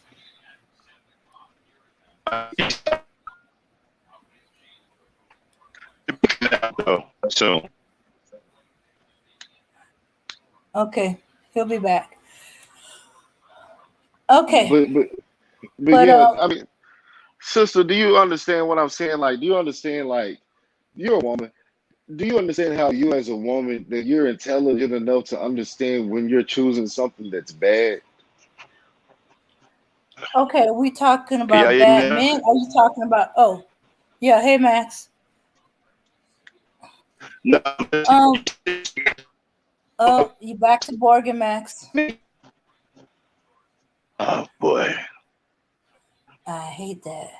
You seem to be clear. Say something again. Can y'all hear me now, or am I still bugging?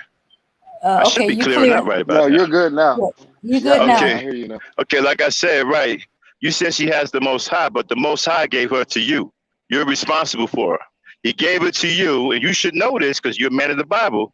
He gave it to you, and he said, love her like you would love yourself. So you are responsible for her. You're also responsible for her teaching and her guidance. If you're not good to her, you can't blame her for going astray.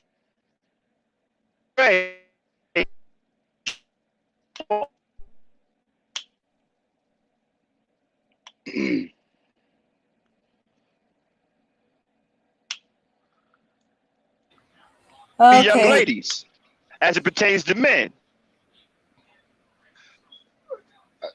Well, you started Uh-huh. working out a little bit again towards the Yeah. end, but I think I I'm got still the gist. Wait, I heard the beginning. I think I got the gist of what you're saying. And like I said earlier, on a macro scale, if we're talking about the whole community, I think you're right. But if we're talking about individually, just because some of the men aren't where they need to be, which I would agree with you on, doesn't give women a get out of jail free card for their own bad behaviors. The Bible also talks about a virtuous woman. It they're does not in say, jail. no, it does talk about virtuous women, women who are virtuous. It outlines the standards that a woman should live by as a woman.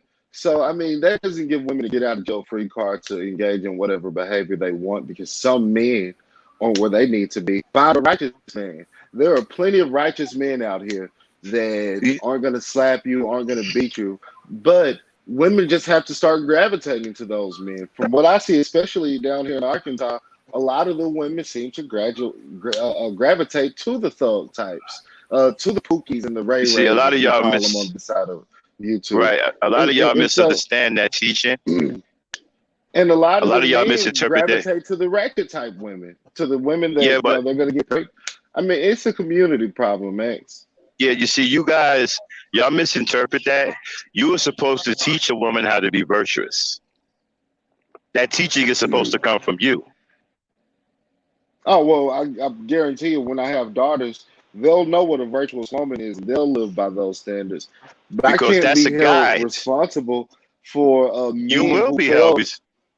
No, no, no, I won't. I won't be held responsible for another man's sin. And I say it all the time on my channel. It's very unfortunate that we live in a state where fathers don't feel any responsibility towards their kids. I'll give you a prime example. Dr. Dre allowed his daughter to go homeless. I feel like that's the sorriest as a billionaire. This man is a billionaire.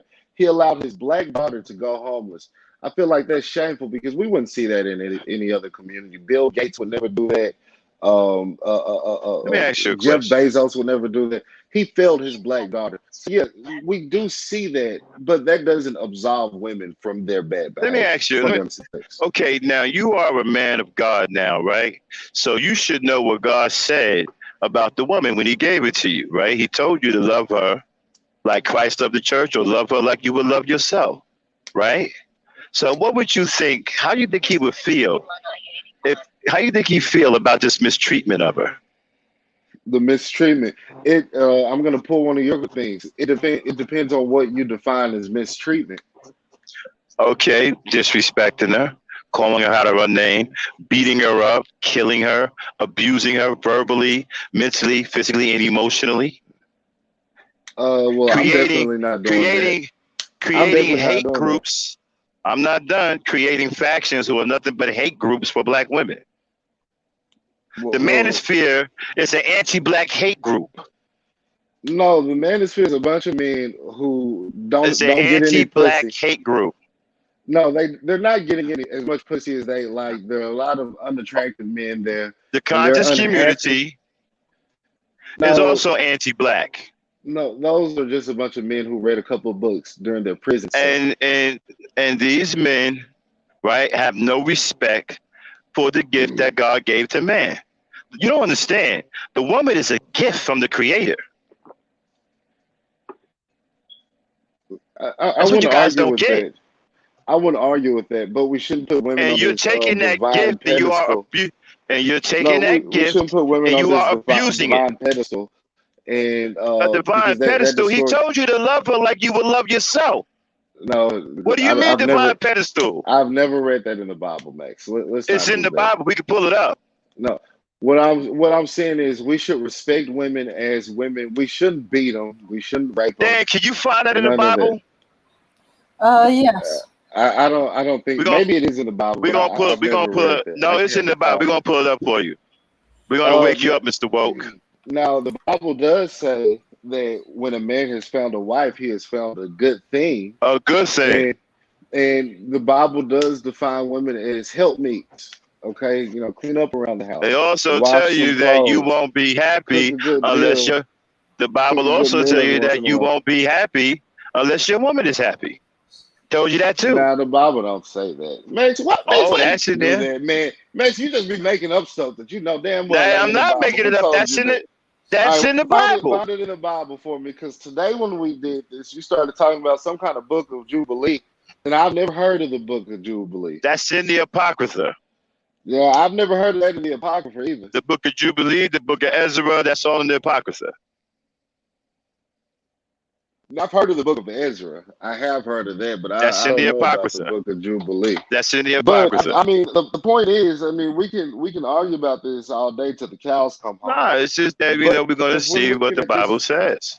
if we're It looking at talked it from a about biblical perspective, the Bible also says that a woman should submit to her man, that a man is the actually, head of actually, the actually, household, that a actually, man is the head of the basically, house. most of And the oh, Bible is pro woman.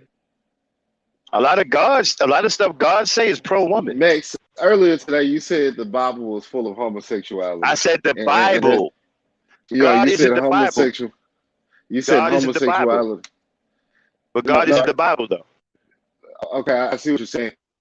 All But right. Max, I wouldn't look at your expertise on the Bible, on the same level that I would look at it from a biblical scholar. But I want to say this, Max. You know, even based on Most biblical scholars don't know anything about the Bible. the Bible holds women accountable for their bad behaviors. It's throughout the book of Romans. It's throughout the Bible where women are held accountable. So if the Most High is holding women to a standard, it means that we also, as individual men, if you're walking Well, in righteousness and living like by the I standards of the said, Most High, you have to the hold other Bible, men accountable as well as women. the Bible and God are two different things. Not necessarily. Yes, they are. The Bible is the language of God. God speaks to you No, through it the is God not. answers to you through the Bible. Absolutely not. Absolutely not. That's absolutely true. Nothing could be further from the truth. God has spoke to me through the Bible before, so how can you say it's not true? God has spoken to you through the Bible doesn't mean that the Bible is Mhm. his language. So if that is his primary method of communication, It's not then his what primary is it? method of communication. So what He can is his speak to you primary? anywhere. He So don't how need do a you think Bible. He God? don't need a book. God doesn't need a book to speak. He can speak to you anywhere. Well, it goes a long way to read his book. God wrote it. God put it down here so we can He did walk in not write step that book. in God did line with not the write that truth. book. He did not It write came that book. from God. Man, he did not write that book. Oh, Max, you got to stop that, man. That's leading people astray. That's He satanic, didn't. man. He didn't write the book. Bro, come on, man. And the book You got to do itself better is a than that. collection. First of all, the book itself is a collection of other books. Max, man, we can't do that, man. Come on, brother. Come It on, is. brother. You can't Is that start not the truth? disrespecting God. No, that's not. Listen, does the Everybody see Bible? the There's truth. nobody disrespecting God. You're lying on him, saying that he wrote a loose leaf that is a collection of many different It's books. inspired. It's inspired by him. Yes, The there were Bible is a obviously men loose who wrote the leaf. Bible.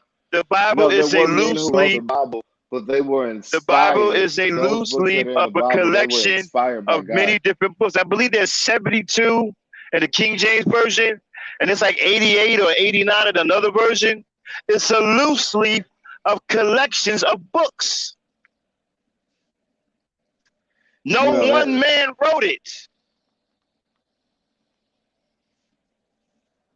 The Bible I is a understand that loose that's leaf. true. I understand that that's true, Max. But at the same time, the men who wrote the Bible, the various men who wrote the Bible, were inspired by the Most High. They were inspired by God, and any black person can trust what's in the Bible because the Bible talks about our history. It's our history book. It tells us why we're in the condition we're in today. And yes, partially makes us right. It is because of the Okay, failed now. male leadership, but it also Okay, so comes down to let's. righteousness that exists within both genders. Oh, Dane, did you find that yet? Dane, are you there? Okay, I think I she may think be she on mute. fell off. No, she. She Did fell she off fall off? for a minute. Okay, she'll be back. Yeah, like I said, the Bible is a collection of books. It's a loose leaf.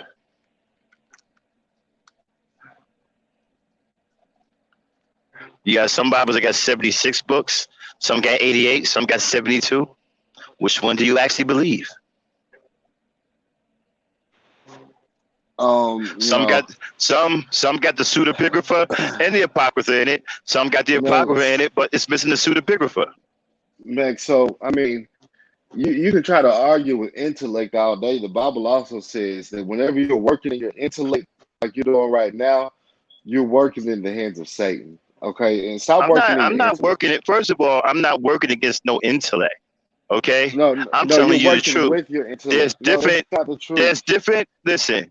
There's different versions of the Bible with different numbers of books. That's truth.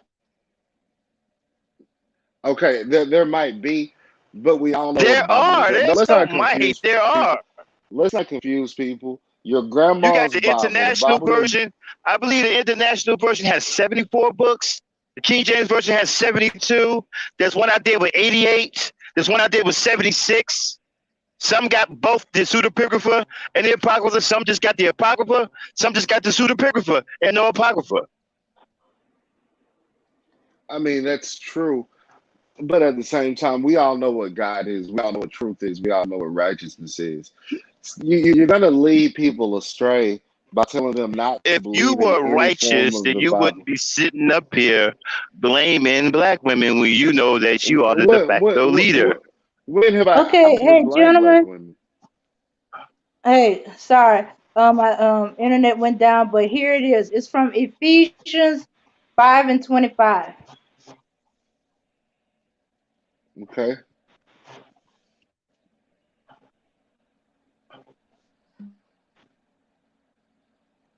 Good day. Ephesians 5.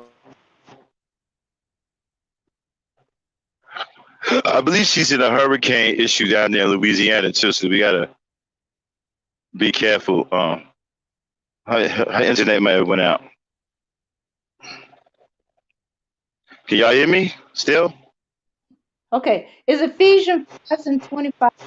Every time I have to try to switch over, it seems to mute me. Um,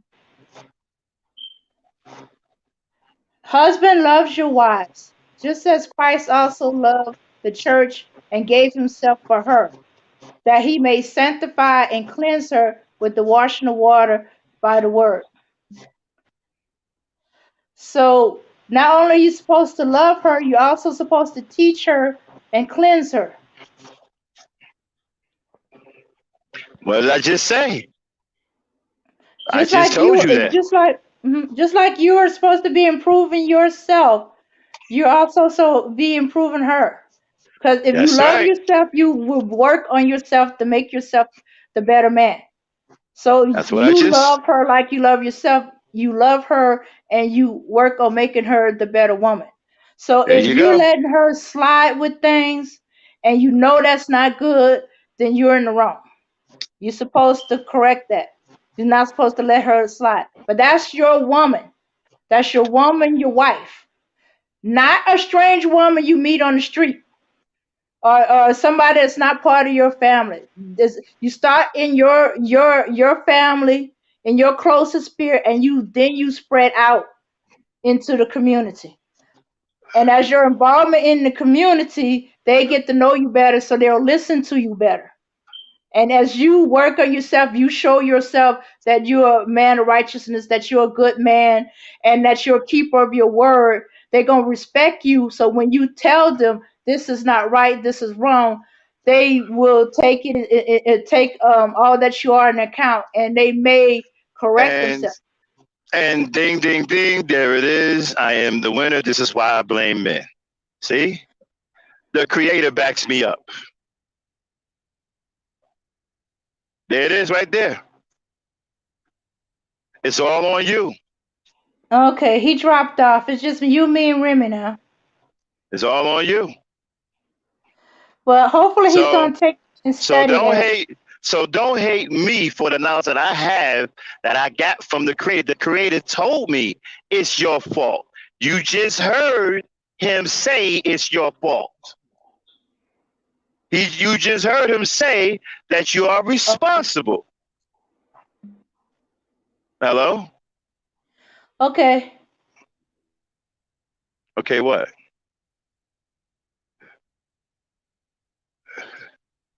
Hello? Can anybody hear me?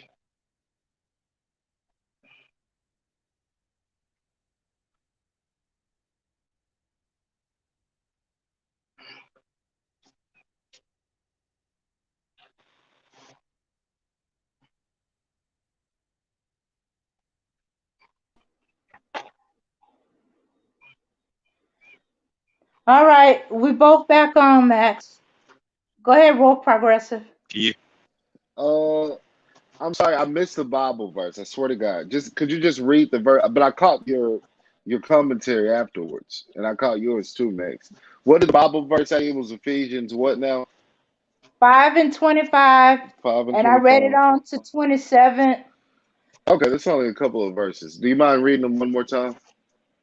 Okay, husbands, love your wives just as Christ also loved the church and gave himself for her, that he may sanctify and cleanse her with the washing of water by the word, that he might present her to him a glorious church, not having a spot or wrinkle or any such thing, but that she should be holy without blemish. Oh yeah, absolutely. There it is. There Absolutely. it Now, I'm is. not advocating for going around. No, I agree with it. No, that doesn't contradict anything I've said. I agree with that. Yeah, which is why I'm not a woman Yeah, hater. it does, Being because Max you honest. don't was believe trying that to the man is tell at fault. you that since your woman showed something that wasn't correct, and if you didn't correct her or you let it slide trying to be nice, or you didn't Wait a minute. the And that threat hey, if you threatened to walk out if she continued to do this and you didn't, or whatever it was, you didn't correct her. That means you weren't cleansing her and stuff like that. You weren't okay, that sanctifying. Hmm. well that sounds nice, but in that Bible verse, it's talking about a holy woman, all right, a righteous woman, a woman who's like the church, all right, a woman who's without a blemish. It's not talking about picking up some, raggedy Okay, No. homeless woman on the so street you want me to find and making her a better the woman. Bible scripture What, that what, talks God wait a had minute. a Wait, a marriage prostitute? one You want me second, to you sweetheart. want me to read where God had a man, a priest to marry a prostitute, and she wasn't doing all kind of things right? Okay, I understand what you're saying. Well, if God leads a man to do that, then hey, that's what God has led you to do. You God has can't led you me to do can't some things win, I bro. didn't want to do. But, but You're supposed wait, to love the woman as Jesus loved the church.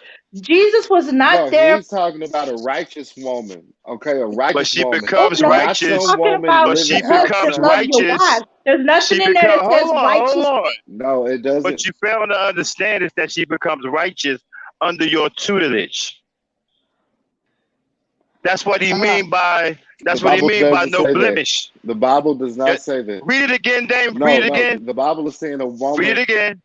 Apparently he don't understand. Read it again. all right, let's back it up again.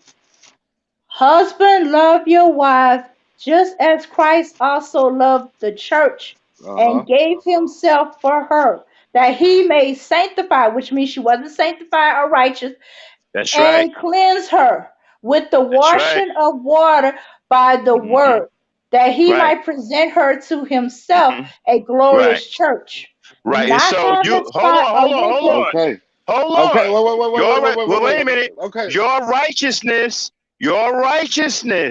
is supposed to make her righteous. Okay. But she has to live up to a standard of righteousness before you get to that But point. if you are She can't No, teaching come. no, her, she you are does No, not. supposed to she guide. can't No, no, come no. in.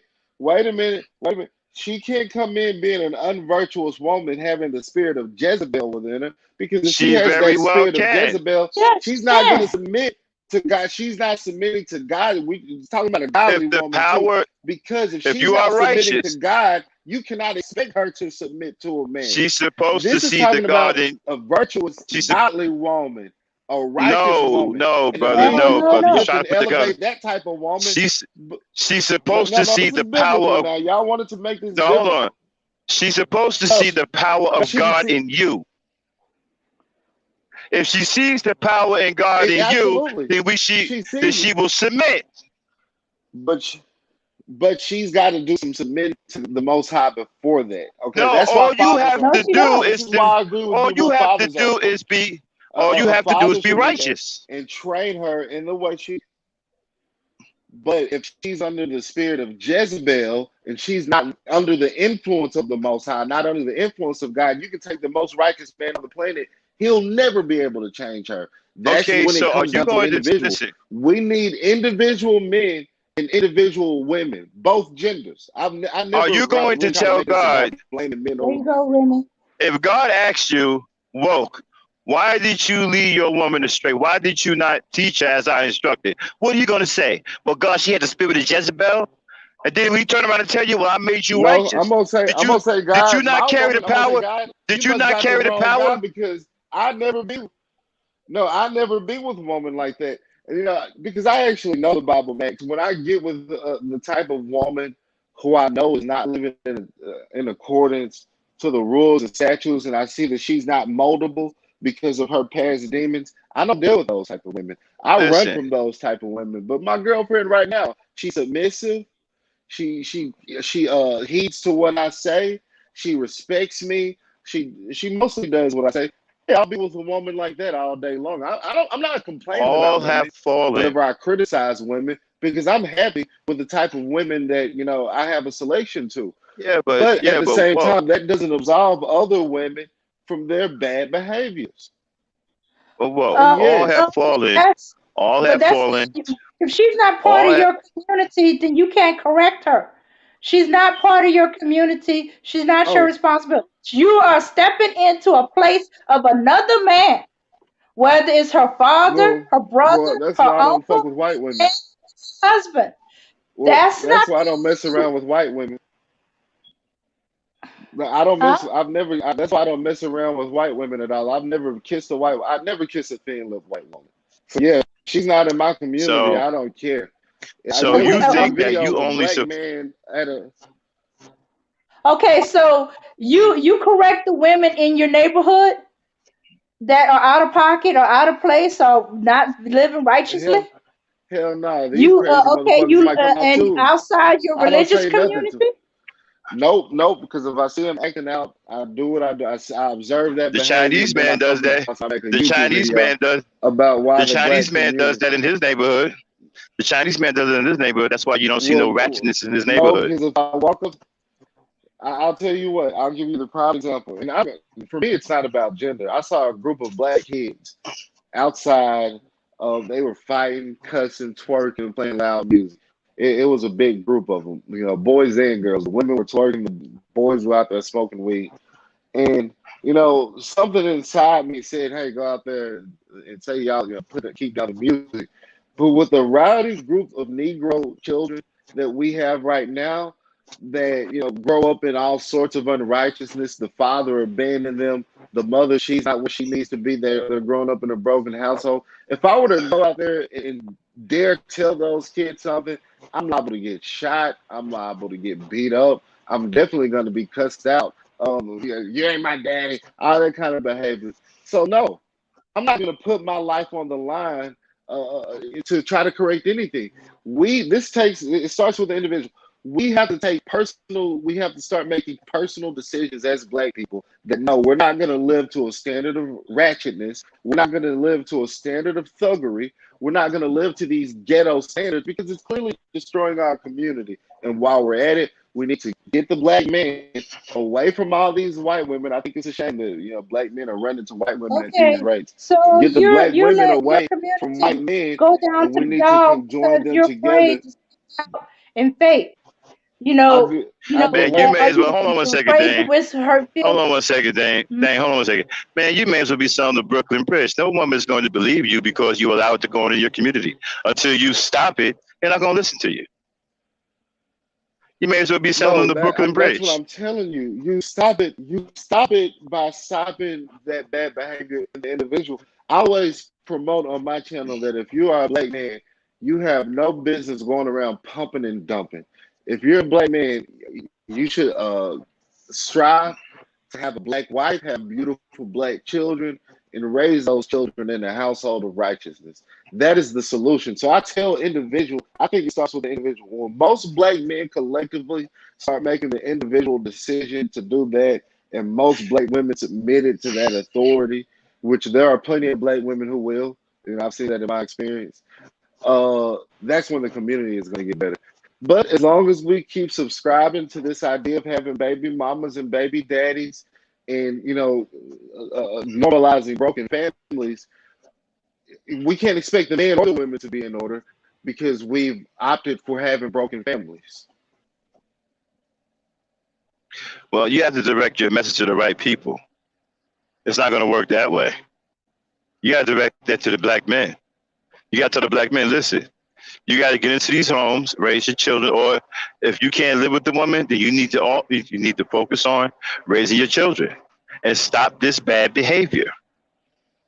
You got to talk to the fathers, bro, because the women can't change the community. Only the men can. You gotta talk to all of them, Max. Come on.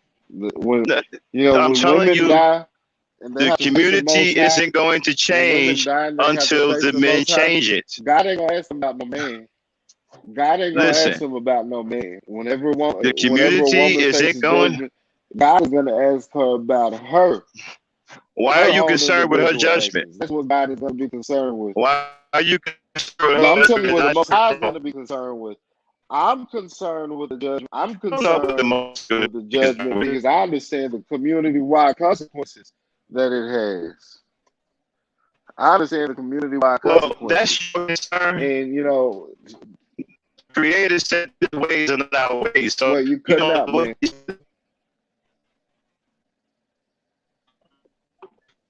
Yeah. He's boarding again.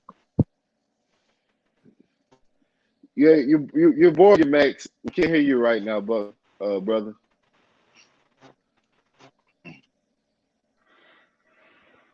Well, But yeah. Well, y'all, come on. I think what We it can't is, let Max get away with call this. feminine, I would call weak. They're weak mentally, emotionally. They too fearful to step out on what they believe in. How old are you, sweetheart? If I might ask, how old are you, sweetheart? I am 50. Do you have any kids? No, You don't. but I do teach them at different points. Okay. Have you ever been married or are you married now? No, Okay, Matt, can I ask why not? choose not to. Okay. Well, I think the solution to all of this is going to be living to a standard of righteousness, getting the fathers back in the household. But I mean, you can have the fathers in the household all day long, but you got to have the women in order. The women have to submit to righteous men in order for the community to work. Max, it was great talking to you, brother. I hope All we right, can have man. a conversation again in the future. I know No on the problem. RBR's channel things get kind of crazy, but I'm glad we were able to have a cordial conversation. Start holding everybody accountable, man. You can't pander. That's not gonna do us any good. But y'all have a good night. All right, man. Take it easy. Y'all hear me? Yes, we can. Okay, there we go. Yeah. All right. Yeah, these guys, man, they just caught up on just blaming women. Just caught up. Yeah. He's fixated on the women and the children, but he's not willing to deal with the And that's the men. wrong thing. That's the wrong thing to be asphyxiated. You need to be focused on the men. You change the men, you change the women, not the other way around. Mm-hmm. That's what they don't understand. Keep thinking Yeah. that they're gonna change something by calling the black woman out, calling all kinds of names. Not gonna change anything that way. You want to make a change? Change yourself, and the woman will make the adjustments.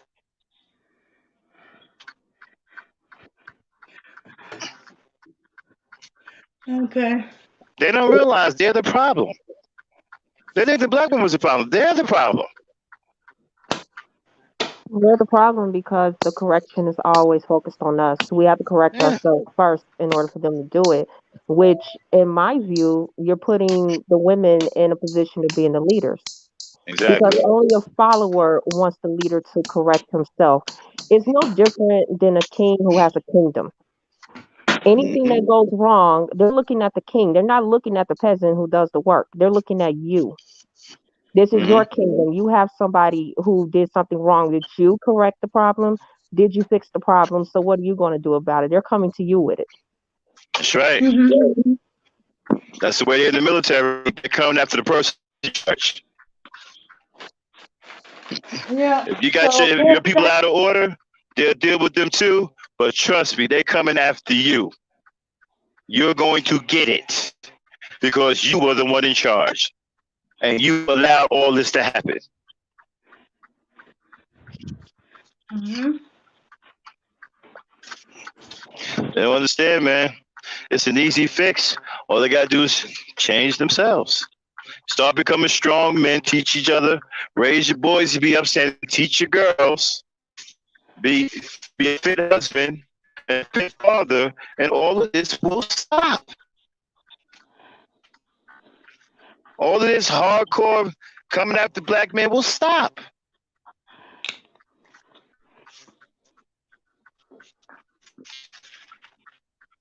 Guys don't want to do that because for some reason you hate women and you don't want anything good for women. And to be a Christian man and to have that kind of feeling towards women, that's unacceptable.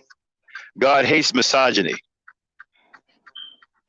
He said there's a Mm-hmm. special place in hell for those who practice misogyny. If anybody want to know where that's at, that's in the book of Enoch, which is where the Bible is mostly plagiarized from.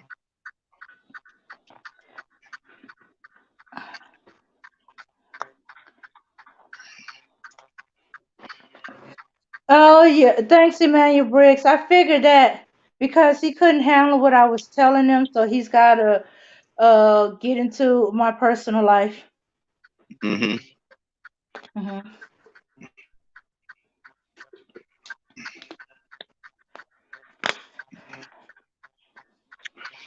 I've never seen dudes this messed up before in my life. Yeah. I'm sorry, y'all. I don't come from this. I don't even know what this is. I'm learning. I'm learning along with y'all. I've never seen anything like this. I come from a different time. Men were different. Men were strong. Men had accountability. They took control of shit. They led. They raised kids that wasn't theirs because they truly believed in a village raising a child. The men I grew up with believed that all of the kids in the community was ours. And if there was one kid on the street suffering, it was because we failed. That's what they believed. It was common for black men back then to raise kids that wasn't theirs because they didn't want them in the street. come from a different time, man. This stuff out here, I don't know what this is. I've never seen. I mean, I was just in my blissful life, being happily married. Didn't know what was going on social media. Never even heard of anything until I heard it. I think the last time I was online was America Online. That was a long time ago, and I went a Mhm. long stretch without anything. I just being blissfully married, working in my own little world with my wife. Then happened to come across YouTube one day and said, "What?" My wife brought YouTube up. Like, what's a YouTube? Went on YouTube. Like, what is this? You know what I'm saying? Started getting fascinated. Like, wow, this is great. You know what I'm saying? And then next thing you know, I ran into this shit. The first motherfucker I came across was a piece of shit named Sergeant Willie P. And I couldn't believe what I was hearing. I never forget the shit that he was talking about. I went and got my brothers. Like, hey, yo, you hear this nigga? And we were like, who the fuck is this nigga? Sergeant Willie P. He hated black women. We just thought it was him. We just thought he was crazy and shit, right? And then Mhm. slowly but surely, we started to see more and more and more. And we was like, what in the fuck is going on? You know? But that was the first motherfucker I came across, Sergeant Willie P. And his rhetoric got a black woman killed. That's one of the reasons why he left YouTube. He got a black woman killed.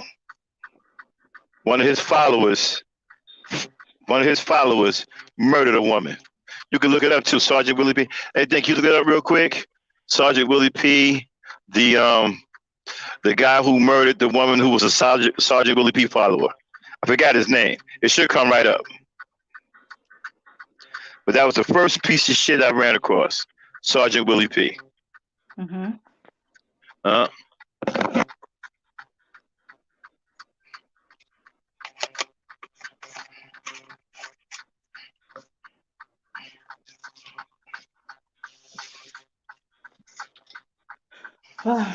Let's see. Uh, And that was very draining. I'm sorry. That's the reason why I didn't respond at all to anything because it was just draining. Like mm-hmm. within 5 minutes, I just knew that, like, yeah, it's just something that's wrong as usual. mhm. I tried to give these guys the benefit of the doubt. See, they're gonna come up here and behave themselves like men, you know. But it's the same old thing. Whether you a gentleman to them or not, they just find a nice way of blaming women. My thing is this, like, if women, all right, so we're out here correcting ourselves, right? Mhm. Put this into scenario. We're correcting ourselves in yet, but they want to still be degenerate.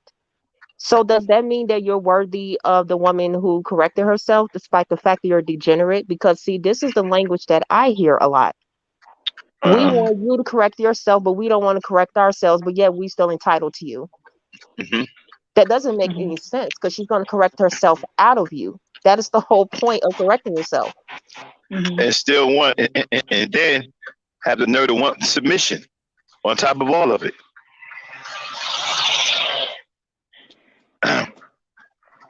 And then the very Bible that they believe in is telling them what they're supposed to do, and they still argue, no, that's not what it means. That's not what it's saying. It's saying in straight up words.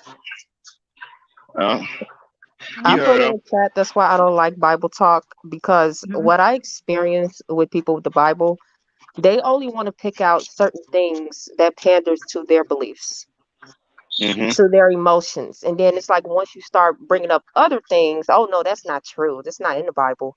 But it's right there though. Hmm. Only Mhm. parts that speaks to them. That is what they want to talk about. Yeah. Yeah.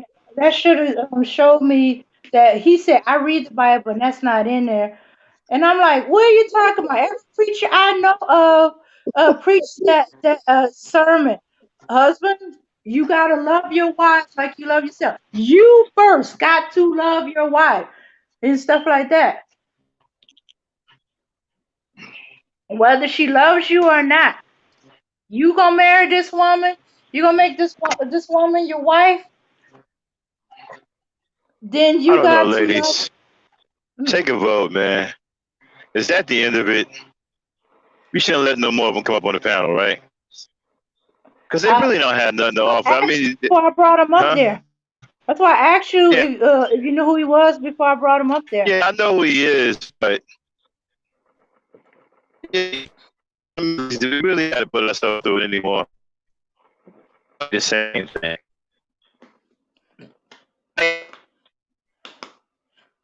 Huh? I'm sorry, you broke up, Max. What you said?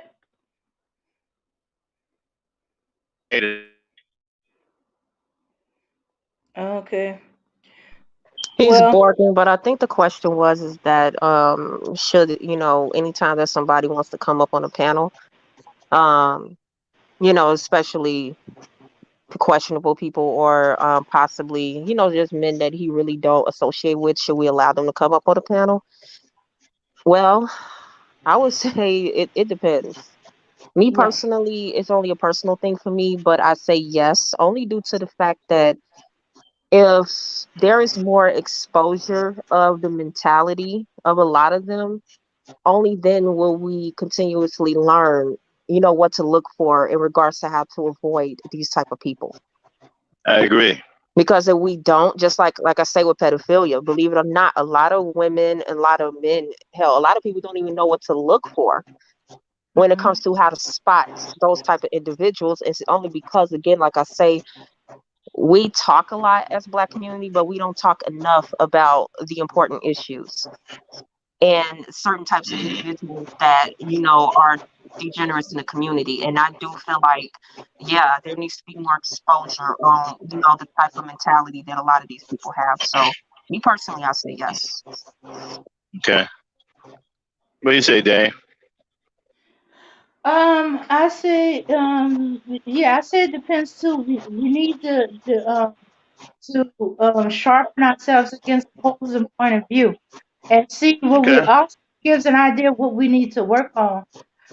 Like I think you need to go through another thing about the weakness, what weaknesses men need to strengthen on again because I know what you meant when you said effeminate men, but it also could be taken as weak men who are mentally, physically, financially weak, or emotionally and sexually weak.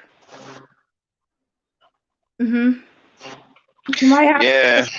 on that because if they got a question what they mean by effeminate, okay, effeminate also means weak man. Could be also mean a Yeah. weak. Hmm.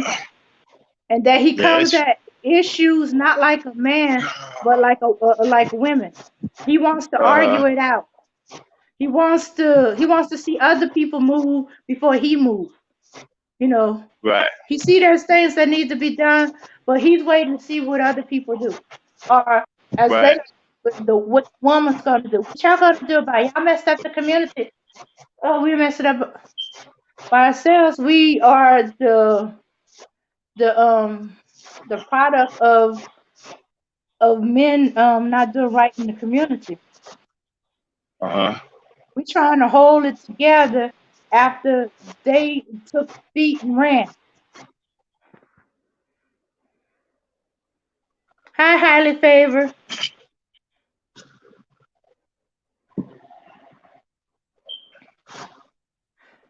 Yeah, Yeah. yeah. And every Like I said, time it's he just argues that, and he don't realize every time he argues that women should be this, and you keep telling them the men are the lead. They got to get straight first. If the leader ain't correct, everybody that follows behind him ain't going to be correct. yeah, man. Hmm. But But I yet Yeah, think he's it's personally, constantly to they the women. relinquish So their he's leadership constantly role. saying the women is the leader. She got to get correct first because she's the leader. That's basically what they're saying. I think they relinquish their leadership role. I don't think they want to be bothered with it, to be quite honest. Yeah. Well, they shouldn't get with women. They shouldn't have no children. Why they should all, since they don't want to take care of no kids, get a vasectomy. Not to worry about no kids no more. You don't want to deal with women. Don't get with no woman. Don't marry no woman. Don't live with no woman. Basically, just don't have sex with no women. So, do your own thing. Because even if you pay for it, you're gonna be dealing with a woman. Okay, let's see. Okay, you don't want to be, take charge, be responsible, do things with the community, then shut your trap. You can't say anything bad about the community because you're not helping. You're not doing anything to fix it. So if you can't fix it, you can't say anything about it. Hmm. Yeah, all these yeah, black and bougie. All these leaders keep passing the buck. Leaders hold themselves accountable.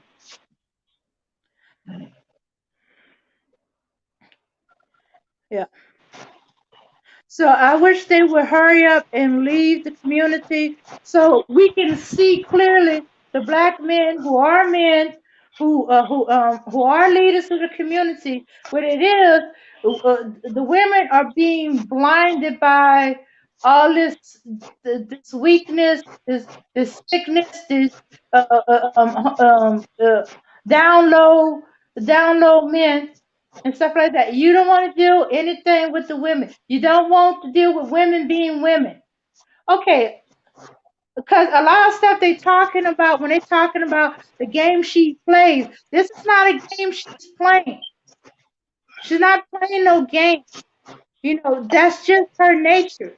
If she feels that you are not showing some kind of strength in some area, even if she's doing it wrongly, badly, or coming at the wrong way, she's gonna see if she can either make you stronger or test out that maybe she just not seeing it right, or see if you're going to hold her accountable, or or let her walk all over you.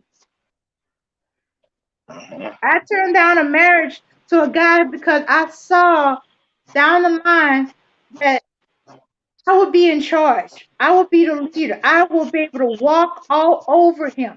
And I knew if I would marry him, because I don't believe in divorce, I would grow to hate him. So I just told him no. I even said it's not you, it's me. We're just not going to work. I didn't want to tell him, dude, you're weak. You're not showing leadership. I will be able to walk all over you. I know it, and you would accept it. And I don't want that. I don't want to be in charge. Don't want to be the leader.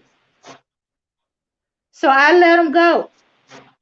In other ways, he was a good guy. But I knew. I saw the preacher when he proposed to me. And I had to turn him down. And I just figured it's probably me. I'm not the woman for him. So when a year later he got married and he found a woman, I was happy for him. Unfortunately, I proved that I was right. Unfortunately, what I saw was right, even for the woman he married him.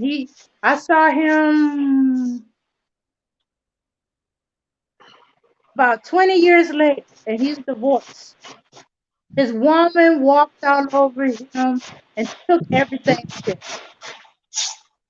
She cheated on him and all that other stuff. He told me all this. I was like, oh my goodness. I wouldn't have cheated on him, but that's me. But I would have hated him. Yeah, yeah, yeah. And I wouldn't have But divorced so, him, as I said. getting back on the topic, Mhm. we got get a little carried away here. So, the topic was about me not loving men, and the reason why. Just wanted to clarify that. Hopefully, they understand it. I don't have to explain myself again. About men loving men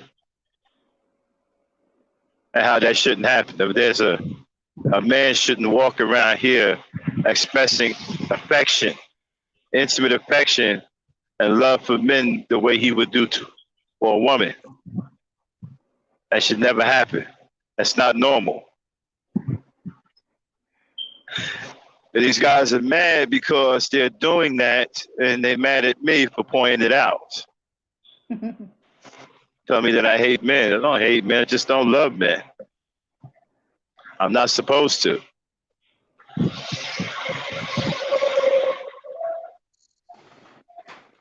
You don't hear me telling no man, yo, I love you, man. I don't do that. No. I tell my wife that. I tell my wife that I love her. I don't tell no dude that. No. And they think it's okay, man. Anytime you got guys like Edie Cole saying that, you know, dude is effeminate and it's okay, that's problematic right there. The fact that you will have another man saying that it's okay for another man to be effeminate and have the mannerisms of a woman, that's not okay. There's something seriously wrong with that. That's the problem right there. Uh-huh.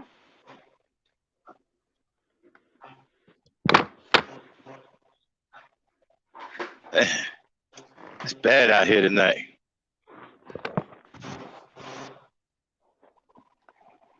Oh, hold on a second. Let's see if,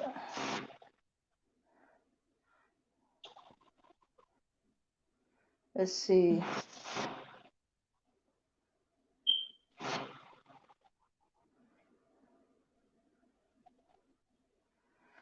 Okay.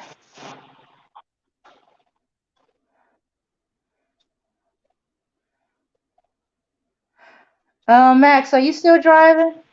Yes. Uh, Why, what's up? Why, what's up? Hello?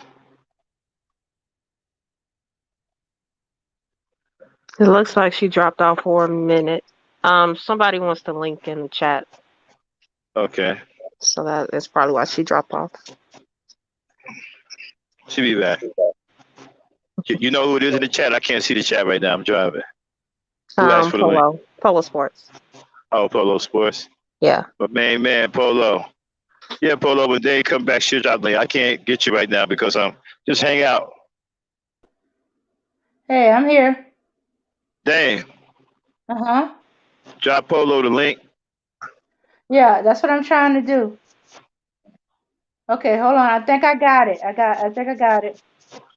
Here we go. Let's see.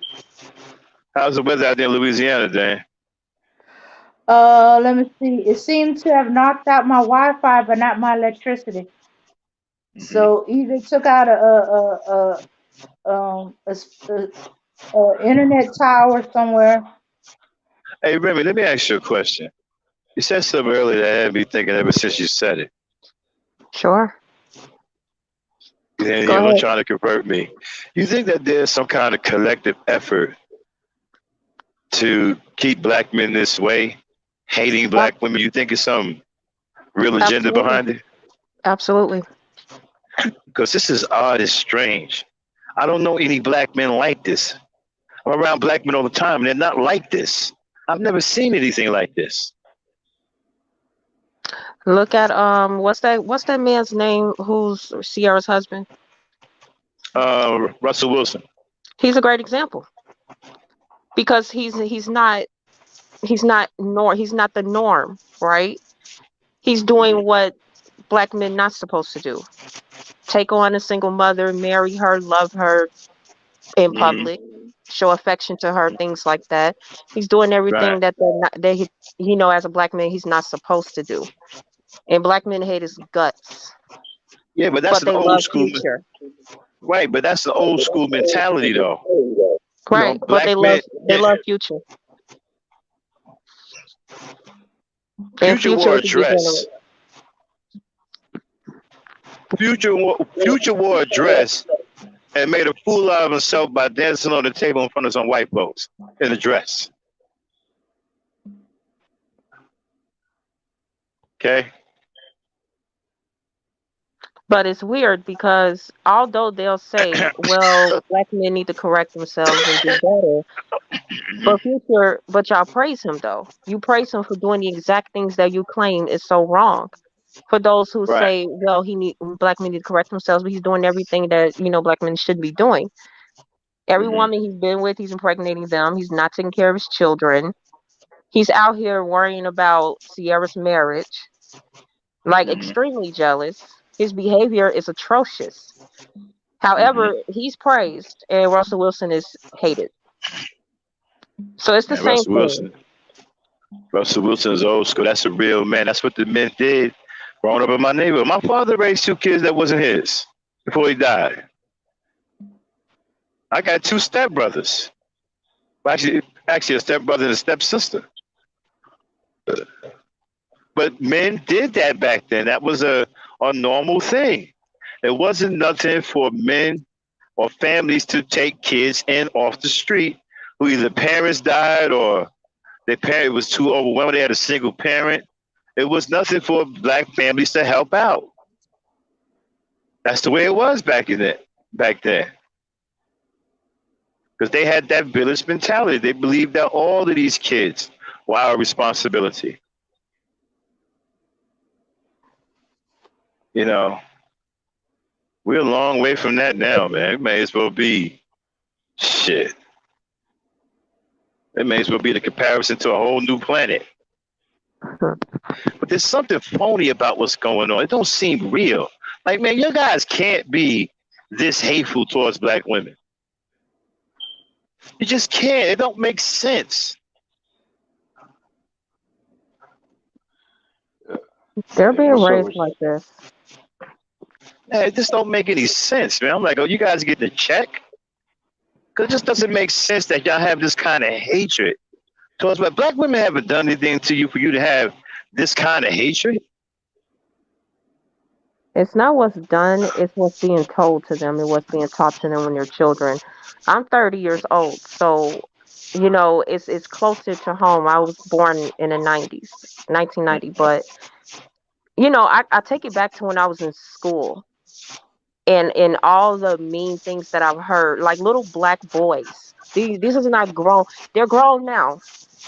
But this is why I say, like, a lot of people don't believe me or what I say, or a lot of what women my age say, is because you have to understand that this is nothing new to us, because this is the generation we grew up with. And even as Right. children, they were terrorizing us. You're a black girl, you're sitting in the class minding your business. They don't care. They would talk about your hair, your skin tone, um, anything that they could bother you about. And this is children we're talking about. So that lets you know this is not behavior they learned because they had bad experiences with black women because they were still children. This is behavior that is taught by them directly and indirectly.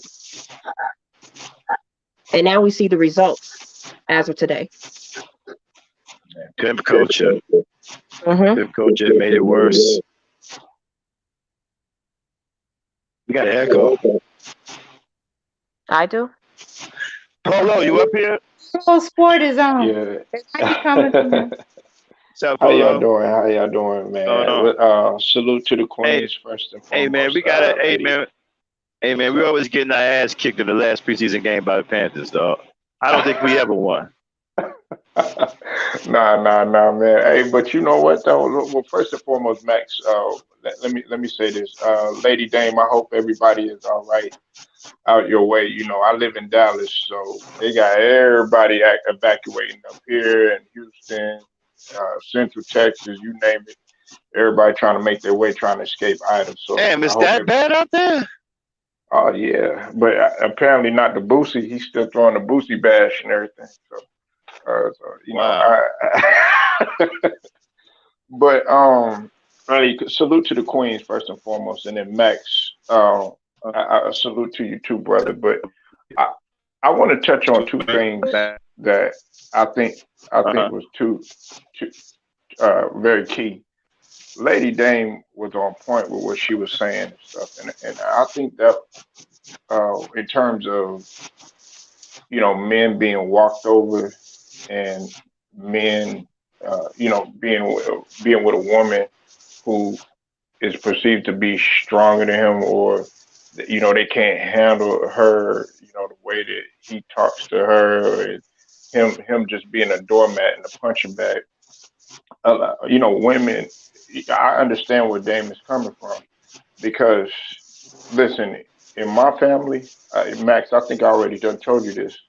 Uh, a lot of them are like Dame, and they will check you right then and there. You have a lot of alpha women in my family, especially when you talk about black women. So when my wife, that I'm married to, right now, when she came to our family reunion, they were automatically trying to school her, trying to check her and everything like that. But you know what my wife did? She automatically stood up to them the very first time and everything like that. And you know how they reacted? They were like, "Ooh, I like her. Maybe you can, you know what I'm saying? Teach us some stuff or something like that." But they pretty much wanted to, check her at the front door to see what type of woman that I had. Was I going to be with a weak woman or a strong woman or whatever? And Right. see, my mom was strong like that, so she groomed me early or whatever. My mom was the type though, don't get it twisted now, that if I came with him with a black eye or came in with a busted nose or something like that, she was like, nah, you're gonna go back out there. I don't want you hanging your head down, that type of stuff, because there wasn't no mailing. So what I had to learn early on, Max, you know what I'm saying, and Dane, and as well as Miss Remy, you gotta find a fine line between being a gangster and a gentleman, and not necessarily a gangster that that's going out there doing the street stuff, but in terms of knowing when to use it when it's form, formidable to use. Now, one of the traits, what I'm saying, being an alpha, because me and you agree to this, Max. It's not the man that chooses to be alpha or beta, it's the woman. But the thing about it is that a man has to have a strong sense of self belief within himself. You know what I'm saying? If he doesn't have that, a woman is gonna sniff that right away, and they're gonna pick up on that, and they're gonna use it to their advantage to the point where, like what Dame said, I'm not gonna go out and cheat on you, but she gonna grow that hate for you, because it's like, damn, why don't you just stand up for yourself? Why don't you just be a man? You can't go check and see if there's a burglar out there or something like that, or you just gonna let me just dominate you and talk to you any type of way and do that. And so I had to learn that early. You know what I'm saying? And it wasn't my mom that necessarily told me that. I had to learn through experience. Sometimes I would have a homegirl, in school, and she would be like, "Yeah, it's all right to open the door for them and everything like that, but it's not cool for them to let them talk to you any type of way or something like that." And I'm like, "Man, what do you know? What do you know?" She was like, "Because I'm a woman, I know." And so she pretty much, had told me, and I'm talking about when I was like in the sixth grade, in fact. You know what I'm saying? Like sixth, seventh Right. grade, that type thing. But I'm not gonna be that long winded, but basically I like what Dame have put out there about what she has said, because you have a lot of men that just sit up there and take it, and then that's why a lot of the women in our culture, they choose not to be with those sort of guys, because they don't have, they got all these candy ass motherfuckers out here that Yeah. they could just be weak and just step upon. And what Remy was saying was real key too. We are programmed to think that, a black man gotta be like Future, which is he's a poor, Yeah, that nigga disgusting wearing a dress. example Yeah, he of wearing a what a black dress. man. Yeah, yeah, he's a Yes. poor, disgusting example. You should want a man like Max who's gonna pound. pound of pavement out there and do everything that he can out there working and grinding and out here giving people knowledge and dropping gems on people. You should want a man like Polo who's going to go out there and provide for his family and do everything necessary, even putting his life on the line and coming home, you know what I'm saying, and making sure everybody else is taken care of. Because my whole mentality is this: if I'm starving, it's because my family is hungry. You know what I'm saying? So the Russell Wilson, when people approach me about, oh, he beta, oh man, he's soft and all this other stuff, man, you think how, man, you ain't soft if you play quarterback in the NFL. Yeah, no doubt. But I wish I could do my daughter's hair because it sometimes when my wife, you know, my wife, she had cancer and everything. I was like, dang, how I'm gonna do your hair? I I'm gotta take sorry to her hear that, to her man. friend. No, she fine now, but you know, Okay. she recovering and everything. But Uh, the thing about it is like I'm like, dang, I wish I could, be able to do my daughter's hair or something like that. But you got a lot of guys, they equate that with being soft. No, it's just him being able to fill the void that Future couldn't do, and he letting his nut go in every other female, producing in every other female stuff like that, and not even taking care of. And that's the stigma that gets put upon us. You know what I'm saying? And I'm sick of it, Max. And I know Dame is, and I know right. Remy is, and we programmed to think that way. That's why every time we go up, and my last point, that's why every time we go somewhere, Max, and we try to build a business or we try to get an appraisal for land or something like that, guess what? They automatically ready to tell us no or whatever. But when they look at the other color or whatever, they're like, oh, yeah, sure, we'll go ahead, we'll help you out.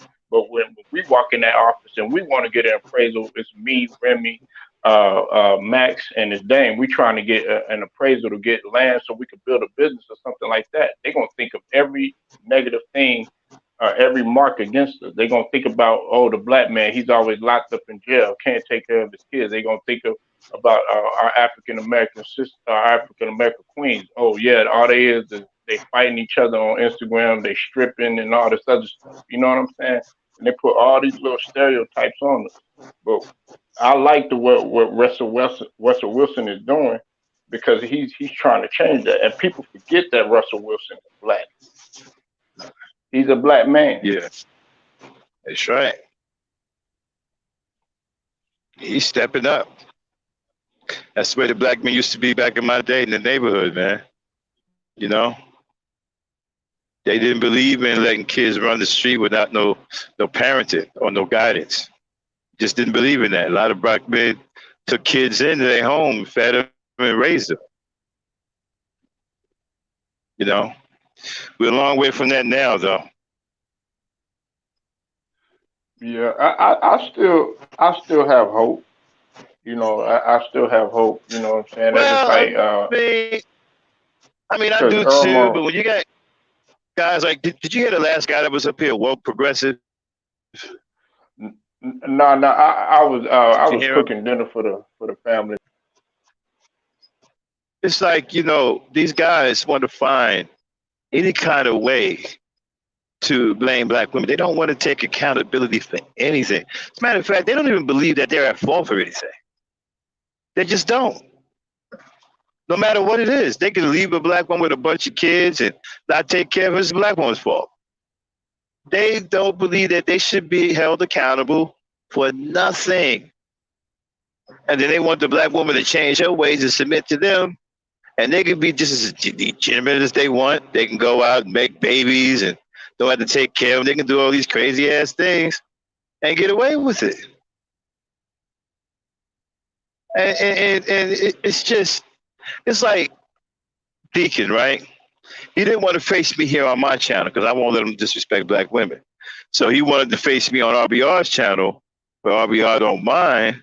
So you can go there and call women all out their name, call them all kinds of bees, stuff like that. I'm like, man, what kind of men are y'all, man? That's all y'all care about? It's disrespecting black women. You don't care about nothing else?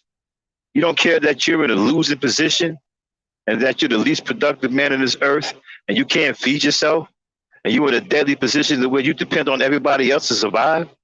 That don't give you any pause? Oh, you care about disrespecting black women? That's the highlight of your life? Yeah, we're in a lot of trouble, man. We're in a lot of trouble. But guys like So, Kevin Samuels is being called a hero. We're in serious trouble. eh, Matt, I don't know. I don't know about you or Lady Dame and Remy, but I've never been really into when they talk about guys like Kevin Samuels and all these guys that are relationship coaches, how to get females and all this other stuff. I'm not gonna listen to a guy that I don't know, who I met on that I've seen on the internet or anything like that. Like for instance, if I was a young cat, I would go if and Max was like my older brother or my uncle. I go to him before I go to anybody else. Exactly. That's what we did. We went to our older brothers. We went to our older You brothers. We understand had what our I'm first saying? girlfriend. Yeah, because yo, bro, man, what's up with this girl, man? Says, and your brother give you the scoop. Okay, this is what you do. Know what I'm saying? That's where Yeah, you went to get your game from your older brother. right. You know, wasn't no relationship coaches running around here. Like man, these guys, I ain't never seen nothing like this, man. I don't know what kind of Negroes are these, man. To tell you the truth, I come out of the '70s, man. I ain't never seen nothing like this. You know, I don't know what's wrong with these dudes, man. And I still don't get this hatred, this overall hatred for women. How are you hating women? I don't even know how you even think like that. I can't even think like that. Hate black women? No. Yeah. You need black women, bro. What you hate them for? If you hate the black women, if he hates the black women, Max, then he hate his auntie, he hate his grandmother, he hate his Yeah, mother, he hate yeah, his sister. You know what I'm saying? So you pretty much you hating the whole tree of your flesh and blood. yeah. We had a dude in here last night talking about Brother Polite walked in on a naked 14-year-old girl and lost his control. It was a mistake. Is that what he said, Dane? You talking about brother Yeah, He polite? said if a 29-year-old man walk in his bedroom and a 14-year-old girl is butt naked in the bed, he can understand that if he falls from his principles, something like that. yeah. Nah, That's where, yeah, that's where we at now. nah, That's where we absolutely at now. not. Yeah, that's where we at now. Does that dude It's, have daughters? yeah, I don't know. He said he has kids. I don't know. I don't know if he has a daughter or not. Yeah, I think his kids are grown, but That's See, he back still when an I was excuse. growing up, you couldn't approach nobody's daughter like that. They'd kill you. Mm-mm. Yeah, Kids were off limits. I wish somebody would catch you talking. I wish somebody would catch you talking to their 13-year-old daughter. You 37 years old, man. They'll kill you. yeah, Yeah. absolutely, man. You know, That's a green light right there. yeah. They'll bust a cap in your ass, man. And you know, and then he called dude a victim. He said, "Well, she's a fast ass 14-year-old girl. Okay, she victimized him." I'm like, okay, Uh, uh-uh. yeah, yeah, man. This crop of black men, brother. I don't know what this is, man. I've seen some bad brothers in my day, but nothing like this is something else. This is beyond just a few bad brothers. This is something completely different. I don't know what this is. Right.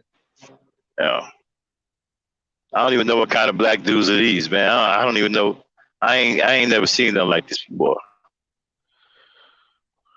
We- I mean, I don't know, man. I'm like this, Max. I'm gonna continue to. It's like what Jadakiss said, man. I'm gonna continue to stay in my lane, and and Yeah, this is the thing. I'm gonna continue to push.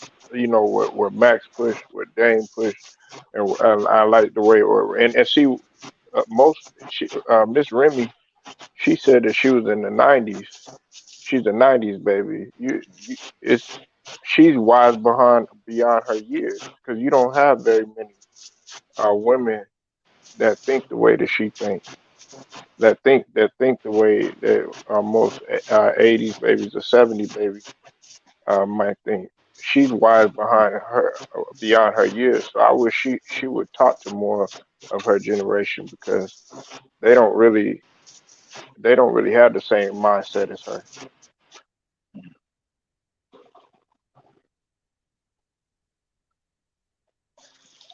I don't know, man. I honestly don't know what's gonna happen to us, man. Can't really say for sure. I know we're in a bad position. I know that, but we can't survive without Mhm. depending on other people. That's dangerous. Especially when it comes down to food. We got to rely on other people. A lot of us can't feed ourselves. Well, I'm gonna put it to you like this, Max. I'm gonna put it to you like this, and you already know this. Hmm. If if you are a black man right now and you're between you like 30 and up right now, your shit has got to be together. I'm gonna tell you why, because you better be knowing how to survive. You better be having some food stocked in your house. You better have a rural area where you can stay at. You better go get you a generator. You better know how to shoot a gun. You better know how to defend your family. And you better know how to protect your family at all costs. And if you're not there, you better know to have something put into place for your family because of what's about to come is everything that you saw in that video. What was it, Max? You remember Goody Mob with cell therapy? I ain't see that. Go if you see that video, everything that's happening now within our world that's going on and stuff like that, Hmm. it's actually taking place right now. And they're trying to program us into thinking this, into doing that, and they're putting it in a way to where we're actually forced to believe. But we can't do that. So if you're a man and you of your household, you the gatekeeper of your household, because we got a lot of guys that are in the household, but they're not gatekeepers. They're not leaders. You better have a plan for your family, and you better be instilling that in your children because these next coming years, man, it's not gonna get any easier for us, Max, man. Uh, it's gonna get bad, man. And to add, they can't blame us if we're not following their leadership if there is no leadership. That's right. And they Even can't Dr. fault us for depending on other communities to get our needs met because, again, we're mothers, we are women, and we need to do what we need to do on our end to survive. I always equate it to the pig. The only time a black man can complain is if he has the same type of pig that the white man has. But the white man has the pig, but the black man does not have a pig. So if you don't have the pig, well, how do you expect your family to eat? She's going to go to the white man because he has the pig. It's that simple. He ain't gonna want to share his pig with you because he hates you. Absolutely. But you get what I mean, though.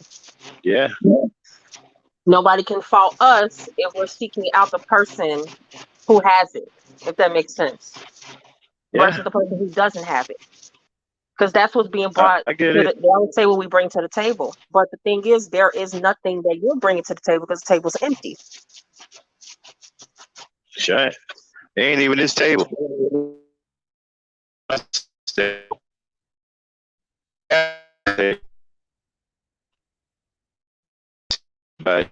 you don't have.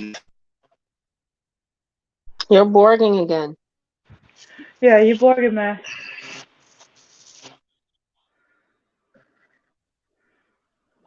No, you're on point. I think like every time y'all meet with, let's say let's say you meet up with somebody and you actually trying to establish something with that guy. You want to know, okay, where's this guy's mindset at? What is it? What is it? How am I benefiting from this guy. What is this guy? How is he going to protect me? How is he going to protect me first and foremost? How is he going to provide for me? How is he going to make me feel emotional? Or how is he going to comfort me? From an emotional standpoint. How is he going to be there to render aid? You asking all these things, and I bet you 9 times out of 10, some of those guys that you ask those questions to, they're like, hesitant, or they stutter, or they're like, well, and I bet from then you're just like, man, this guy ain't got he ain't got his stuff together. They get angry actually. Say that again, Sweet. I say they get angry actually when you start asking Yeah, them questions because at the end of the day, they don't feel like they're required to bring anything to the forefront. As long as I'm interested in you and I'm a mm, man, that's all that should matters. Nothing else. yeah. That's, I mean, and to me, uh, if if see, when my wife, cause she came at me, she tried to check me at the front door and everything like that. And when I was letting her know, about what I truly wanted, and what I expected and everything, she was like, wasn't dumbfounded in a point of like, oh, you got the audacity to say that. She was dumbfounded at the point she was shocked at some of the values that I came with at the table. And Remy is speaking facts right now, because a lot of women. That's why, like, a lot of our sisters, Dame and Remy, they walk in. They're frustrated, they upset, and it has nothing to do with them per se. It's like what Max said about all these guys that really aren't bringing anything, to the table. Listen, I don't get offended when a nigga come to me, or they say, "Oh, well, you a simp." Listen, yeah, you could call me a simp all day. You know why? I'll simply beat your ass if you think that you're gonna run up in my house and try to do anything to my wife, or my kids. I simply will continue to provide for my family, and protect my family.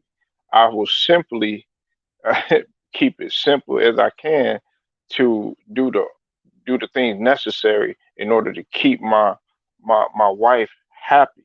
You know what I'm saying? So if you want to, call me a simp, hell yeah, I'll be a simp in your eyes, but just run up on me though. I guarantee you won't, and I guarantee you won't run up on my family and stuff. And see, that's why a lot of guys, they think that just going out here and sleeping with a whole bunch of women, and putting that on a list, or whatever they want to call it, they think that that's giving them some sort of leverage. It's really not giving you no leverage. It's really sinking you more and more down, because that energy that you're putting out there into the universe, it's gonna come back. It's gonna come back 50 times harder on you.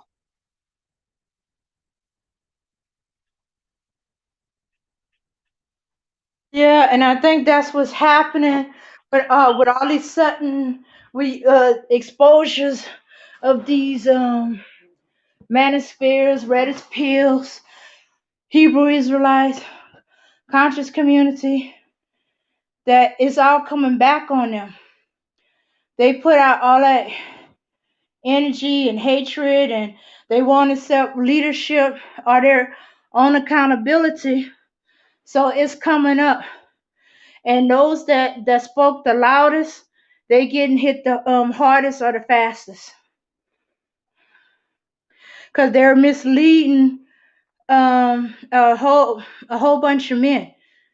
And since these men consider them a teacher, and the teacher is looked at more severely by the Most High God, karma, because you're sending out misinformation out there. So that misinformation is going to come back and bite you in the butt. Or they're going to realize they're being lied to, fooled, used, and they're going to come back with a vengeance. And they're not seeing that. They're thinking that I'm getting away with this. Yeah, And you're not getting away with it. You just getting by. That's Hmm. facts. Yeah. And so, and they should be wondering why all this is happening to these communities in YouTube, because they got it out in the air. It's not really gone in like street level community. It's trickling down that way, but it's not really hitting it as hard. But because it's out in the air and it's in a format that's gonna stay there forever, unless some major catastrophe happen and all them what they call uh those computers data storage servers, those servers all go down at once. It's gonna be there for a lifetime. So you got this out in the atmosphere, out in the air and stuff like that. So it's there forever. So you're going to get hit with this hard because you put it in that format. So it's not going to die down anytime soon. And for every time it goes out and it influences somebody, the harder you're going to get hit. So it's not going to end with just this. I think like with polite, it's not going to end with just this girl. That's going to be the first pebble that's gonna cause a landslide. And it ain't gonna just be with him. It's gonna be all those like him, all those he taught, all those that follow him. Because he is seen as the leader in his particular set of community. And all those and others that he has influenced. And all those leaders that associated with him are gonna get hit. Especially if they follow in his format or his formula or they're running along the same lines. Right. His formula to success, Mhm. quote unquote success. Mhm. Yeah. I, I would take, and I'm gonna be real with you. If I would take advice from Lady Dame or Remy before I went to a whole nother, platform where they're feeding you, telling you to do this and telling you to do that, and in the back of your mind, you sitting there, you like, I don't know, something don't sound right about that, but then you have a conversation, you have dialogue with two women who are articulate and are educated, and not only educated, they're experienced too. Because a lot, education is one thing, but if you have the experience is the best teacher. So Mhm. I'm gonna listen to that rather than some guy that is bashing, probably don't have a female. I'm gonna listen to somebody that's been in a marriage and has been in a successful marriage, and I'm gonna listen to those two guys. I'm gonna listen to those two individuals together to see, okay, what have been your trials, what have been your tribulations, what have y'all prevailed from, what are some things that I could do better, what can I look out for, rather than Mhm. listening to a guy that's probably gonna steer you in the in the negative direction. Mhm. Yeah. Yeah. Oh. Yeah. Unfortunately, right now, that's another thing. Women are getting fed up. They're opening their eyes. They seen where they might have coddled, or they made a mistake by thinking that they're gonna help out the man, their son, their brother, their man, their husband, or by helping them out a little bit. Well, in this case, they're not their husband. They have these guys living with them. Oh, it's just gonna be until he get up on his feet and get his own place, and it never happens. Yeah, Yeah, they make that. yeah. We make that mistake. I made that mistake with my cousin, and now that I Shacking up. weaned him off of me with certain things, and I kind of cut him off. Yeah. He's doing things on his own. You know, Hmm. yeah, but but we still, still give in to it a little bit, but but my thing is I'm weaning him off of me. But Hmm. that's my cousin. That's not my man. That's not the guy Hmm. I'm dating. That's not some guy I was talking to. This Hmm. is a family member. But it took years for us to learn to cut him off, and don't fall Right. for, the thing. And then we get mad with ourselves and mad with him when he don't do what he's supposed to do. Because we let him slide. We covered for him. We helped him out to the point where he ain't figured it out. Right. Uh-huh. Yeah. That. Yeah. I knew I've been in that situation before. Um, and if you don't give them tough love, at a certain point, then they'll never receive it. So Hmm. yeah, you definitely on point with that. Yeah. See a lot of And time, a lot. unfortunately, he's a good looking, very charismatic dude. So when we stop calling him like his family, Hmm. somehow he finds some woman that falls for it, and next thing you know, he's living with some woman, and she's Hmm. taking care of him until she gets fed up, Right. and the cycle begins again. Wow. And Yeah. that's that trying to love on people despite the fact of their shortcomings, right? Mhm. But at the end of the day, I guess what is going on these days is that women are finding out that, look, I think I've did all of that. I've done everything right. That, the community and everybody told me what to do, and it still hasn't worked. He's still an a-hole, he's still a cheater, he's still an abuser, all these different types of things. We're starting to find out that a lot of us have been lied to. Let's just call it what it is. And I'm one of them. Mhm. And that's just the way it is. Everything that we've been taught has been a lie. Yeah. And now you see this surgence of a lot of women. They're just becoming conscious of a lot of things that is going on around them. And I think it was Emmanuel Briggs or Hassan who spoke about this earlier, that a lot of women are extremely defensive. Mhm. Like when they say you go on their panels, in their chat room, like they're automatically, the tennis is up because that's that PTSD. Because every time they've encountered men, they're coming to attack, they're coming to abuse, they're coming to ridicule, they're coming to play with their emotions and groom them, whatever situation that they've been through. And Mhm. it's Mhm. sad that it has to be that way, but that's just the way it is. Yeah. Yeah, but And you see the problem with the PSTD women is now they can't differentiate the good guys from the bad guys. We already had a problem, but it's worse now. Exactly. And if the guy kind of make moves that look like what she experienced before, she's automatically in a defensive attack mode. I attack first before you can hurt me.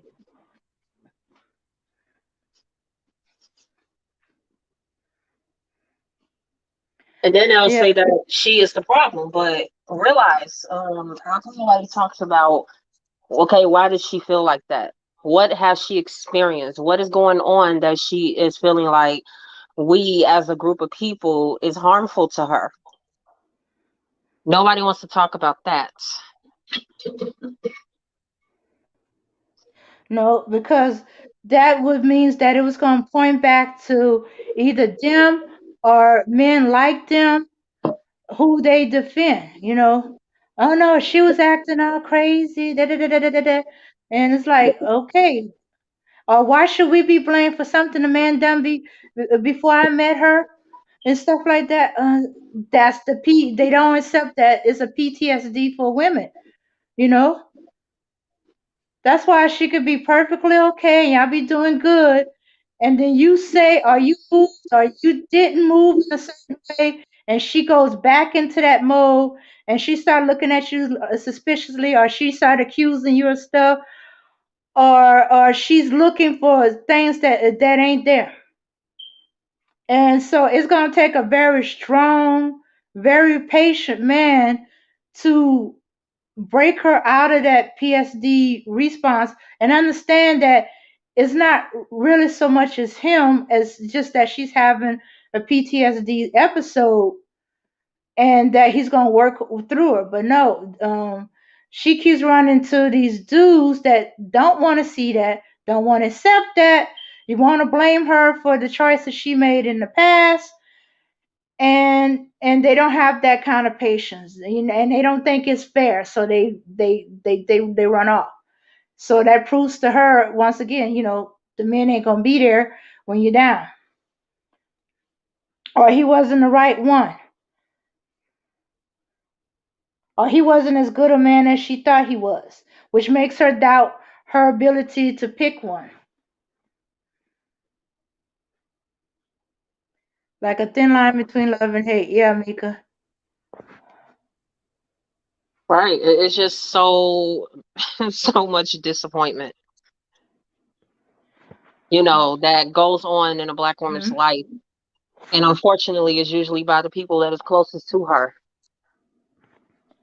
So a lot of Right. us we're on the defense mode. And I'm not saying that the unsuspecting man who, he has nothing to do with it.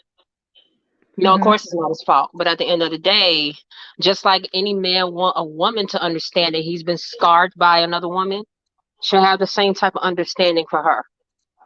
But it seems like we don't get that. See, I see a Mm-hmm. lot of black women when we take on men, we're like they say, we're nurturing. That's who we are. And if anything, I could say black women nurture the world. This is who we are. This is the role that we've always had. So it's Uh-huh. easy for us to have that sympathy for him. This is why we more than likely we would take on men with problems, even though now they're showing that we shouldn't. But a lot of us do. Because we'll Mm-hmm. just say, oh, all he needs is a little love, a little affection, a little attention, a little understanding, then he'll be okay. Mm-hmm. But is that being reciprocated towards her? Versus in some of their minds, she should just forget about it. Oh, that was that other guy. So her attendance should not go up, despite the fact that I do have some degenerate behavior. Mm-hmm. Okay, Mika says something interesting. She said, like in a thin line between love and hate. But y'all notice that in the movie, how everyone focused on the women and not what men, the woman and what on the woman, and not what men did to her. Yes. Mhm. I made a Yeah. post about that on Facebook 2 years ago about that very situation. How they said that she was the enemy. But I guess everybody forgot that this man sat there on her couch in her most vulnerable state, mind you, and she asked him questions. Do you love me? Things like that. And he blatantly lied to this Mhm. woman. And she even said she cannot go through that hurt again. Like, it's like, huh? I guess nobody remembers that part. We just remember the part where she started going nuts and crazy. Wow.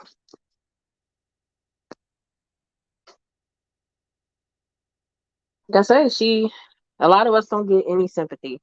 Not saying what she And, did was right, but what her mindset was is understandable mhm. Mhm. because she And was she did scarred. warn him. She told him, "Don't you Exactly. lie to me. Don't you say those words if you don't mean them." Thank you. Even in the middle of them having sex, what did she say? I killed my husband. That should have been overdone. Pull out. I'm out. Whatever. See, so many opportunities to just leave the woman alone, but he didn't though. Mhm. because all he was after was that one thing. He just wanted to get what he wanted out of her, and then that was it. Yeah, and he wanted to brag to his friends that he got with, and then he lied to his friends. His friends even looked at him. You told her you love her, didn't you? And then he wanted to know why all the things was going down because she realized he lied to her, and he's trying to leave her for another woman when he supposedly loved her.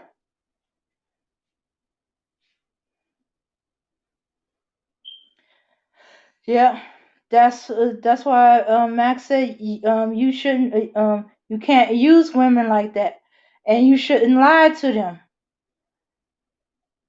Yeah, because as far as I'm concerned, I know the R word is real extreme, but when you lie to a woman, especially with something like love, you are taking her choices away from her, just as if you take her choice to choose and not to have sex with you away from her. You know, yeah, I know that's a little extreme to use the R word, but if you just told the truth, okay, yeah, she's not gonna do it. She's not gonna get with you. You told the truth. Okay, she ain't the woman for you. You move on. But if you lie to her and you got her believing that you love her and that you're making a commitment to her, and then she find out otherwise, and you wondering why she go berserk, why she smashing the windows out of your cars, flattening your tires, stalking you, coming on your job and raising hell, you play with her emotions.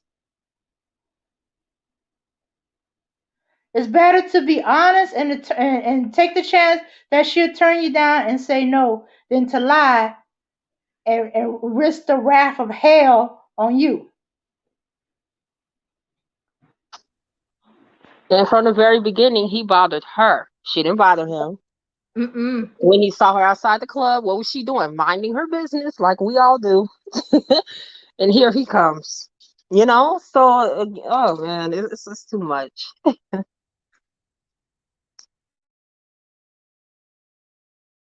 And for them idiots who say, well, why was she in the club? She was there with her co-workers. People go to the club to celebrate all kind of stuff. It don't have nothing to do with I'm going to look for a man. You mean Yeah, when she was walking outside when he first met her? I think so. Or I don't think she could have easily come out of another and building. I always thought he met her at a restaurant. At first, first time he saw her was at a restaurant, and then he saw her at the club, or he invited her over to the club, or something like that. Yeah, it was an invitation. It wasn't her going because she goes on a regular. That was an invitation. He invited her to come. So I don't know. I think a lot of people have selective memory. They just want to remember certain things and not, all the details.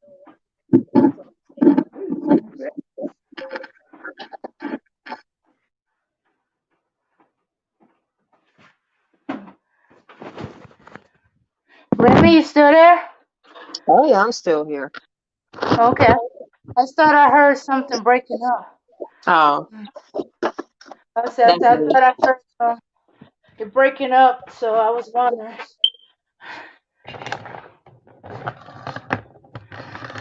Okay. Yeah. So yeah, a lot of time the woman be minding her own business. I don't know how many times women have said that they weren't looking for no dude, they were minding their business, and this guy came and hollered at them. I think a lot of women these days do mind our business because we're just burnt out. I mean, I can even say for myself, I'm burnt out. I Mm-hmm. get irritated when men approach me. I'm like, oh God. Like, it's just I'm at the burnout stage. It's like no offense, but it's like at this point in time, like a lot of us, we're just tired between working, raising our children, having to deal with the fact that the whole world seems to hate us. We're seeing Mm-hmm. so many examples of Black women being bullied. We just saw Lizo have her situation. Um, I keep forgetting their names. I cannot believe this. the gymnasts and their situations with, mental health and, just basically dropping out of the whole competition in order to take care of themselves. It's just so many things that is going on in our world. And it seems like everybody just want to pretend like, oh, it doesn't exist. We're all crazy and we're all taking it the wrong way. When we clearly see what the everyday life of a Black woman is, we always have to be in defense mode, and that's against everybody, and even our own people. There is no escape. Oh, yeah. Somebody Yeah. needs to do it. It would be nice if I had some directing skills or a person who makes movies, like a documentary of the life of a Black woman, like for real, because I really think that nobody understands what it's like to have a life where, you're always on a defense mode every single day of your life. It doesn't matter with who. It could be your spouse, maybe your family. I Mm-hmm. mean, it could be anybody. Yeah. So when they say, oh, they're always so angry, they always get attitudes. Okay, you have to understand our life on this earth is not easy and it never will be. You try going up against everybody as being Black and being a woman, a double minority, and see how you feel at the end of the day. Yeah. Man, I'm sorry about that, y'all. This storm out here messed up my whole phone. Uh-huh. It's been some really bad weather lately. But to piggyback off of what Remy was saying, these guys, they don't even know how to talk to women. Forget about approaching the woman. You don't even know how to have a conversation with them. A lot of these guys can't talk to them. You know what?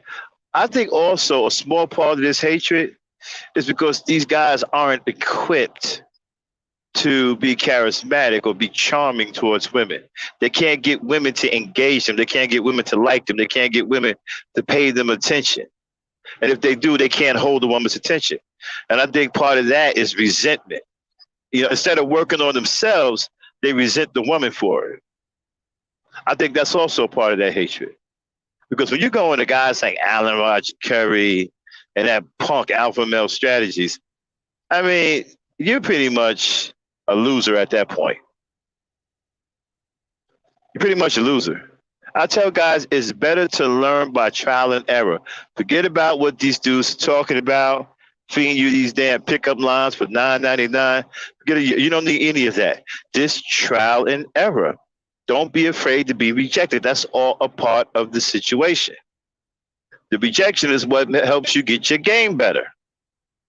If you go up to a woman, you talk a certain way, you say a few things, you get shot down, now you go across the field. Okay, none of that worked.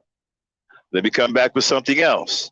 This is how you learn. Trial and error is the best way. Forget about these fake ass gurus. You got this bum Alan Rochker running around like he the foremost authority on getting women. There ain't no one man that knows how to get all women. That's a gimmick. If you fall for that, you stupid. There's too many women in this country. And there's too many different types of women.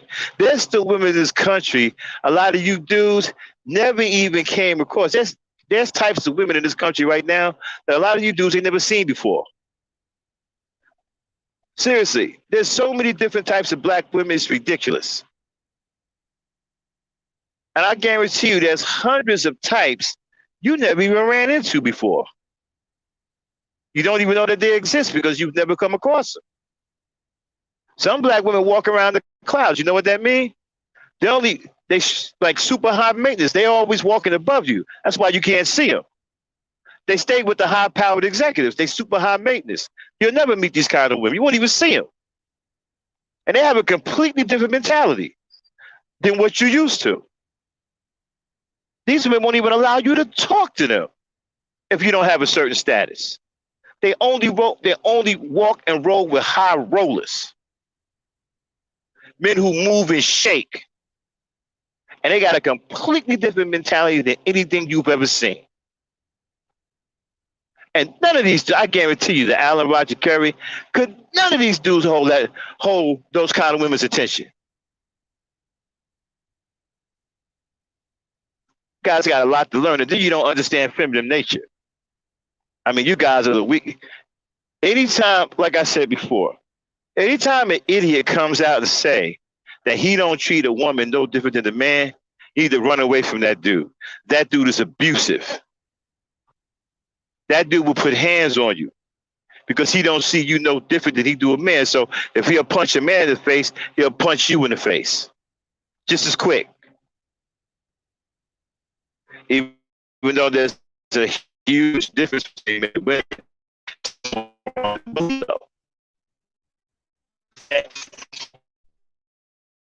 But there's so many different types of women. It's hard. It's impossible for one man to be a master of all types of women. All women don't think the same. All women don't need the same type of commitment from men. All women don't think an alpha is an alpha. You may be an alpha to one woman, you may be weak to another. You may be a beta to one female and an alpha to another. It's a maze, bro. That's why the best way is trial and error. You learn more about the nature of women through trial and error. You learn way more than any of these goons can ever tell you. The best way to learn is to be taught by women themselves. Through trial and error, failure, painful lessons. That's how you learn. The true men who understand the nature of women get that from women. All my understanding about women came from my 5 sisters and my mother. Ain't no man teach me no man taught me what I know about women right now. That understanding of feminine nature came from my 5 sisters and my mother. And can't no man teach you that. Am I coming through? Yeah, you coming through. Oh, okay. Yeah. Right. Can't no man teach you that. And you guys can't even do something as simple as address a woman properly. So how do you hope to have a conversation with a woman when you can't talk to her? You can't even go up to her and say hello. I did a test on my gent culture one time, right, Dame? But I said, what is the first thing you do when you meet a woman? Remember that? Okay. Can you hear me, Dame? Okay, yeah, I hear you. Yeah, I remember that. What was it? Was it the first thing you do when you hear a woman? I can't remember what it was now. And I said, what does a man do? What does a gentleman do the first time he meets a woman? Right? It was something like that, right? Right. Mm-hmm. What's the first thing you say when you meet a woman? Something like that. Yeah. What's the first thing you say when you meet a woman, right? And dudes couldn't even get it right. Yeah, 20 dudes and only one dude got it right. 19 dudes didn't know what to say to a woman the first time they meet her. 19 dudes. And then when the answer came, they was mortified. The answer was, hello. That's it. Mm-hmm. And they couldn't figure it out. Only one man figured it out. Like, hey, what is the first thing you do when you meet a woman that you're interested in? Right? You say hello.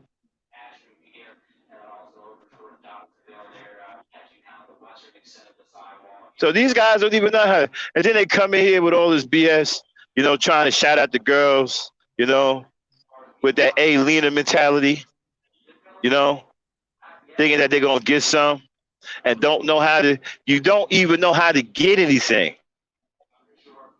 You can't get the women's attention. And so I think a lot of them are mad because of that. They mad. And then when they listen to these guys, give them these pickup lines don't work. Instead of being mad at the guy and getting your money back, you go back for another pickup line and pay for some more. He ain't get you nowhere fast. But he get your money from you though, right? And then he write these books. This dude, this dumbass Mo 1, the direct approach to women. I can't really respect no man who's claim to fame, right, is finding ways to talk to women. With all this other shit we got going on out here, our boys are out of control, killing people and all of that. Nobody wants to dig into that, but you got some punk want to run around here talking about he the master of pickup lines, and he all about telling you how to date women. First of all, a lot of these boys are crazy. Why would you teach them how to date women? Why would you train a lunatic, right, how to pick up a female? You're endangering her children, and her family. And when I questioned them one time on RBR, I talking about, I don't do nothing to contribute to that. Well, you don't do nothing to stop it either. You don't care nothing about what these boys do to these girls. You just want your little bit of money. You know, all these suckers running around here talking about that. And you got that punk alpha male strategies. What is he doing with all those followers? Telling dudes to lie to women. Talking about he don't love these hoes. F these hoes to sleep. What kind of talk is that for a man? It's not the way a gentleman talk. You don't talk like that. You don't talk to women like that. What kind of talk is that? I'm not surprised you don't never see these dudes with any women. Come up here talking all this crazy shit. You know, you don't know how to talk to her. You don't respect her enough to address her properly. You can't even refer to her as a woman. She gotta be a B or a hoe. How are you supposed to build a positive relationship with a woman when all you do is call her B's and hoes and you can't even have a real conversation with her? A lot of these guys blame women, talking about, well, women ain't checking for you. No, I be checking for you either. What are you checking for you for? You barely verbal. You can't even talk to her. Can't even speak. Can't do something. You can't do anything basic when it comes down to women. These guys can't even do anything basic when it comes down to women. And they wonder why they don't have one, and they wonder why they can't get one. Yeah. That's why I teach on my Gen Culture. I try to teach these guys the right way to go. You know, fix yourself. Work on yourself. Work on being the best you that you can possibly be. It's not about pickup lines. If a woman likes you, right, she'll let you get to first base. But she got to like you. You got to do something for her to like you first. You got to get her attention somehow. You can't get her attention talking about something, hey, Lena, where you is? And I ain't going to get their attention, bro. That's not how you talk to them. Like I said, I listen to a lot of you dudes here on social media. You don't know how to talk to women. It's no wonder you don't have one. I would be shocked if one of you dudes turned up with a female. So I can't see none of you getting with any women, even white women. I don't even think white women would mess with a lot of you dudes.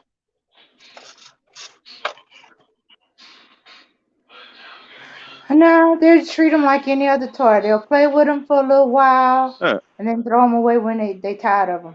Hey, you guys are stupid, man. It's like your conversation can't, like, I've had guys try to talk to women, right? Even on this panel or you know, the chats. You can't talk to her without turning the conversation to sex. And then you got to get raunchy and disgusting at that. Like she's supposed to be turned on by that. You guys don't exercise no self-control. I don't know how you think you're gonna be with a woman. You don't even have any self-control. That's a red flag. You don't have any self-control. That's a red flag. You got to be able to have self-control. You got to maintain self-control. You know, a lot of these guys don't have that. They don't have no game. They don't have no conversation for a woman. Okay, yeah, you should be walking around here with no woman. You don't know how to get one or keep one. And from what I seem to hear, they keep expecting women to act like men or act like them. This is what I said. When you got a fool that believes that there's no difference between a man and a woman, you need to run away from him. That's an abusive male.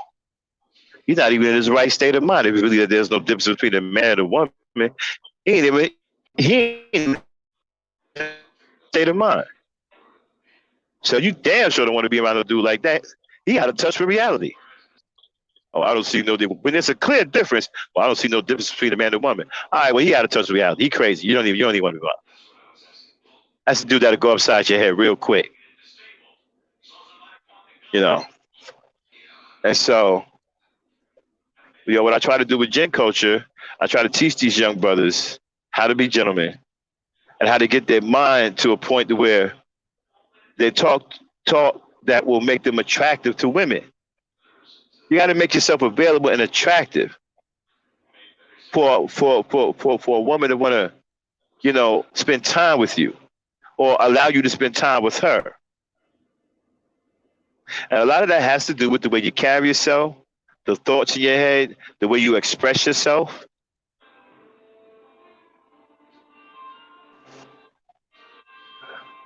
Looks can Mhm. only get you so far. It depends on what type of woman you run into. If you run into one of these serious women, looks ain't gonna get you very far.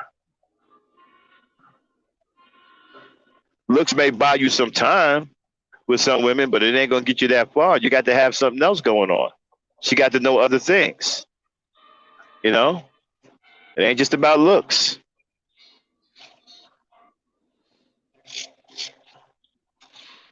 So when you run into one of these serious women that need more, you know, you guys are in trouble. You're never going to get them high.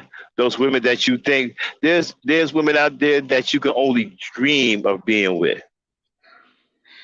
Like I said, you ever get a load of them high maintenance women that run around in the clouds with the big boys? Kevin Samuels ain't even on their level.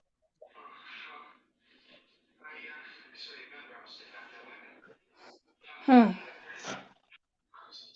I always say, Remy says, I always say the reason men are miserable with women is because Listen, of themselves. Huh? some of the women will tell you straight. Those high maintenance women, some of them will tell you when you try to talk to them, they'll tell you, listen, um, I, I cost about $40,000 a month. You got that kind of money? No, I don't. Okay, bye.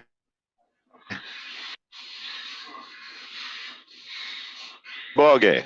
That's why they only run with high rollers, movers and shakers. These are the kind of women you see with kings, and these are the kind of women you see with these big super ballers. Women whose maintenance upkeep, personal upkeep, is at least 30K a month, and she's not a gold digger. Nope. Yeah. That's why they keep jumping on that hypergamy thing. And Yeah, then once I found out what the definition of the word is, I was like, well, yeah, that's normal. And then each woman has her own idea what's hypergamy.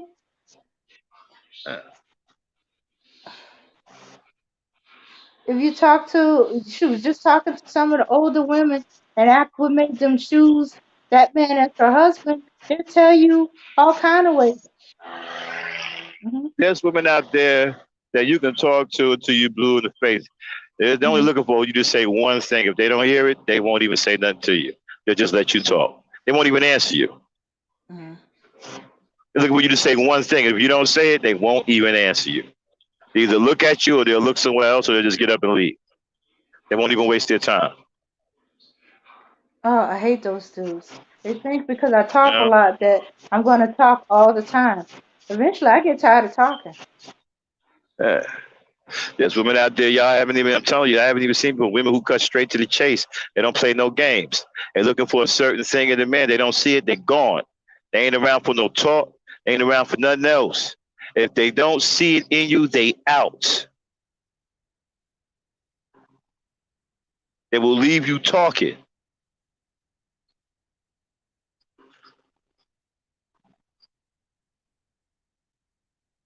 So you guys ain't seen a lot of these, but there's just so many different types of black women out there. It's crazy, man.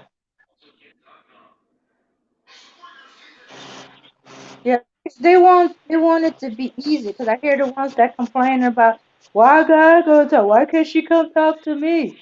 I'd be like, dude, because you're the dude. It'll be presumptions on her part to assume um that you have an interest in her. You're the one that's supposed to show an interest, and she's the one that's supposed to, either accept your interest or not accept your interest. Y'all supposed to be the hunters.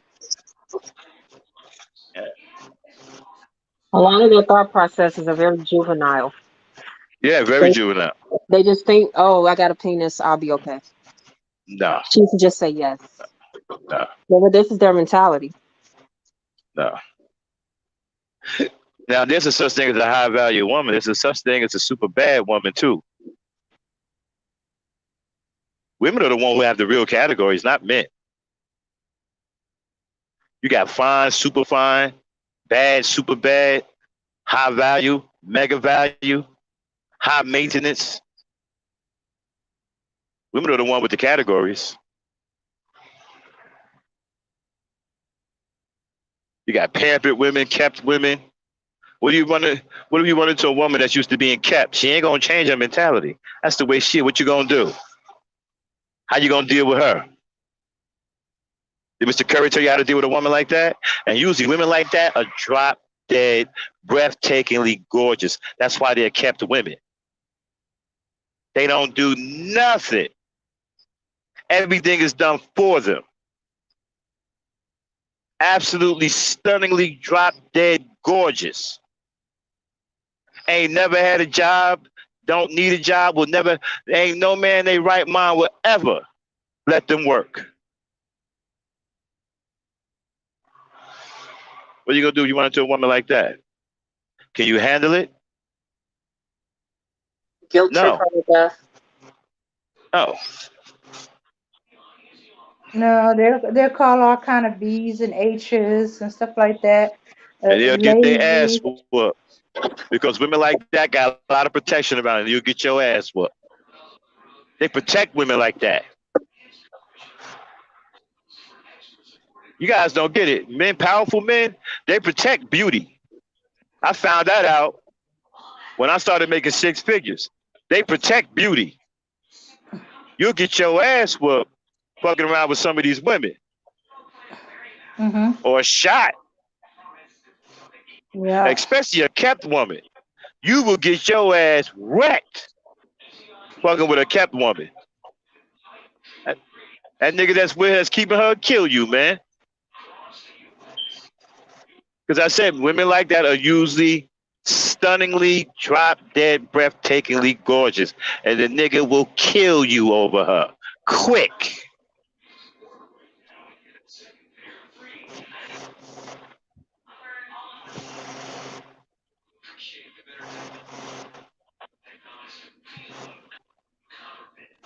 Mm-hmm.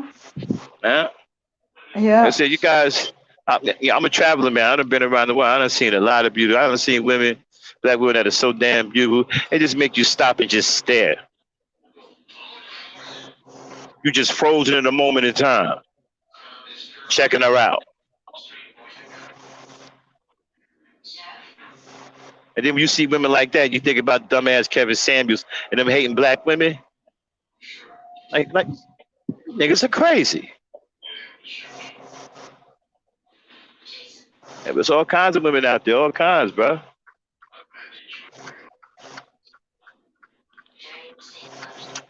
That's why you can get a woman, right, who was a waitress, and a millionaire comes in and see this gorgeous woman being a waitress, he taking her out of there. He just found him a gem, a diamond in the. He just found him a diamond in the rough.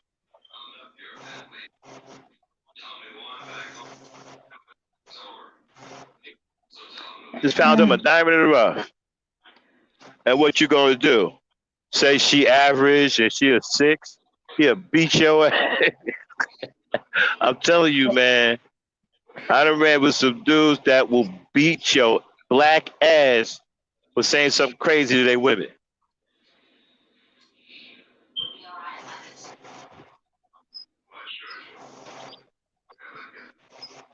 That's right, man. Those kept women, whoo, they beyond tens, bro. They super tens. They beyond your normal tens. But that's the reason why they kept. They got that high, rare beauty and shit. Gorgeous ass, brown skinned black woman with like like bluish green eyes, looking ridiculously beautiful and shit. Yeah, rare. Got that rare beauty. Women like that don't never work. Don't never lift a finger to even do nothing. Everything gets done for them, and they men make sure that they stay pampered.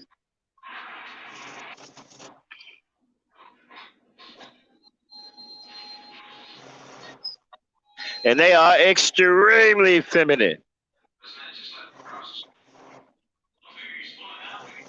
Yeah. Yeah. Yeah. And they be, I want that woman. I want her to be fit. But she not. You run down on her. Yeah, you run down on her if you want to. You better be carrying. You better be wearing a bulletproof vest and a Kevlar helmet.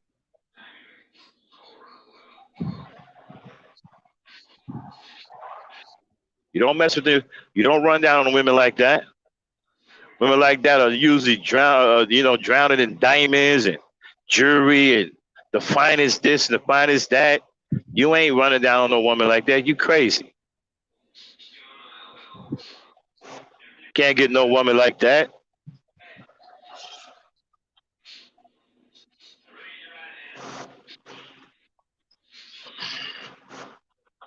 You guys can't even get what I would call, I don't like to call women average, but just a regular, everyday black woman. You know, just in the neighborhood, just being a black woman. I can't even get that. They don't want to have nothing to do with you. They on something I could do bad all by myself. They don't even want to be bothered.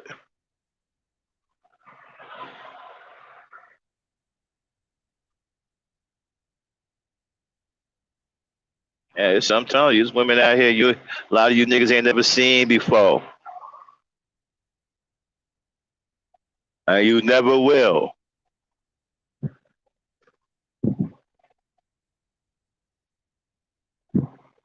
Hello?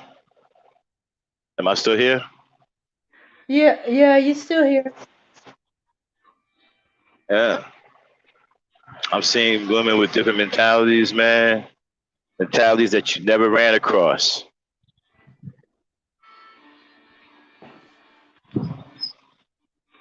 Okay. Okay. So what will you tell these 20s or these under 30s, but they like close to 25 years old And then hold about? on, one more thing, right? And another thing you guys don't understand, right? When a woman has that rare beauty, she also has power. She can make the men jump. Seriously. When they got that kind of beauty, men jump through hoops for them. That beauty gives them power. That's another thing you have to be aware of. When they got that kind of rare beauty, they also got power. They can make men jump. Go ahead, Dan.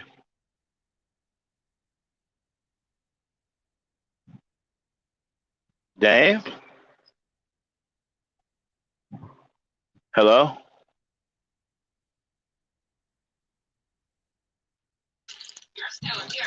Am I here? Yeah, I'm here. Did you hear me? Yes, I can. Okay. Did y'all hear what I said, or did I get cut off? No, we heard what you said. Okay. Yeah, and so you guys would never, meet those kind of women. You'll never cross paths because women like that walk up in the clouds, bro. Their feet will never touch the ground.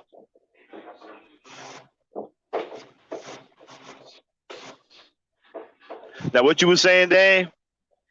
I said I'm still here, but I'm doing stuff. No, no. Did you have a question? You said something about 21-year-olds or something like that? No, I said, what you want to tell the dudes that's under 25? Well, I mean, what you need to be doing, what I tell dudes, right? You need to be focused on getting yourself together. Leave the women alone for right now. Get your act together first. Get you a stable job, stable income, get you a ride, and get you a place. Build up some money in the bank. Get your mind right, and then go after a female. Don't do it the other way around. Don't go pursue the woman first. Get your act together first. From 18 to 25, you should be focusing on either college or working, getting yourself together, so you can become fit to be a man to a woman. Right now, a lot of you dudes are unfit. You don't have any resources. You have nothing stable. You can't really provide a roof overhead. Renting is not providing a roof. That's temporary shelter.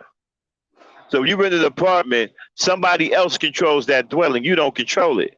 So your woman can't really nest in the environment and can't really fully respect you. She might, go with it because that's, all you got. But she can't really nest in the environment because that environment is controlled by a man that's not hers. And you don't have the final say so. There's another man over you. I tell you guys, get yourself a house. I don't care if it's a one family, get you a small one family house. You ain't got to get no big mansion, get you a small one family house. A woman will be happy to shack up in there with you because it's yours. She'll be more than happy. As long as it's yours, trust me, she'll be happy. It's like Verbal Assassin said, right? You can have a piece of car as long as it's your car. She cool.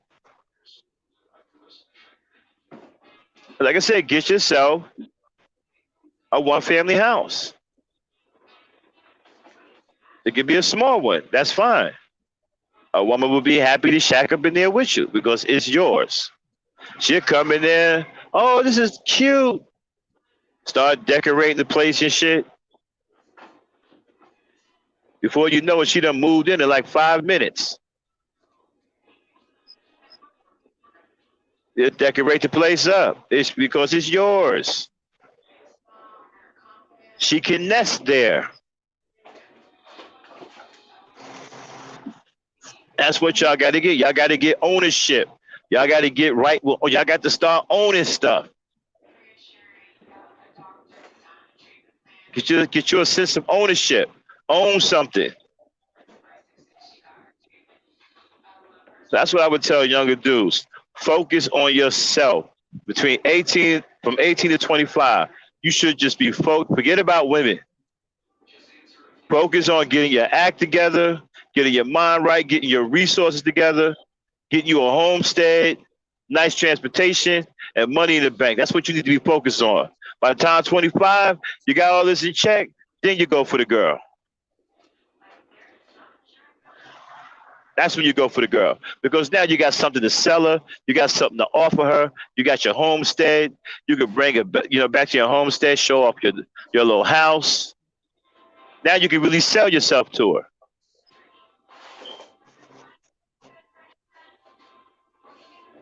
But if you meet her and you renting and you living with somebody, living with your mama, you really ain't got nothing to sell her. You ain't got nothing she should be buying. You going to another store.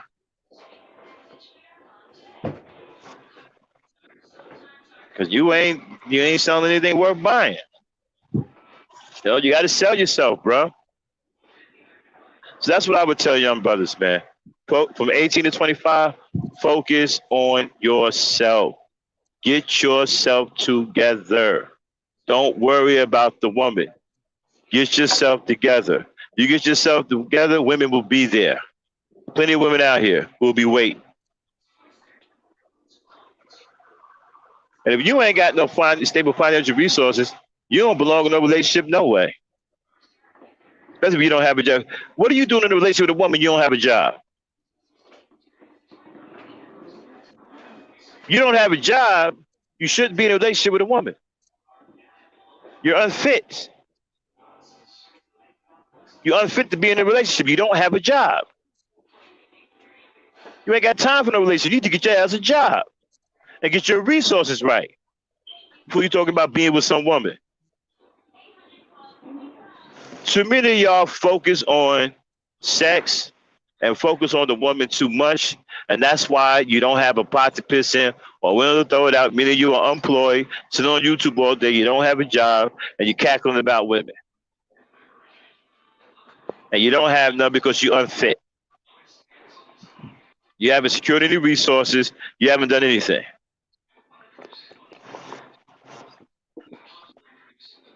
Mm-hmm. Women nest in environments. If you can't show them that they can nest here, they won't be interested.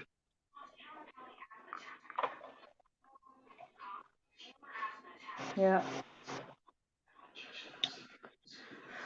No woman wants to lay her head with her children and be worried about being kicked on the street every 30 days.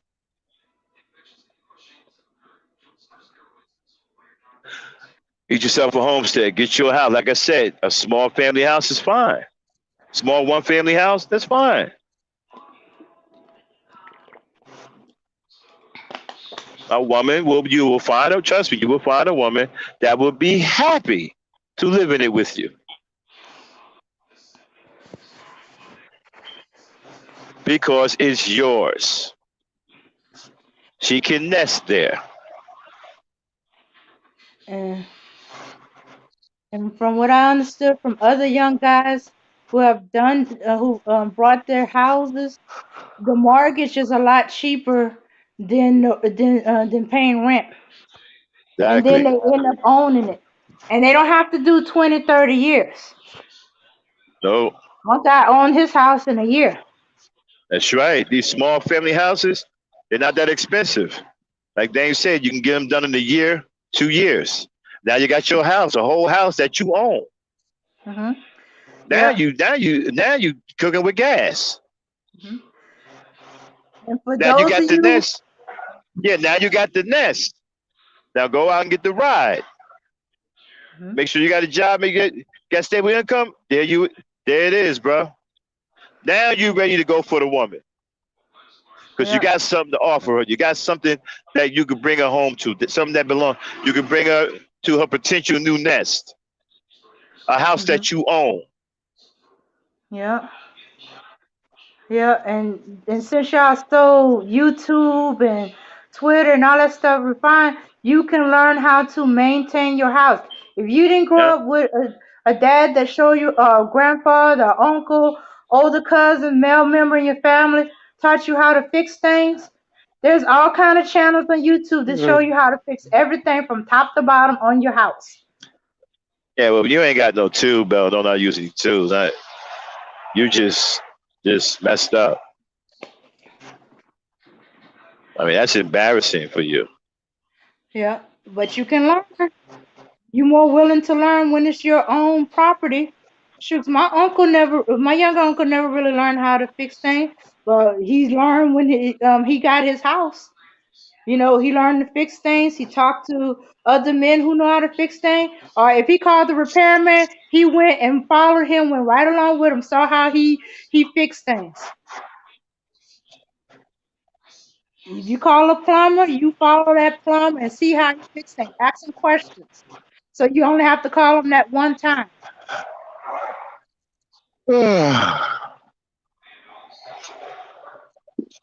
And they can always buy a house that's a fixer upper too. Yup, that too. The more you fix on the house and you build equity in the home, Mm-hmm. That's right. it will be worth more. Yeah. You buy real cheap, you fix it up, and it raises in value. These guys think I be telling them wrong, man. Like, nah, man, get yourself 18 to 25. You shouldn't even be thinking about no woman. It's okay to associate with women, now and then, but your priority should be on getting yourself together. Once you get yourself together, then you can go after all the women you want because you got something to offer them. The nest is extremely important. If you got the nest, you can get away with not having a car. You should get a car, but as long as you got that nest, oh, you can get away with having a car, not having a car. But you should still get a car though. Hmm. But that nest is important because that's where the woman is going to lay her head with her children, her potential children. That has to be secure. That's not up for compromise. That has to be there, or she won't feel right. She won't be able. You'll put her under stress if you put her in an unstable environment to where she got to worry about you paying rent every month. You don't understand. A lot of y'all put your women under stress like that when the rent's late or you ain't working or you hurt, you out of work. She worried about getting kicked out, especially if she got kids. No woman wants to be kicked out on the street with her kids. You're crazy.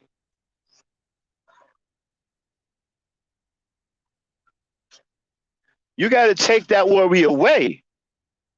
That's why the nest is important. You have to have the nest.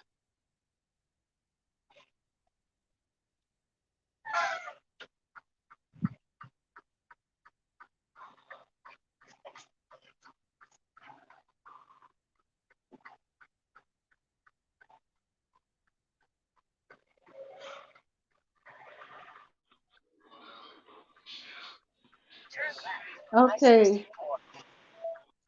Man provide the house, woman makes it a home.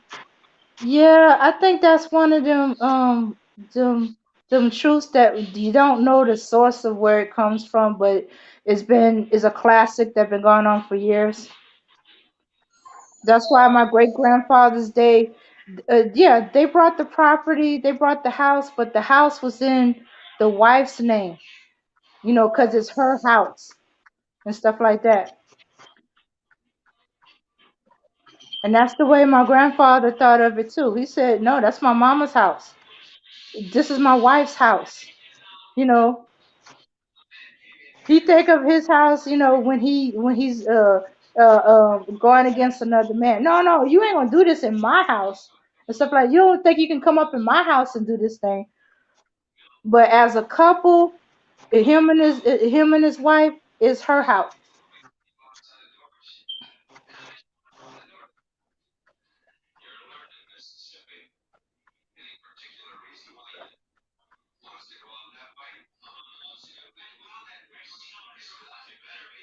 Yeah, yeah. I see more women under stress. Yeah, Remy. I see more women under stress and breakdown because their environment was shaky. You Yeah, know. yeah. You can't bring a woman into a situation like that, especially one who just gave birth to kids. She needs a stable environment, a secure environment, especially a new mother. You can't Mhm. have her in a situation with her newborn child in a situation to where you can be put out on the street in 30 days. In some cases, sooner than that. You can't put them in. You're going to stress them out. You can't put them in that situation. You're supposed to provide a salubrious environment for your women and children to thrive in. And one of the ways to do that is to make sure you have a stable nest that is secure, one that you own, so your woman don't have to worry.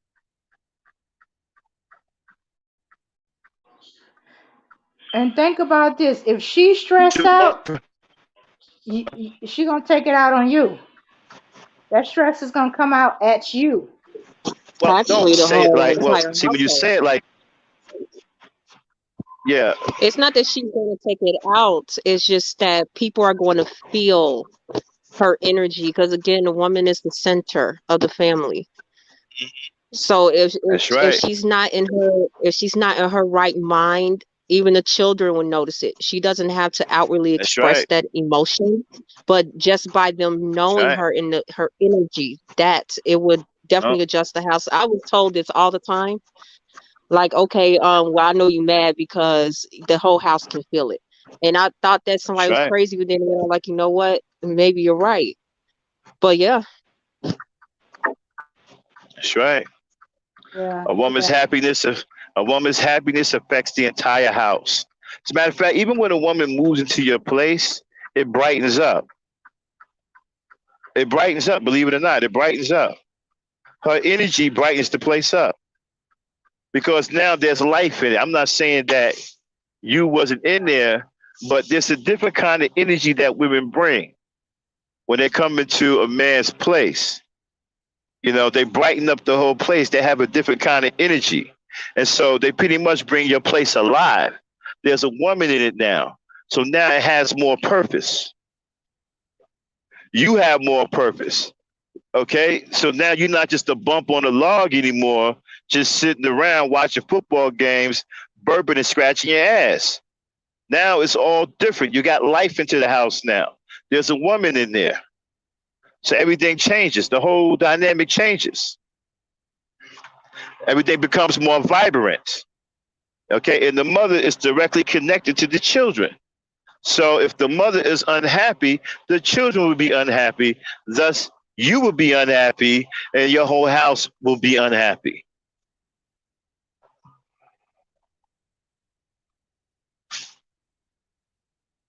Mm-hmm. There's a reason Okay. there's a phrase happy wife, happy life. Hold on one Uh, second, y'all.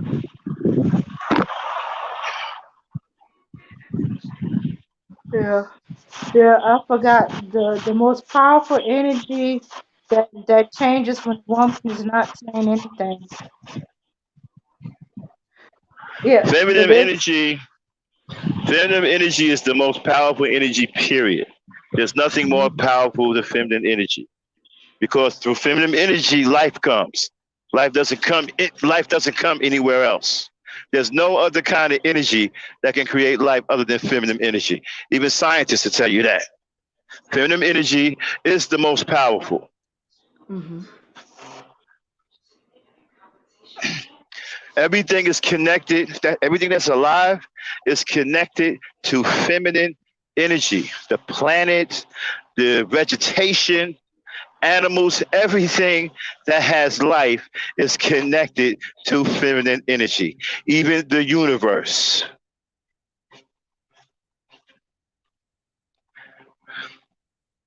So I keep trying to tell people that the Earth is a female.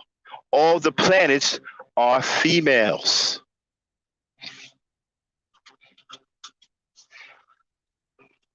Now I understand some of you dudes don't want to hear that, and that sounds like a bunch of babble to you, but do your research. Scientists will tell you that all of the planets are females.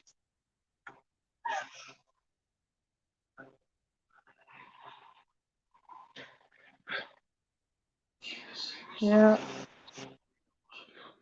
that's why the heart of the family is always a woman. So The Earth, the mhm. Earth does everything a mother does. It brings forth life, it nurtures that life, and it takes care of that life, and it provides an environment for that life to thrive. That's what the Earth does. The Earth is nurturing us all right now and keeping us all alive. It brings fruit to nurture us every day, whether it be animals, whether it be vegetables, whether it be fruits. It brings forth food to feed us. It nurtures us every day. It nurtures vegetation. It does everything a mother does.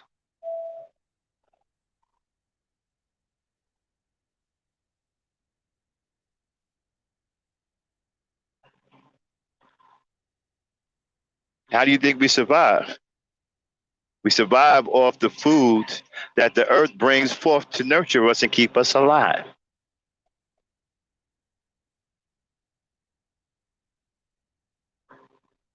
Hello? I'm still here. Okay. Still I don't here. know why I keep y'all so quiet. I keep thinking I get knocked off. But Because we uh, because we listening and I keep interrupting when I think you're talking when you yes, start right. talking. Hmm. Yeah, all these planets are females. There's no such thing as a male planet. Male energy does not bring life into the world. Male energy is the destroyer of life. You ever heard of the alpha and the omega? Well, the male energy is the omega. The woman's energy is the alpha. So y'all got it backwards. You think the man is the alpha. He is not. The man is the omega. He is the end of life. That's why he is a destroyer and a conqueror and a man of war. His expertise is he takes life. He does not give it. You think that when you get a woman pregnant, you're giving life. No, you're just fertilizing the egg. Life comes from the egg. The soul is already in the woman's body. It's already in the egg. You didn't put a soul in there. All you did was provide the nutrients for the egg to grow. So you did. The woman does everything else.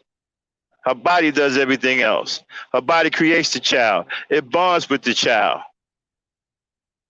That's why I keep trying to tell people. That's why I keep trying to tell you niggas, and it goes over your head. There's nobody that knows you like the black woman. The black woman knew you when you were in the womb. That's why you can't find any other woman on this planet that can sustain you like a black woman can, because she's the only one that understands you. Becky don't understand you. Mei don't understand you. Maria doesn't understand you. They don't know you like that. Only the black woman knows you like that. That's why you guys are fools to go out here and swirl. You ain't finding that nowhere else. None of these other women know you. They don't know you like that. They're not going to have the same kind of love for you that a black woman has. A black woman knows you. She knows you before you were born. She knows who you are and what you are. She knows what you need. She understands your plight. These other women don't know you like that. No, they give a fuck about what you went through. That's why I don't understand you dumbass niggas talking about, oh, this Becky, man, she was with me when I had nothing. No, your mother was with you when you had nothing.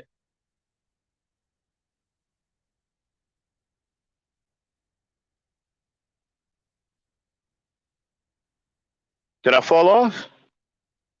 No, no, we Oh, still there. We're just yeah, listening. yeah. But There's hey, no. just out of curiosity, everybody in the chat, could y'all make a one? I hadn't seen the chat move in a while, so I want to see if y'all still with us.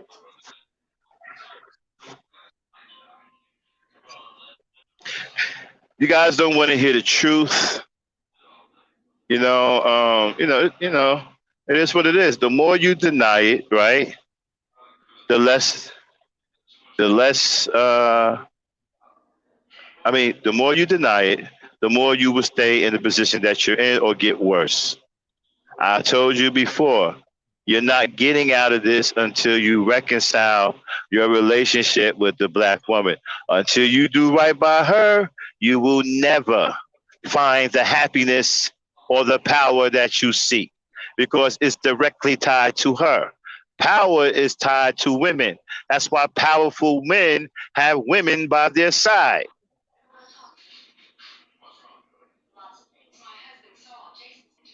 I told you dumb niggas before, queens make kings. Only a woman can make you a king.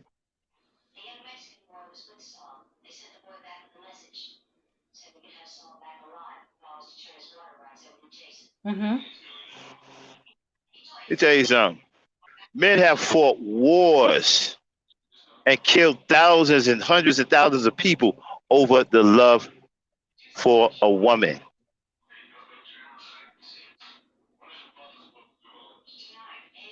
That should tell you something. That's why you fools don't know what you're doing, man. You're cutting your own throat. Turning against your own women, you nuts. And everybody looking at you like you fucking crazy. Everybody like, man, don't they know that they committed suicide? No, you don't know that. You don't understand that your survival is directly connected to your woman. I told you before. The only reason why other women desire you is because your black woman desires you. The moment she no longer desires you, your desirability will drop to zero. Other women will no longer want you. You know why? Because the black woman is not interested in you no more. So your mystery fades. Your desirability fades. You are no longer of interest. You are no longer a mystery. You are no longer taboo.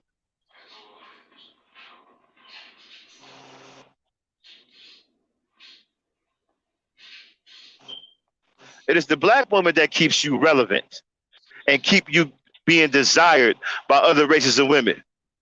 That is by the power of the black woman, not you. Simply because she desires you. So other women want you too. You ever heard this saying that women don't want a man that no other woman wants? Well, it's kind of like that, right? When a black woman just says she no longer interested in black men don't want you no more, well, other women ain't gonna want you either. Because they don't want a man that no woman wants. I'm trying to tell you, your status is only because of the black woman. You don't even realize that she controls your status in this world with her presence. The mere fact that she loves you and she cares about you is what gives you status to the rest of the women, which what gives you an air of mystery, which what makes you taboo, which what makes you the forbidden fruit. And women want to try you. They want to try all these myths. They want to see what you like. Because the black woman wants you. Understand some. You're the only dumb motherfucker running around here that don't know who the black woman is. Everybody else know who she is but you. They know that she's the first woman on earth. White women want to be her. White women hate her simply because they can't be her. We had a white woman on here speaking truth, saying that she had the coin, she would get black girl surgery. I didn't even know they had it. I didn't even know they called it black girl surgery. And she talked about how black women are so naturally beautiful that other women hate them because they could never be like them. And she said they would never get that beautiful. Uh-huh. And so when you got other women thinking like that about your woman, and that woman desires you, what do you think that does to your status? It ups your status. And now other women are intrigued because the black woman likes you.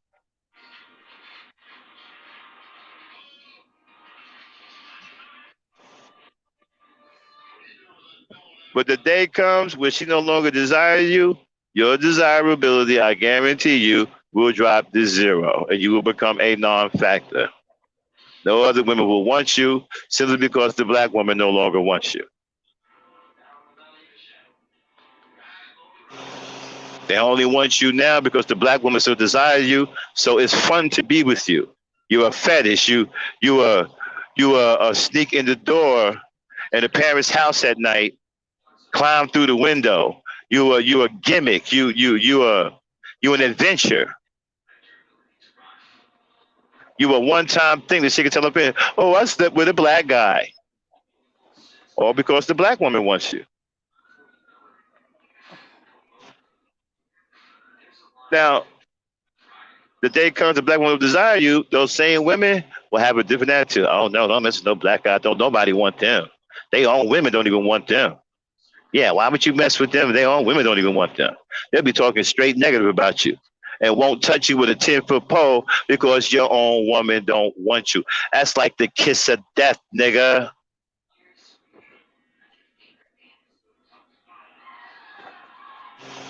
Your own woman don't want you. So other races of women most certainly won't want you. You can't even keep your own woman interested. What makes you think that they would be interested in you?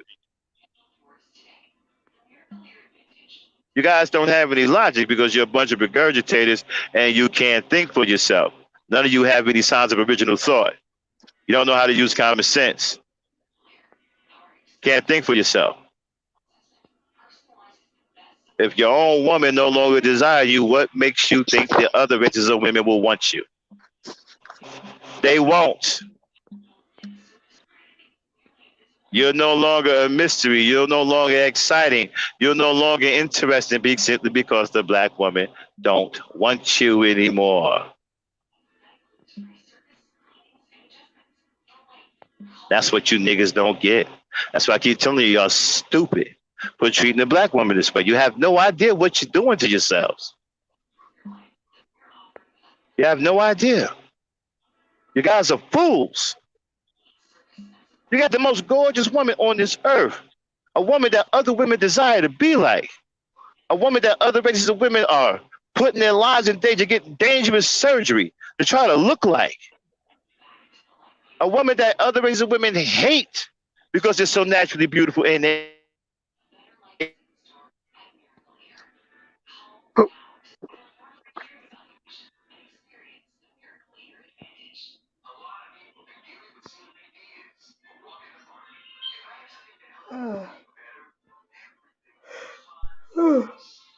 Oh, okay. Sorry about that. you niggas don't get it, man. Y'all don't understand. You know, you're foolish. You're blessed. The original mother is your natural woman. The original woman is your natural woman. You are blessed beyond belief.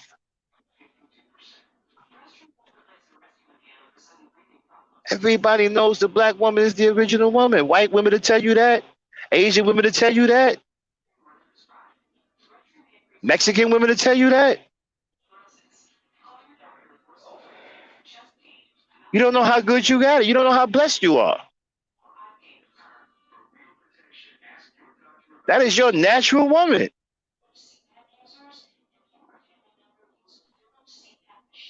Now, you niggas around here talking stupid, talking about black women are the least desired. Nigga, you really believe that? You really believe black women are the least desired? You're out of your goddamn mind. Everybody, black women, including women.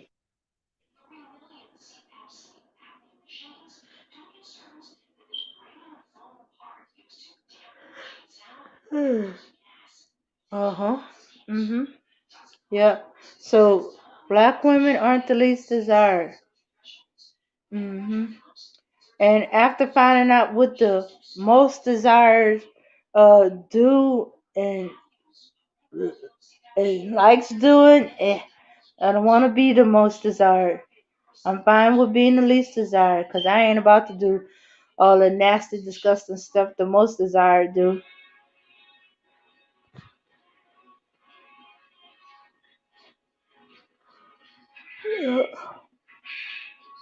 So thank you for saying I'm the least desired. That means I'm not. I'm just an ordinary woman who don't want to get disgusting and nasty. Cause the stuff they do is beyond just kinky. Yeah. Okay. Yeah. So stop bragging. That black women are the least desired. The only reason why y'all not the least desired. Well, actually, y'all are the least desired. It's just that we desire y'all, but the way y'all been acting, that's coming to an end.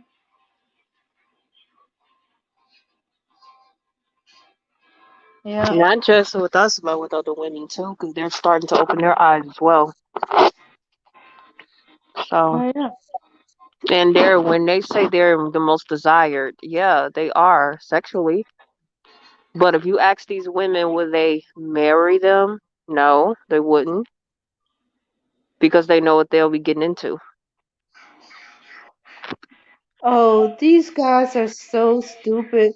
They being fetishized and they don't care. They thinking that, oh, you see, she desires me. No, no.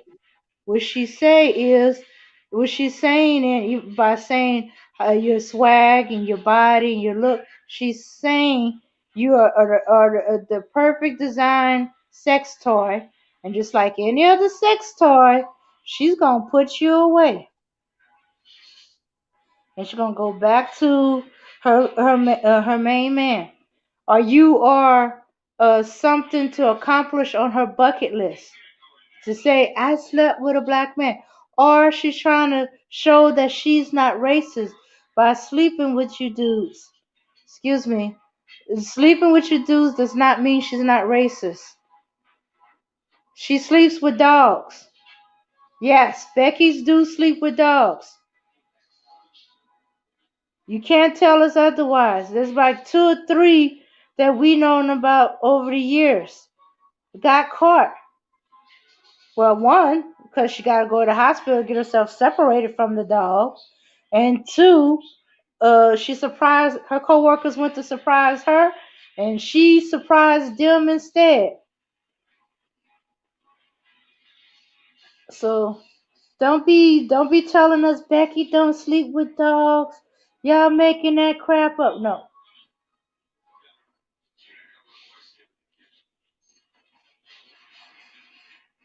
Yep. So you're just another animal to her. And she'll treat you just like that. And just like she pets and plays with her dog, she gonna pet and play with you. So she more likely to keep her dog and more than likely to dump you.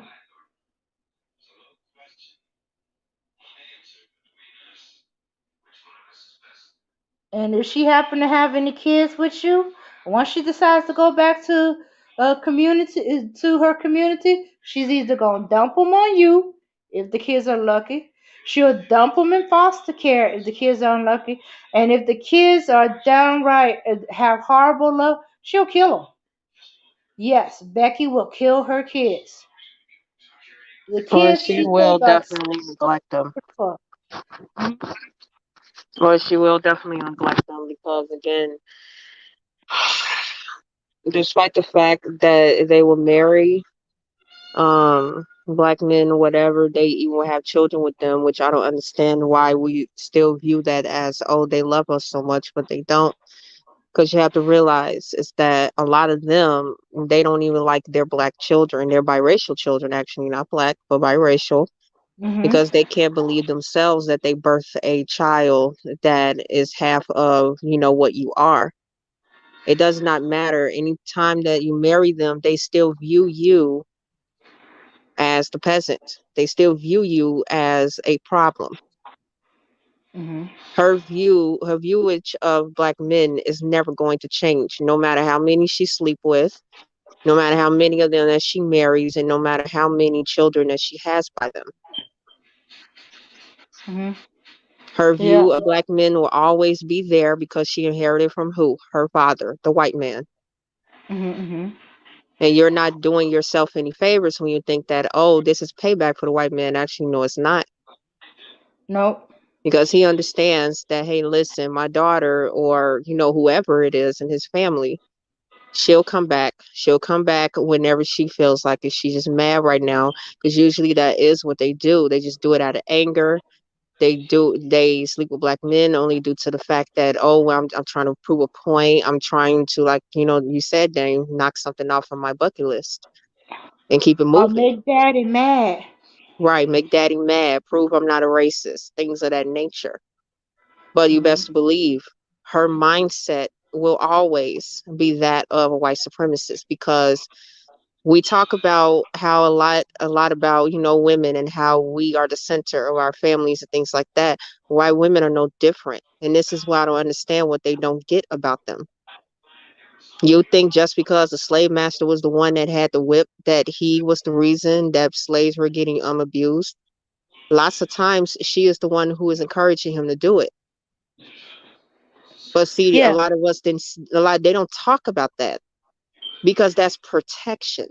That's Mhm. protecting her image. Mhm. He would not dare let the white woman be the reason why a lot of things happened to us the way they did. But people have to understand that you best believe she was there right along with him. She may not have carried out the deed, but you best believe she was in his ear about it. Mhm. Mhm. And even until today, Yeah. a lot of their viewpoints have not changed.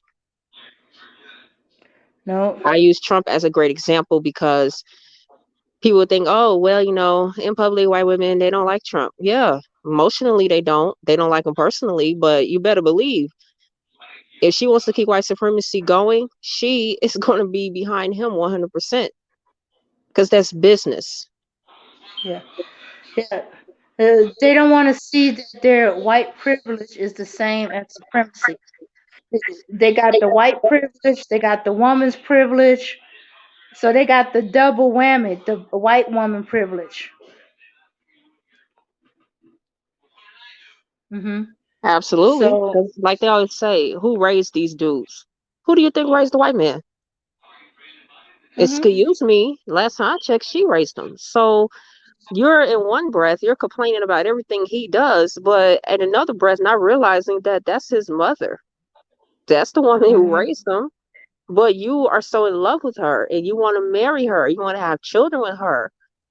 And oh, she's the victim. She's not a victim. She's the Mhm. perpetrator. She's just not the one on the front lines taking all the blame. It's the white Mhm. man because he's protecting her. Yeah.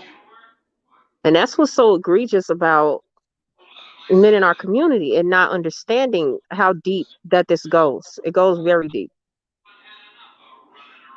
I bring it back to kindergarten, even hell. I mean, as soon as you start school, she's already messing with you. She's already Mhm. going to disadvantage you. She's not going to teach you how to read like she'll teach Johnny because she don't want to raise you to be better than her son. She'll make sure her son has all the advantages. Well, guess what? She's miseducating you in the process. She's sending you to the principal's office. Mhm. She's the one who's getting you expelled and suspended.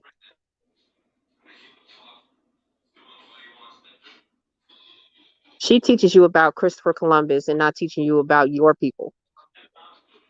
Not to say that no black woman or any other person like a man or whatever does not work in the school system, but we all know that when it comes to public education, that is the white woman's arena. That's her place. She Mhm. runs that. She runs the Yeah. schools. Her husband runs the police stations. This is how it works. Mhm.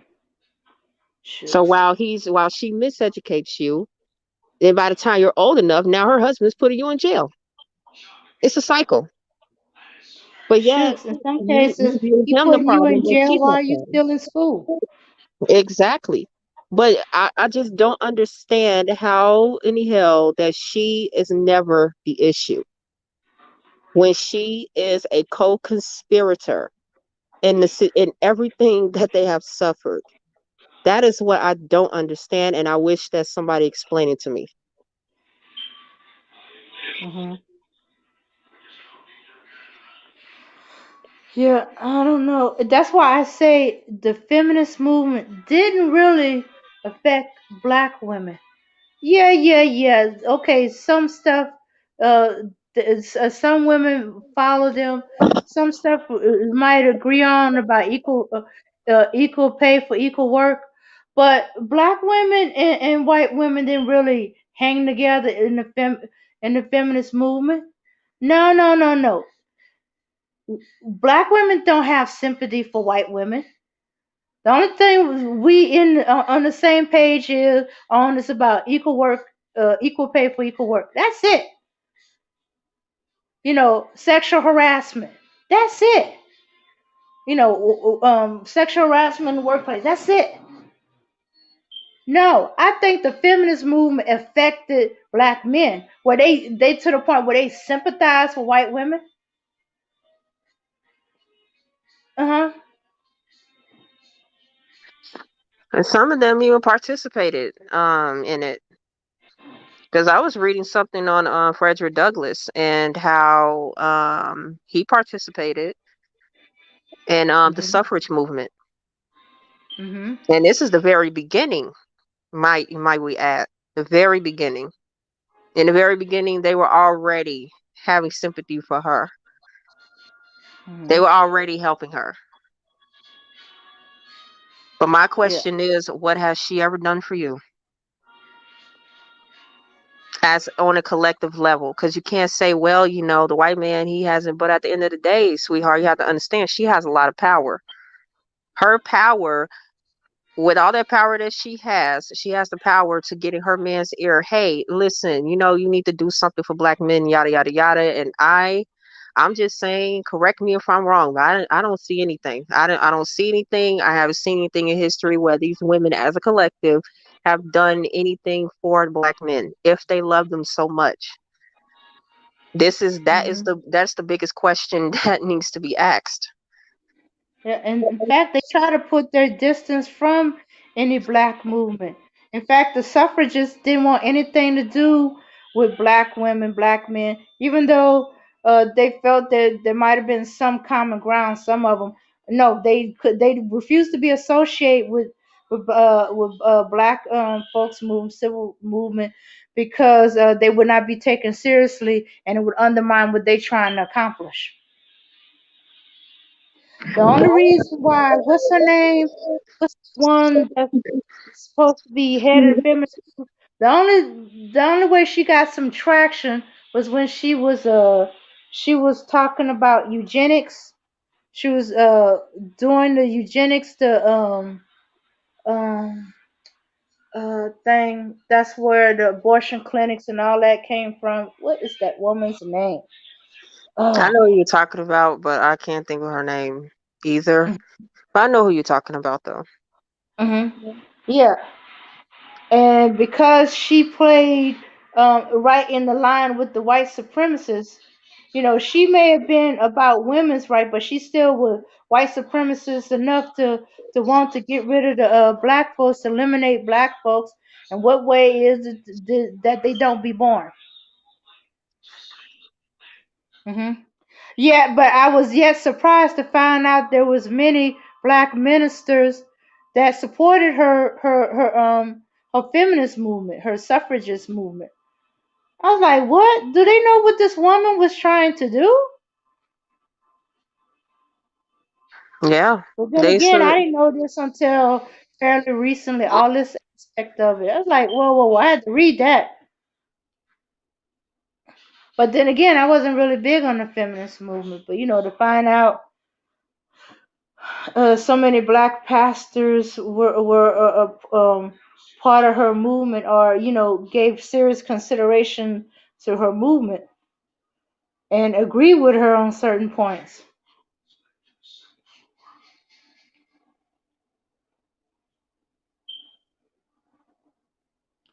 Yeah, they tried to use some kind of twisted logic of uh if you didn't have so many children to take care of, you wouldn't be poor. And that, if a family get in a situation, it's best, them not to have a child and then have the children starve to death because there's more mouths to feed. That kind of a logic. Or you can't take care of you know, you know, what you got now, you shouldn't be adding another one. Some kind of nonsense like that.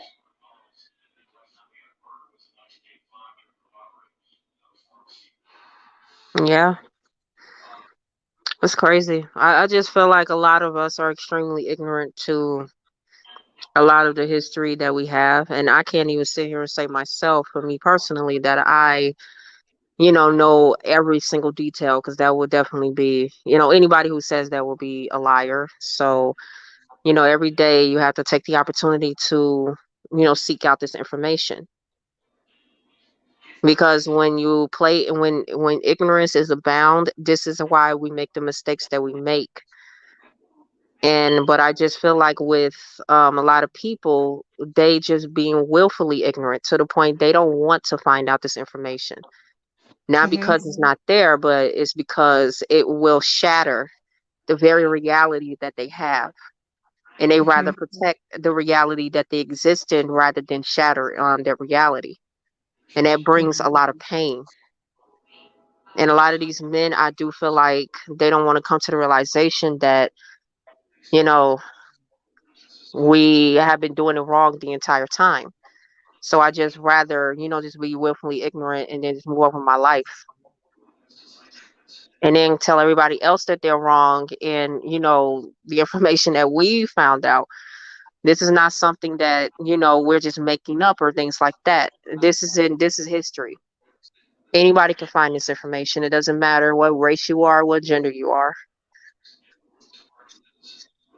And that, again, a lot of the behavior, a lot of men is very, very, very dangerous. And they're not realizing that. And it puts us all in danger as a community. If you're around here pedestrializing every other woman except yours, like a true enemy, if I was the enemy, I can use that as a play against you. If I wanted to take you out, I can do that very easily. You're letting the world know this is what you can do in order to control me, Mhm. in order to basically distract me. So while I'm being distracted, I can do whatever I can behind your back and you wouldn't even know. Why? Because you are very distracted. You never let your enemy know how to basically, I'm getting my words twisted. You never let your enemy know what they can do in order to overthrow you. And they have let people know everything about what can be done to them in order to get it done.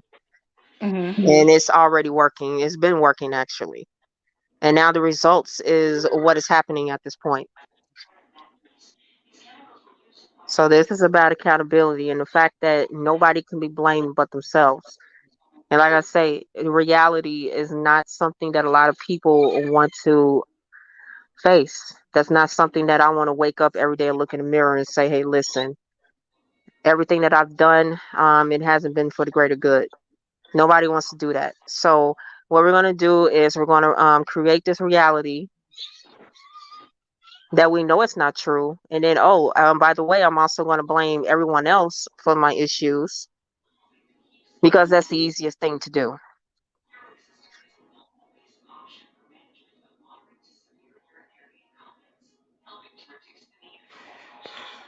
And also, that my job is to make everybody else believe they're the problem as well.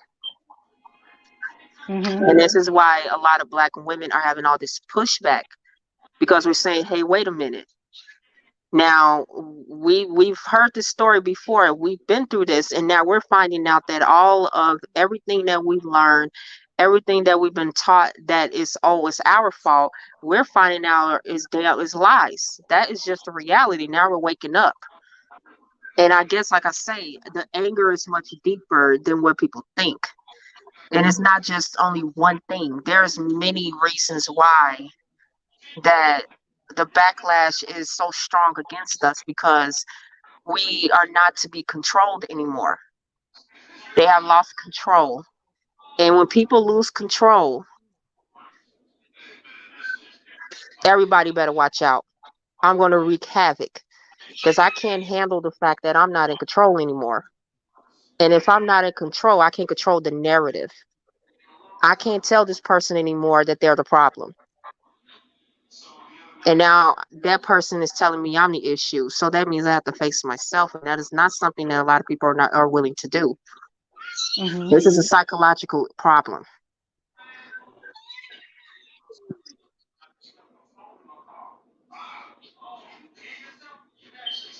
Yeah, yeah, yeah. So yeah, yeah. But a lot of the stuff they do is always in opposite of what they're saying. They saying they through with black women. They going their own way. They saving themselves. Yet they coming into black women's spaces.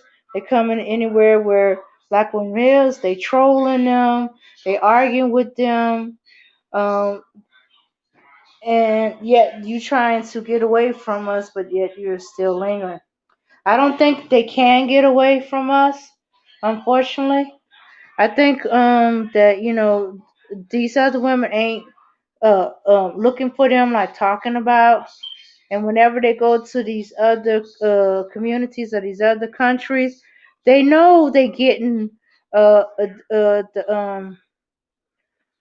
they're not getting a high quality woman of that community like they want to believe, but they don't want to accept they've been fed a lie or that they were wrong, so they continue to keep talking that noise.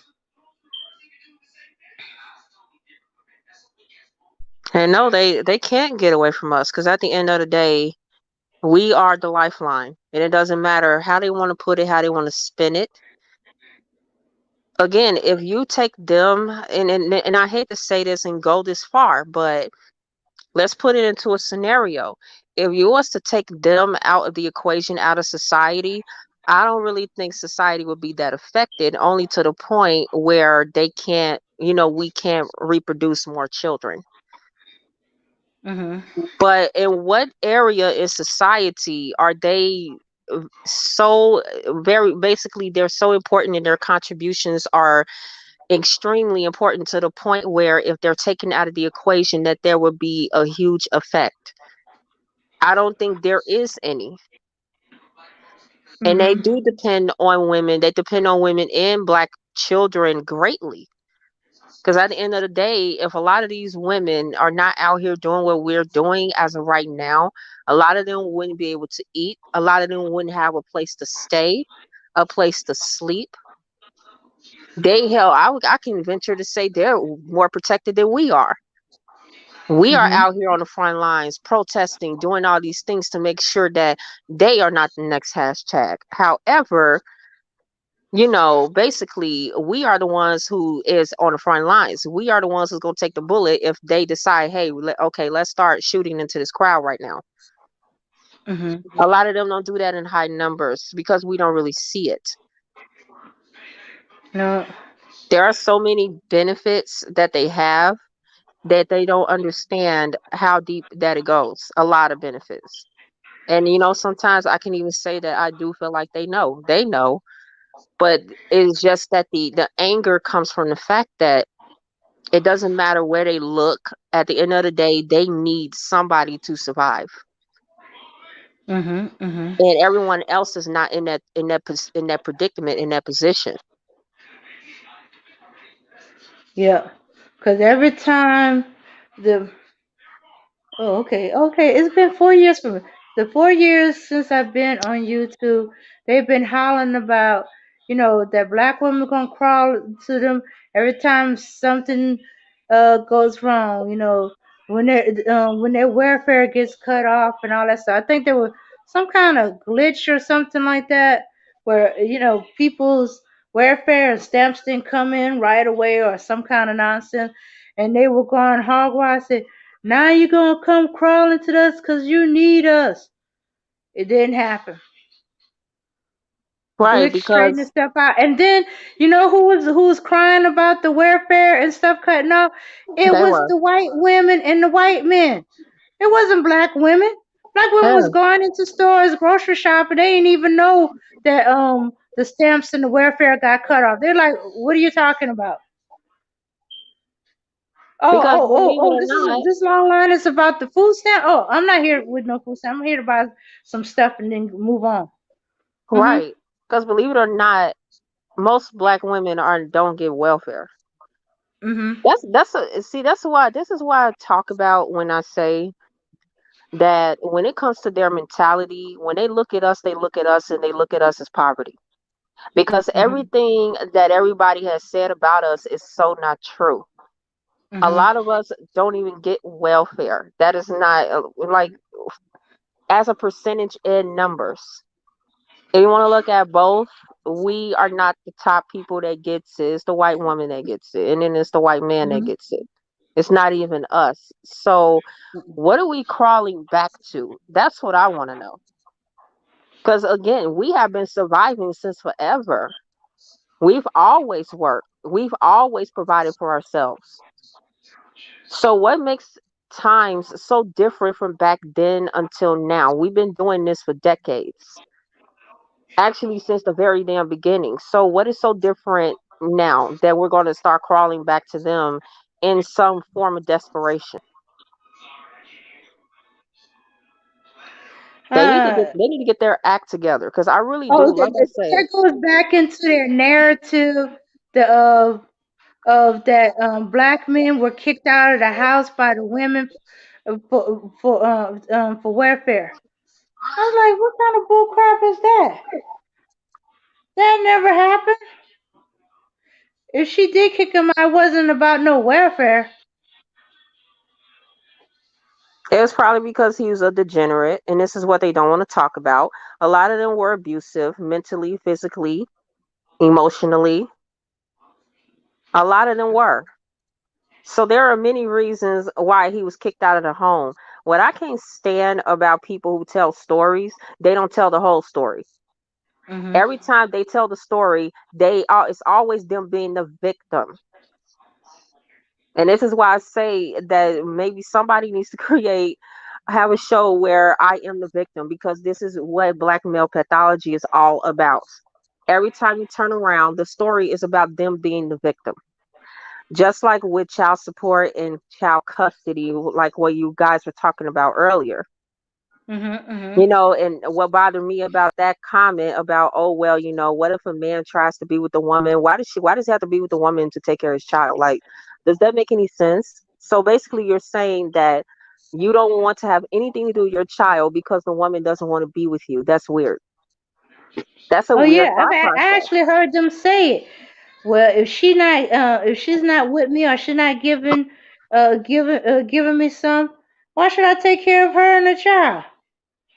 I've actually heard some of them say, Wow. she ain't sleeping with me, so I ain't taking care of her kids. Mm, right. I even heard ones that it's their child. That tripped me. It's your child, but because you're no longer with the woman and sleeping with her, you're not going to take care of your child. And they call women all kind of names for so-called keeping the child away from his father. Yeah, that it's that type of behavior. Like, okay, so you basically only if you basically you value your child to in the extension of his mother's vagina. That's basically Hmm. what they're saying. Because there's no Yeah. other reason why you will hold that as a reason to, okay, only I'll see my child only if I have access to his mother's vagina. That's just sick. I'm sorry, but that's a sick mentality. So why would his mother want her child to be around a man who thinks like that to begin with? That's a scary mindset. And then just imagine if the child is a son. He's going to raise his son and think just like him. Oh, And the cycle continues. the child is aware of it. Last year, I had a 7-year-old who told me that his father didn't love him. All he cares, only person he loves is his mom. I'm thinking there's a little confusion about respect and love because he's 7 years old. Usually about that time, fathers are pulling away from hugs and stuff like that. And some boys, it takes them a while to get used to it. They're used to having a hug all the time. But anyway, and he said, no, no, no, no, because he got sisters that's older than him. And he said, no, he don't love me nor my sister. Only person he care about, period, is their mother. He don't care about his son. He don't care about his daughters. All he cares about is his wife. He don't spend no time with them. He has no interest in them, and they know it. 7 years old, little boy knows this about his dad. You know, and it ain't that confusion about respect and love. He don't or that he's not showing affection to. He never showed affection to his son. He never showed affection to his kids. He never been all into their life. You figure a father that lives in a household, he would be more involved with his children, because he's there. No, he is not. Nobody mentioned these fathers that are in the house. You know, all they care about is the woman and sex. Hmm. That's And then it true. might not be the woman, it might be sex. Yeah, because really think about it. I would gather to say that if there's an experiment where all the men who are with the women who they have children with, and then you take them out of the equation, how often would they see their children? I can venture to say that a lot of them won't even come back, or if they do come back, it's only on the strength of, oh, she's going to give me some vaginas so I can go back. Hmm. So again, and like it's this whole, well, you guys should stick with the man that you had kids with. But at the end of the day, a lot of these men, they're not thinking about their children. They're thinking about the access to the woman. The child is a consequence of what he did with that woman. He has no care for the child. And like I say, and that mentality in itself is the reason why that if women are out here protecting their children against men who think like that, kudos to them. Hmm. And those are the type of men that they want all of us to stick with and stay with. And shame us if we don't. AKA the futures of the world. But you find a Russell, and this is that's interesting to me, what Progressive said earlier about women correcting themselves. Sierra corrected herself. She did. Corrected herself, found her a great husband, and people are still mad. So it doesn't even matter if women out here correct themselves or not, they're still going to find a reason to be angry and mad at them. Hmm. Hmm. So at first, I don't remember ever hearing anything about Sierra until the Russell Wilson, until the negativity. Now it's, oh, she's a baby mama. She doesn't deserve to get married. Somebody to marry her. She belongs to the community. It's like it doesn't matter what we do. There is no satisfaction no matter what we do. Which the conclusion that you can draw from that is that they just have a problem with us. Period. It's not our behavior, because we already just proven that even if we correct our behavior, we're still going to get the same energy, and if not worse. So it's not our behavior. It's something deeper than that. And back to child support and custody, it's like, look, my thing is like you said earlier, Dave, if they don't want to pay child support, just get custody of your children. It's that simple. If you have such a huge issue with child support, then take custody of your children. But see, now we're going to have this conversation on, well, I can't do it. Why can't you do it? You just say you don't want to pay child support. What Hmm. you don't want to do, you don't want to be the one responsible for the doctor's appointments, the child getting sick, taking care of the child when they're sick, making sure they get to and from school, bathing, feeding them, cooking meals, helping with homework. That is a 24/7 job. You paying child support, you getting it very easy, trust me. Especially when the custody is with the mother. So when Hmm. they feel like life is so hard for them, no, and life is not hard for you. If anything, you're getting to eat. You on easy street right now. It's the women that is being held accountable for the most part. And as far as Hmm. custody, a lot of them don't get custody because of their behavior. And this is what I don't understand about them. When you have a mother, right, and you have a child and you're the father, for instance, I always think about, you know what? If I wanted to, I can keep my children from their father. You know how easy it is? You want to know why? Not because I want to, but when you look at the reasons why a lot of men don't get custody is because of their behavior. You're not Mhm. involved in their life. You need to show the world that, hey, listen, I am here. That Yeah. woman, she's the one doing the doctor's appointments. That means she's signing the paperwork. When she goes to the school and registered them for school, her name is on that paperwork, not yours. When that child is being a deviant in school, who are they calling? Are they calling her or are they calling you? They don't even know you exist. Yeah. And now you want to come out here, oh, I want my child. Well, excuse me, but where were you these last couple of years? We don't know you. Now you want to pop out of the woodworks and, oh, now I want my child. Come on now, a lot of you are setting yourselves up for failure. And then guess what? Everybody is to blame. The black woman is to blame, the child is to blame, the white man is his fault. It's everyone else's fault but yours. You haven't even established that you are the father. A lot of them don't even do that. You showing your presence to the family only, that's not enough. You have to show your presence to the world. You have to let people know I am his or her father. Mhm. And this is how you get custody. A lot of men, they do fight for custody. A lot of men I've heard do get custody because again, it's the mentality. You can't go in the courtroom with your pants hanging off your ass and coming in there smelling like weed, looking like you just rolled out of the dumpster off the street. Mhm. A judge is gonna look at you crazy. Like, hell no, I'm not sending no child in your environment. Are you crazy?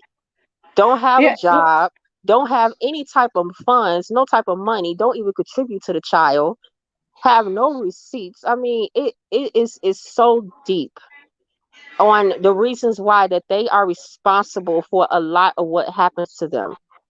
It is their Mhm. behavior and their mentality. You cannot Right. be out here moving like that. You're a black man in this world. People already don't like you. So you just give them more reasons not to like you. Mhm. You can't move like Yeah. every other man because every other man is established. He doesn't have anything to prove. You have everything to prove. Mhm. Everything. And it doesn't matter what it is. But like I say, but guess what? A lot of what I say, I'm the problem. I'm the issue because I'm sitting up here telling you that this is why things are happening the way it's happening in your life because you always view yourself as the victim and never Yeah. taking accountability. Okay. Okay. And for those of you thinking that her description is talking about a Pookie Ray, too. Okay, there's the other side of the coin. She's talking about those that show up. There's a whole crop of black men who don't even show up for the hearing for child custody or for the child support payments or anything like that. They don't show up at all. So of course the court is going to favor the mother and whatever she asks for or whatever they felt she needs and stuff like that. Uh, they take it automatic because you don't go up there. You don't try to go for custody of the child. You don't try to establish the child support, and yet you're gonna blame black women and saying black these laws are made for black women. These laws was never made for black women, black people, period. These laws were made for white women on white men. It ain't till the 1970s and the mid to late 1970s that black women were able to get any or black people, period, were able to get any welfare, any child support. All that didn't go for us. It was for white folks. So, yeah. So, if you want to be mad at a woman for child support, attack, go after your Becky. This was all for her.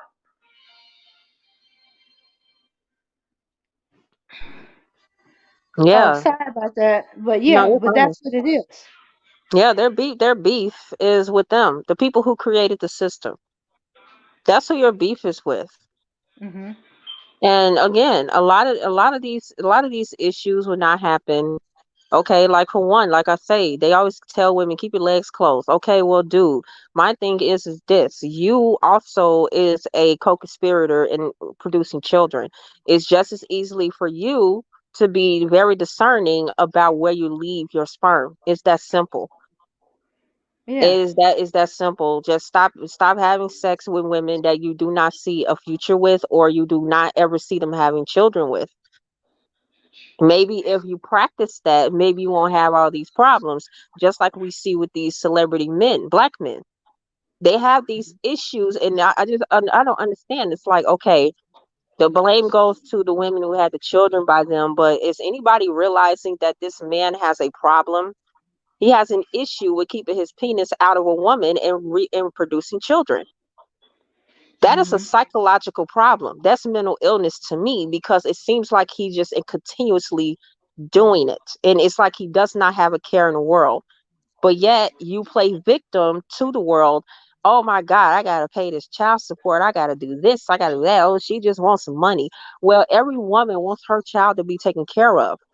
And if you're a person who is a millionaire, she wants her child to have a lifestyle just like, the father affords with his lifestyle. What's so wrong about that? Any woman will want her child to be taken care of. I'm not saying that, oh, women should take men for all they have. But what I will say is that why is it so wrong for the child to have a certain type of lifestyle? You want to give pennies because all other men give pennies. No, it doesn't work like that. They look at your income. That's it. That's all. And at the end of the day, like I say, plenty of men. A great example is Omarion. He got custody of his children actually. He didn't have any. It's like I didn't see any issues with his situation. He handled that situation almost to perfection because of his behavior and his mentality.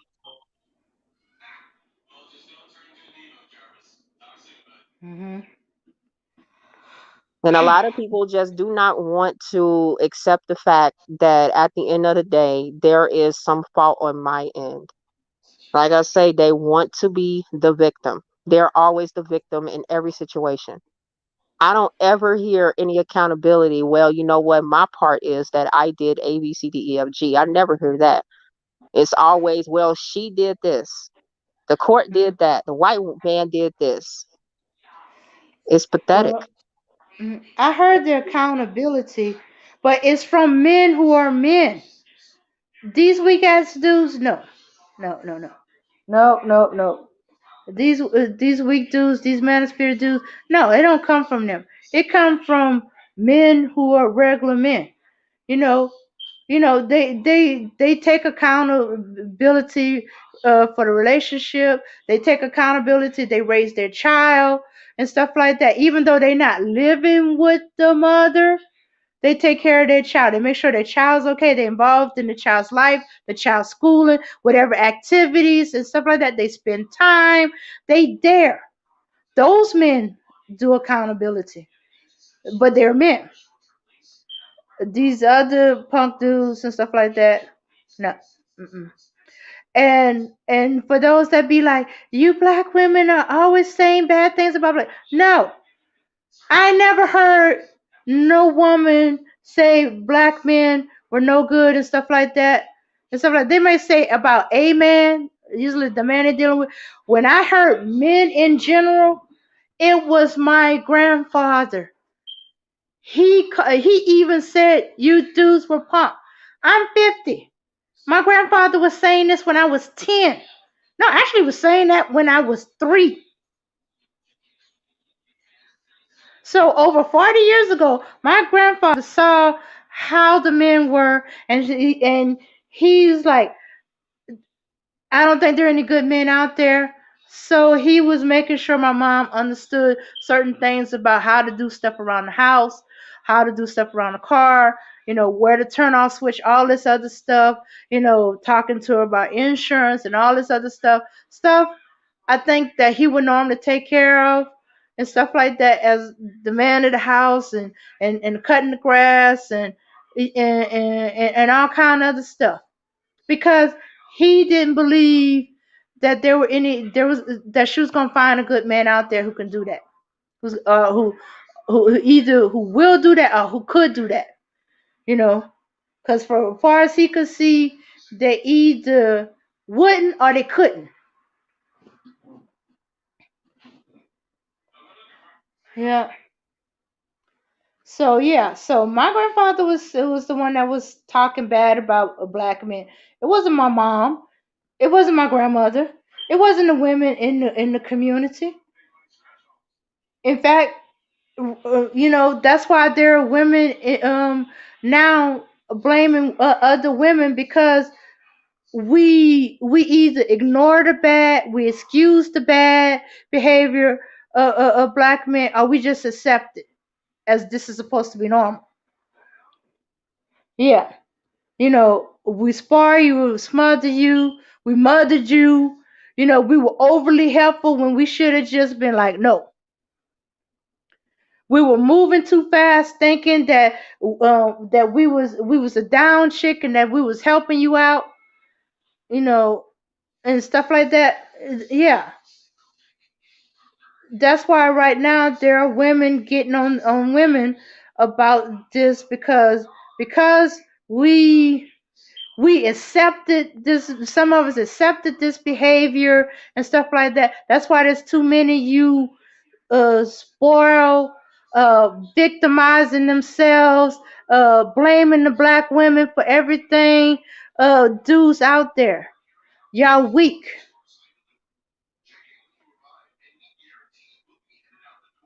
hmm Yeah, and some of that is because uh, as I'm gonna use me for example, because I think my generation was the beginning of when there were women at the time, girls and probably men too, that were growing up without the father in the household. I had my grandfather, I had uncles, great uncles, and elder cousins, cousins to make up for the men.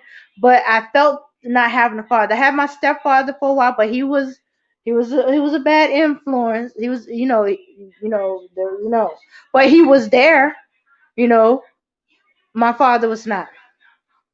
hmm So, whatever masculinity I picked up, but it wasn't in my house. I didn't see it every day, day to day to day to day to day. I go to my grandfather while I'm in my grandfather's house, deal with that. My uncles, my great uncles, and when cousins come to visit and they giving me advice because as I've come in a young lady, they telling me to watch out for men who are like this, watch out for men like that. Don't let them sweet talk to you, stuff like that. You gotta understand, men will say things to get into your pants. They'll even go as far as to say "I love you" and don't mean it. Yeah.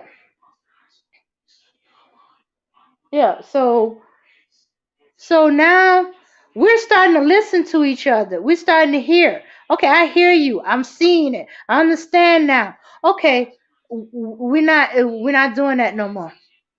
We're pretty much slamming the door in your face. We're not doing it. That was our mistake. We let you in. And as we shouldn't, because at the end of the day, Mhm. um, I think that I'm not saying that the earth is going to blow up and like everything is going not going to be here anymore, but I don't think that we have time anymore to do what we have been doing for so long. Mhm. Mhm. Eventually, time and patience and all of that runs out. Yep. You know, everything has an end date, and it's like I feel like I feel like they're trying to extend that end date, like hey, like a contract. Hey, listen, we need 2, 3, 4 more decades to get this right. No, we did Oh that. yeah. We done it.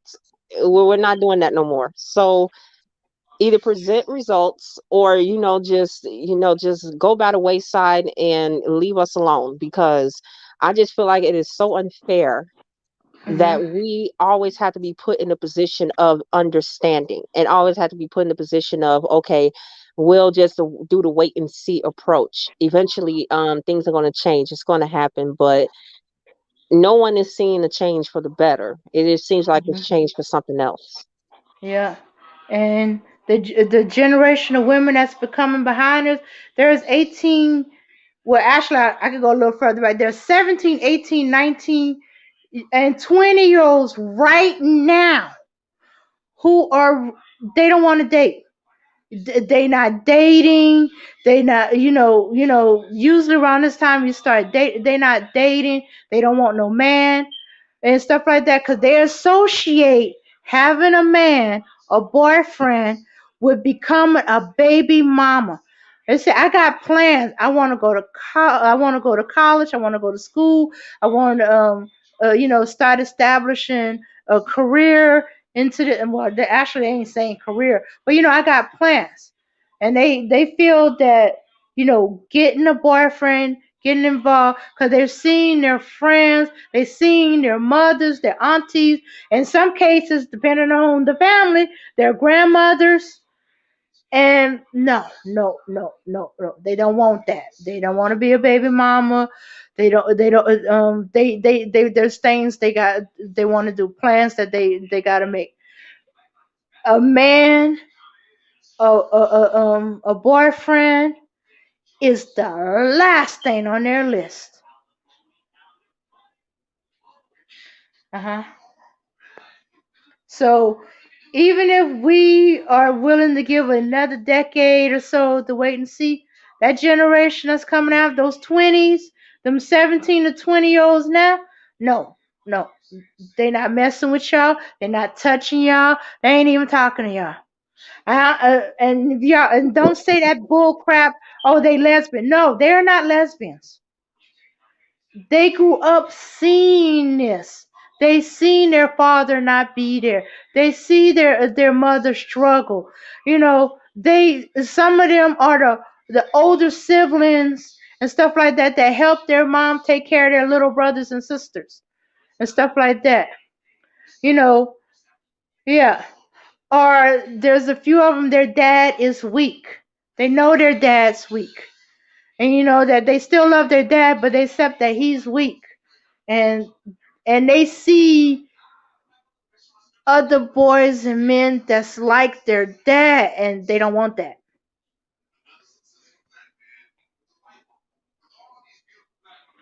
Mhm.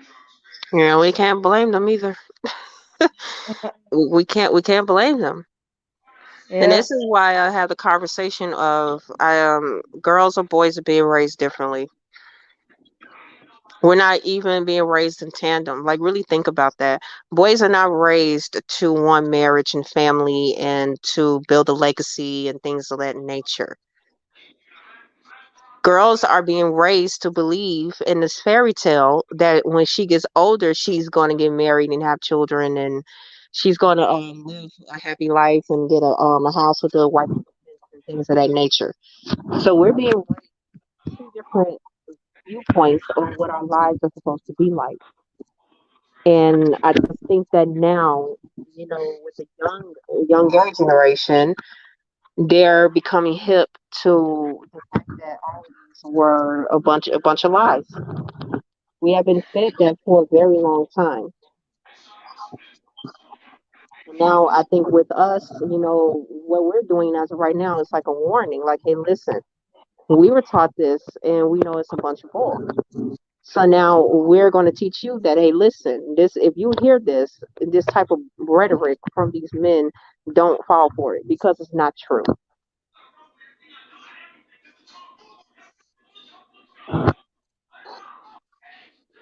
Mhm.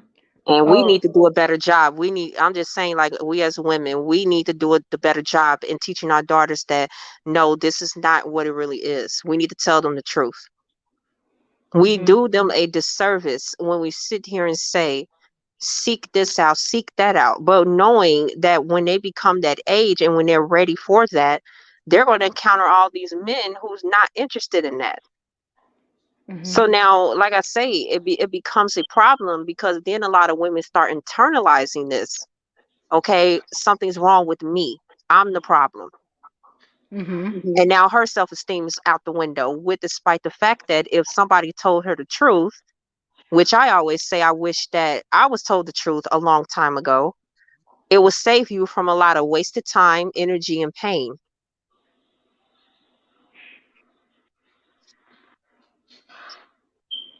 Yeah. Hmm. Because just like Max was talking about earlier about, how from 18 to 25 that, they should be focused on themselves. I wholeheartedly agree. Wholeheartedly agree because when you had asked that question, well, what should a young crowd be doing? I was thinking that same exact thing because I'm like, look, you graduate high school, 17, 18, you still don't even know yourself because they don't teach you that in high school, unfortunately. um a lot of people are not teaching our the young folks about how to survive out here. So yeah, Hmm. 18 to 25, yes, we should be spending time getting to know ourselves first and foremost, because we Hmm. still don't even know ourselves, and then also spending that time to build ourselves up, build the legacy of things like that, like he said, the man buying a house and getting a car and getting a job, things of that nature. He could build his credit. um he can open a business. Like, there are so many things that you can do in between that time frame, but a lot of these men, when they were boys, they were not taught to seek that out. They're taught to seek vagina. That's what they're taught to basically do all these degenerate things, but they're not being taught that. So again, it's difficult, to see that, unfortunately, girls are being taught, do for yourself, get a job, go to college, do all of these things. And we see the results of that. This is why they say Black women are, a very educated group, because again, we were taught, this is the mentality that we have, because this is what we have been taught all of our lives. Hmm. But our counterparts are not taught this. I don't hear it. I'm just saying, from my perspective, it has always been the girls. Focus on the girls. Tell them get their education. Tell them to do for themselves. I don't ever hear that conversation when it comes to boys. It's Hmm. either they fall to the wayside, or I hear it from a lot of men, because I heard it in my family. Hey, listen, when you get old, you need to get that girl, you need to do this and that. And I'm just like, okay, thinking back on it, most of them are not even taught that. They're not taught to, build themselves and to make sure that they're okay. Hmm. So Are they it's taught very tragic. to get the job, stay girl, get the job, and you can get the girl. So the only motivation for the job is to get the girl.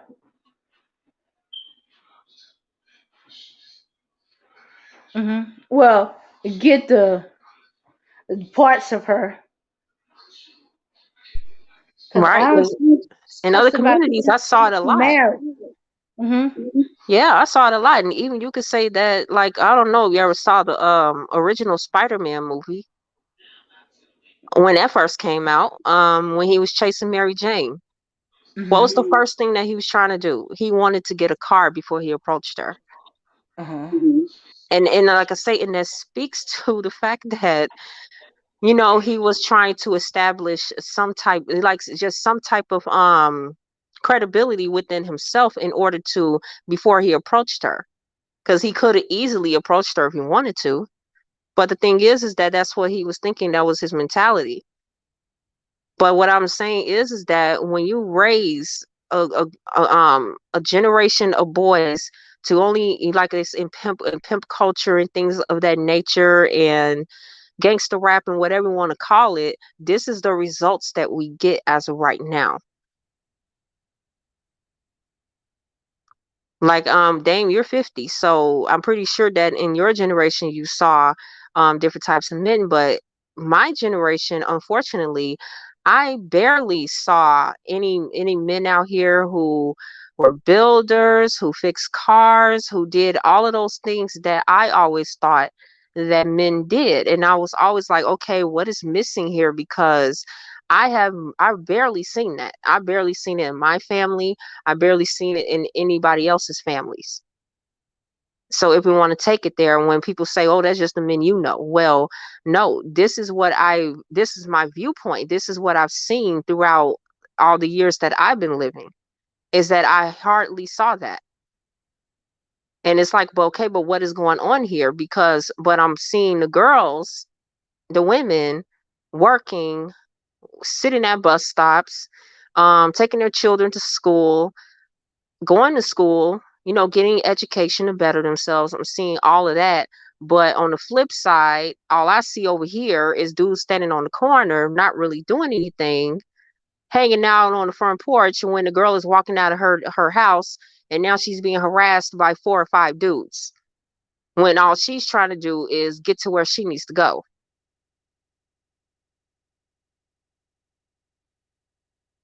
So when it comes to Black girls and boys, a lot of us have been raised with different types of mentalities. And we need to be very honest about that. Mhm. Mhm. Yeah, And yeah. don't be out here selling your daughters a pipe dream, because we need to get real. You need to be very honest about what she really is going to encounter. And like I said, if I was taught that, it would have saved me a lot of time. It would have saved me a lot of pain. Mhm. Mhm.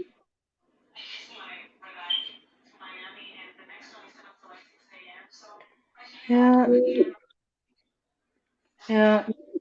Well, you're right. I did see a lot of men. In fact, even today, okay, I know it's not a good standard, but to me, the changing of the tire of the car, even though I can do it, it just takes me a lot longer to do it. When I can see, what takes me almost an hour to change a tire, I've seen men do it in 5 minutes. And in my community, the derelicts, they don't have cars. They we call it the derelicts. They can change a tire. They don't have a car. As far as I know, they never had a car. Some of them, some case. But I bet you, if I break down side of the road near where they at, they can change my tire. And I had it happen. Change my tire in a heartbeat.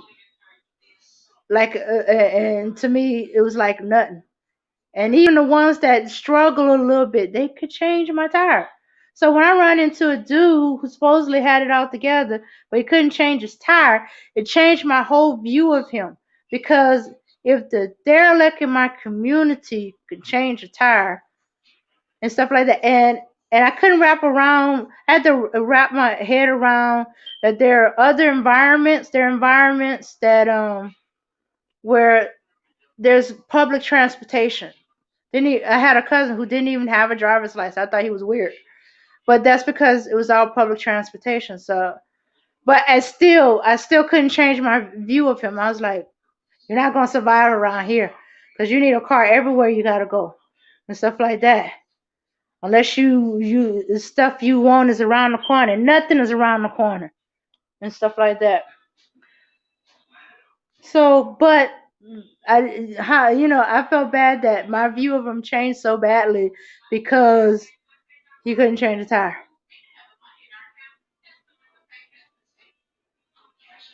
hmm So yeah. So if you can't, so as a man, if you can't do what the derelicts in my community do, why should I bother with you? Yeah, and even though I understand there are other communities where they got public transportation, so he might not ever had an opportunity to change a tire, never needed to know how to change a tire. I'm still not gonna look at him the same way. I mean, there are Uh-huh. so many ways to learn how to do things, right? Like me personally, I fix things, Mhm. but I've been doing that since I was a kid. That was like Yeah. that was, because unfortunately, it was my house was a house full of females, so there was Mhm. no men around to help us with those type of things. So I took it upon myself to learn how to fix, like, those tube TVs that we used to have, and things like that. So that was just something that I was very interested in, you know. Yeah. But it also speaks to the fact that if there was a man that came around me and he actually wanted to do those things, I would literally pretend like I don't know how to do it. Why? Because I just feel like that is what his position is. That is what he should be doing. You know what I mean? But that Mhm. speaks to the fact that a lot of us, we're learning how to do things on our own, Mhm. to the point where when they say, well, women say they don't need men. Well, that's kind of true. We want you. Like, what Mhm. woman doesn't? That is Right. not what the issue here is.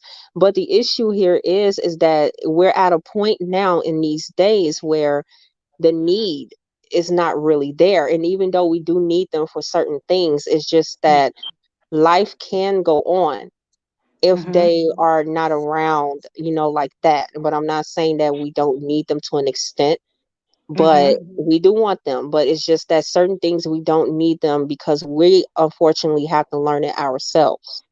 Yeah. And it should not be that way, because then, like they say, the roles start to reverse. And then now we're getting confused about who should be doing what. And then just imagine you're a woman who has children in her household. You have female children and male children. Now they're Mhm. going to be confused. Okay, I see mom changing a tire. So what am I supposed to do? Am I supposed to change the tire, or is my sister supposed to do it? Right. And I'm not Mhm. saying that that is on purpose. It's just that I do feel like as children, we do ask those questions. Like, what is my role going to be if all I see is my mother taking on this role? And that Mhm. can, it could skew the lines. But we can say, oh well, you need to get him around a lot of men. But we was just talking about the fact that earlier we can't even trust our children with a lot of these people because of their predatory behaviors. So now Mhm. we Yeah. have a catch-22 situation here, right? Right. So it's so many facets to it. It's a lot. It is a lot. Yeah. I think that's in some ways, because it's a small town and we kind of all know each other.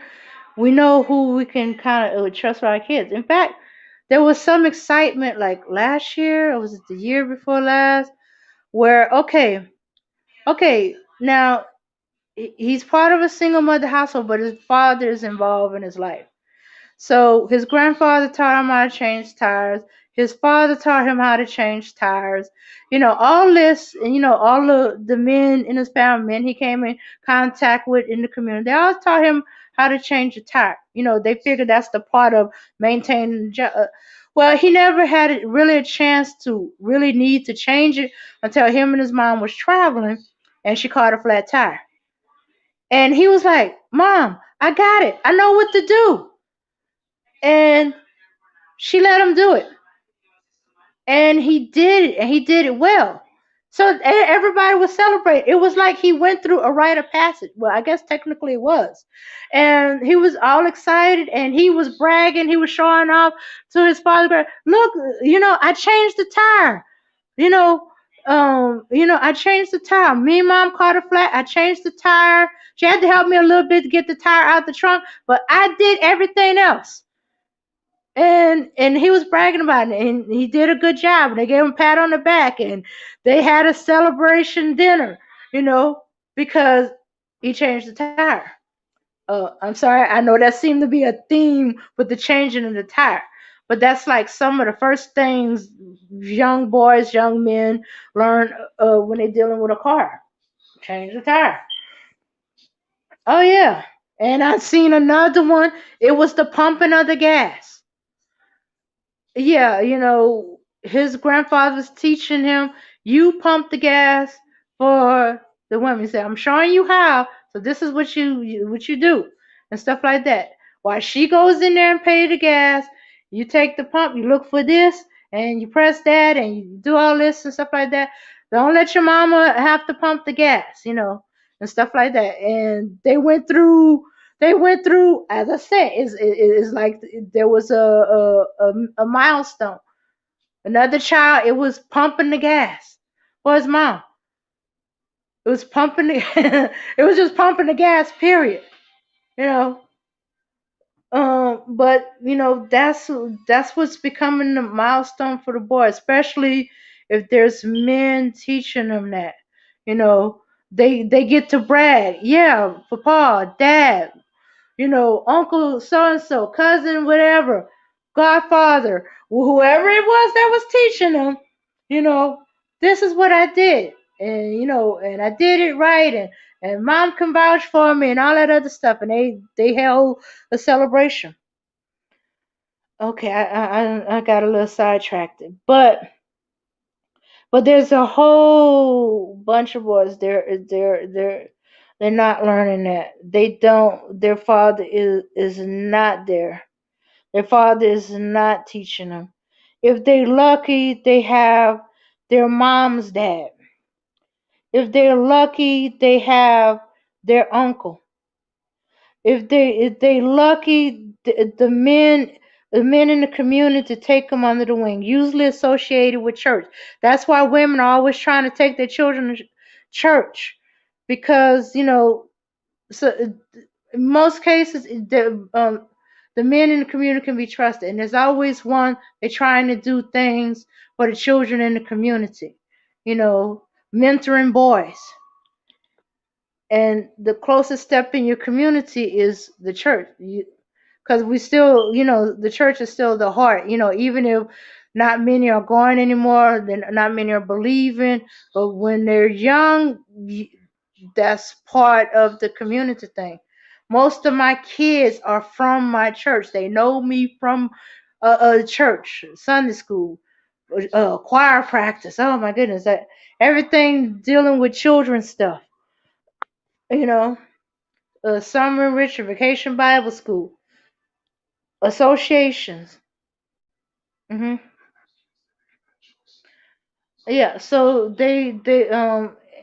so that's why the mothers are so involved in church, especially if they got young boys, because they're looking for a mentor, or they got them involved in sports because they know they can't fill in that gap of watching how men work, and being a man, and being strong emotionally, physically, and stuff like that. You know, they know. hmm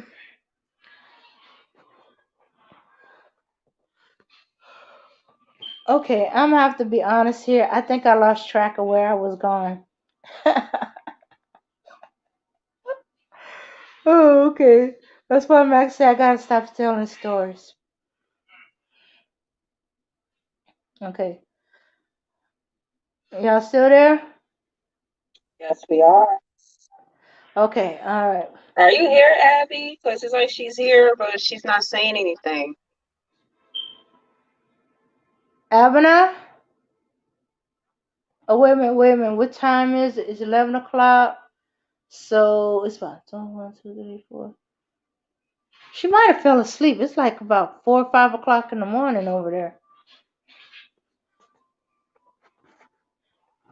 So, No, she literally hopped back on. So that's why I was asking. yeah. In the meantime, while I was talking, she used to me talking. She might have went to sleep. Uh-huh. But yeah. So okay. So okay. I had several thoughts in mind when I was before I got into this story. But yeah. So my grandfather was seeing it even back in the 40s, that that men were being weaker and weaker.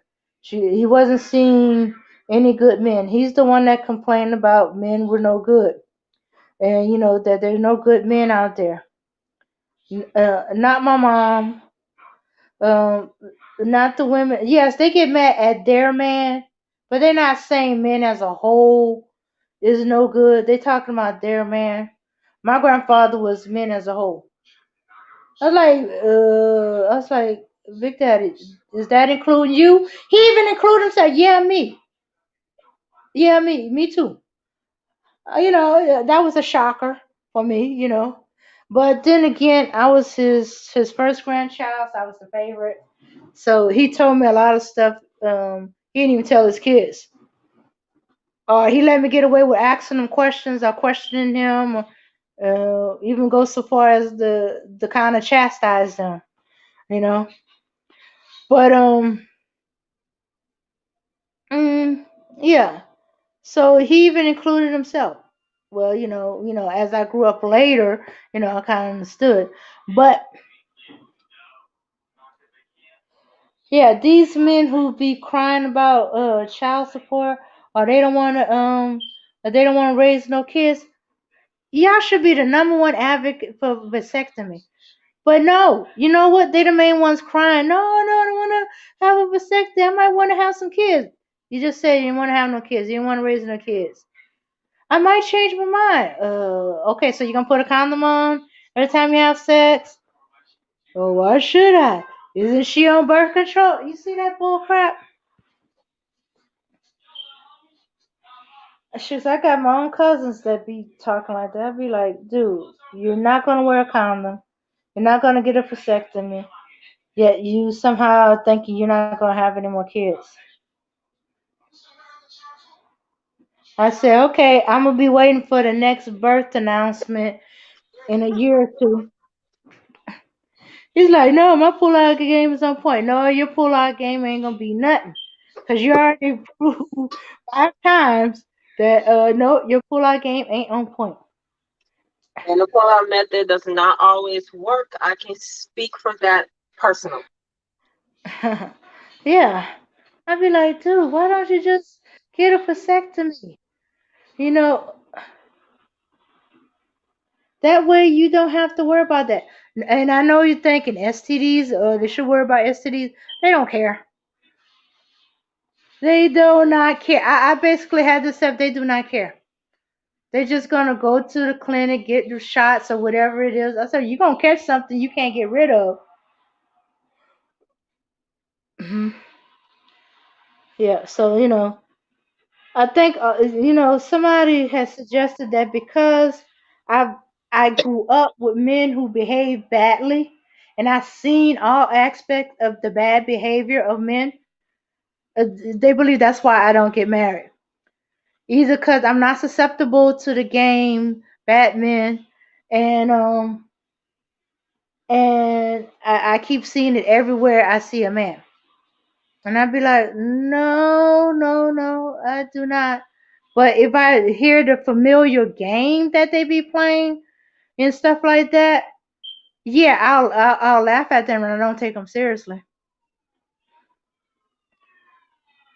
Yeah, they end up being friend zoned or big brothered or little brothers, depending on their age, and it'd be like, did you just call me your little brother? Like, oh yeah, you remind me so much of my little cousin. Yeah, but it might have some certain amount of truth to it because I know when they be playing them games, the Mac, them player, they be doing them lines. I laugh outrageously at them, but when it's the true romantic dating type thing, it disarms me. And it's like I'm walking into the unknown sometimes.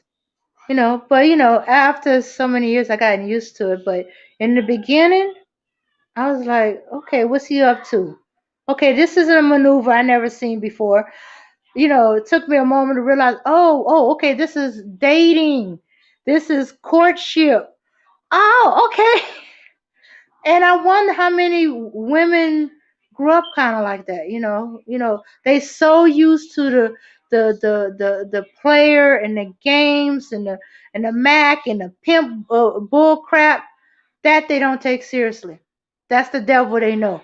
But when it comes to a man actually being romantic and dating and courting, they very very wary like it's some kind of trap.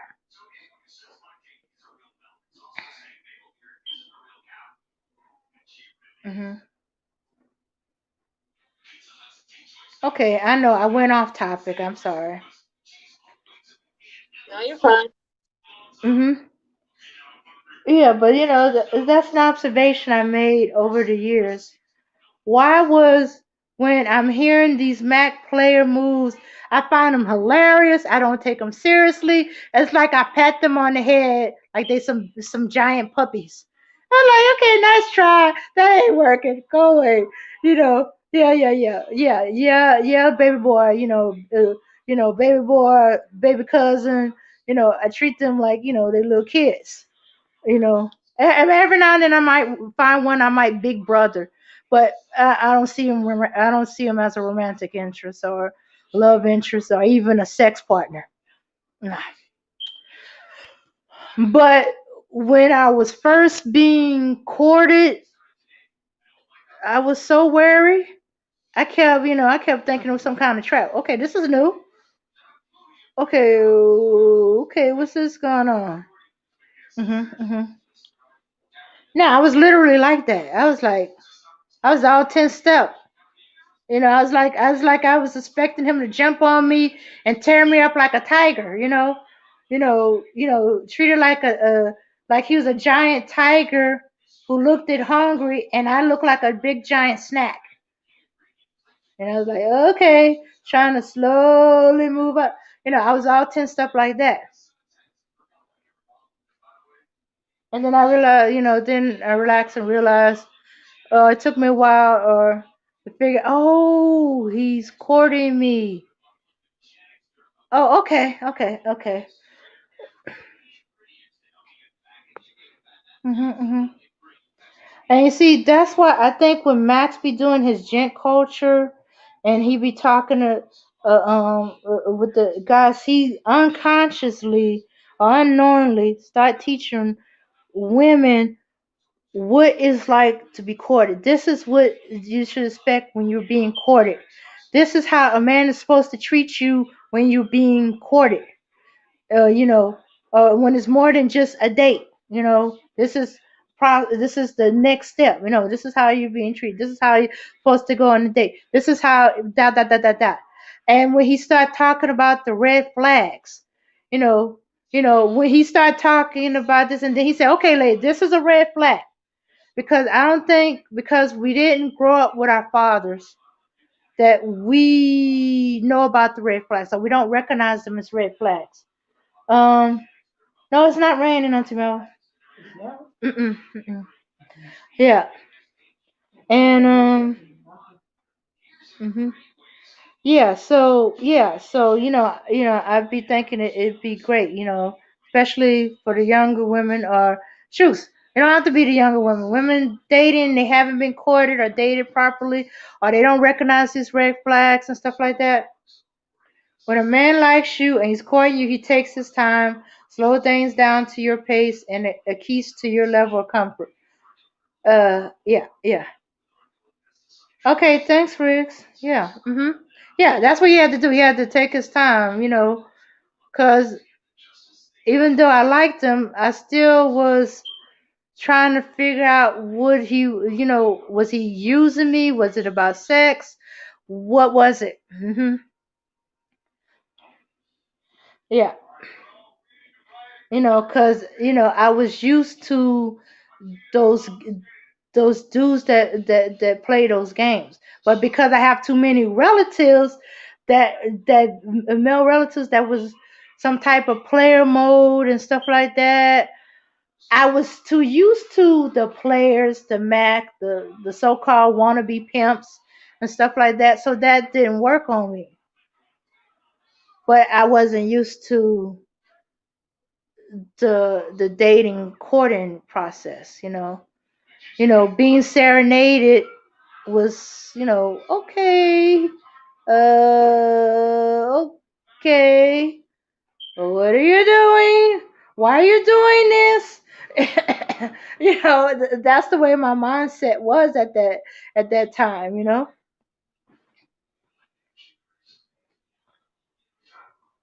hmm Yeah, and yeah, he was patient. I don't know why he was patient, but he was patient. And we talked and he got to know each other. He realized that flowers wasn't my thing, you know. Yeah, I accepted some flowers he gave me. I just hand them over to my mom. My mom was more excited about the flowers than I was. I was like, okay, thank you, very nice. Yeah, they're really pretty. Here you go, mom. Could you find a vase? My mom took it over. She already knew. She just took over the flowers or the plant or you know.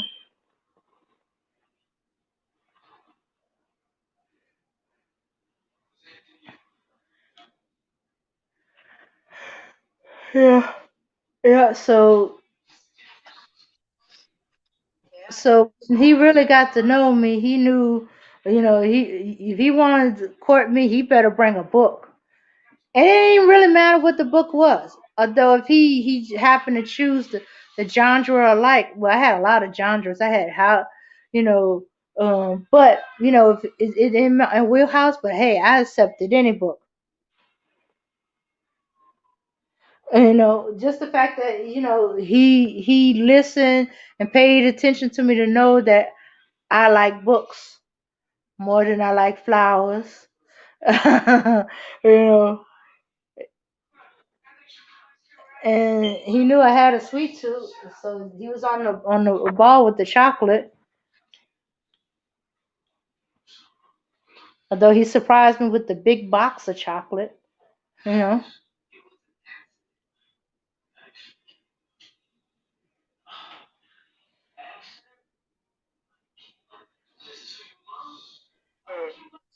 Well, hmm I'm gonna go ahead and get off.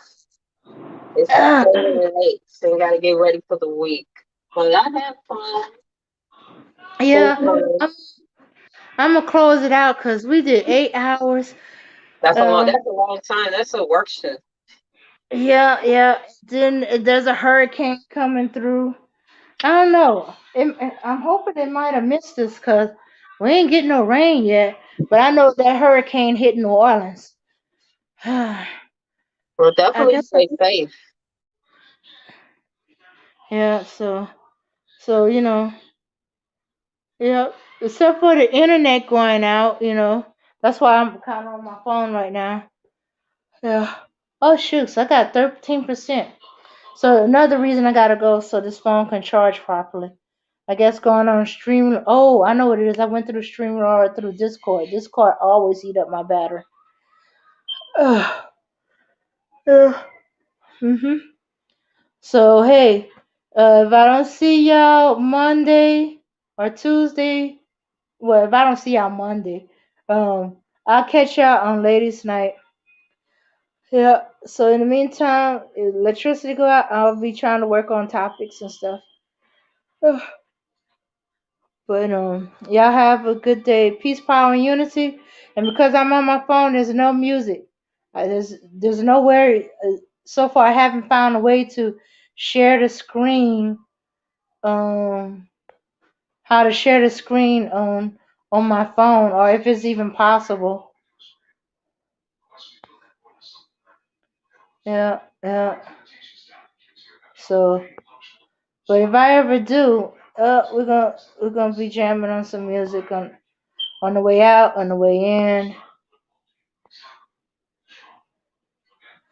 All right, let's see. Okay. Well, you stay safe, and everybody, y'all have a good night. All right, you too. Yeah, I will. All right, peace, power, and unity, everybody. We gonna end the stream. Thanks to y'all for hanging in there with us for the 8 hours, even if y'all were in and out. Thanks to Emmanuel Briggs, Mika, all others that were there. Remy, oh yeah, especially you, Remy. Yeah, you made this one interesting conversation. hmm And put up with me even though I wandered off. All right. Peace, power, and unity, everybody.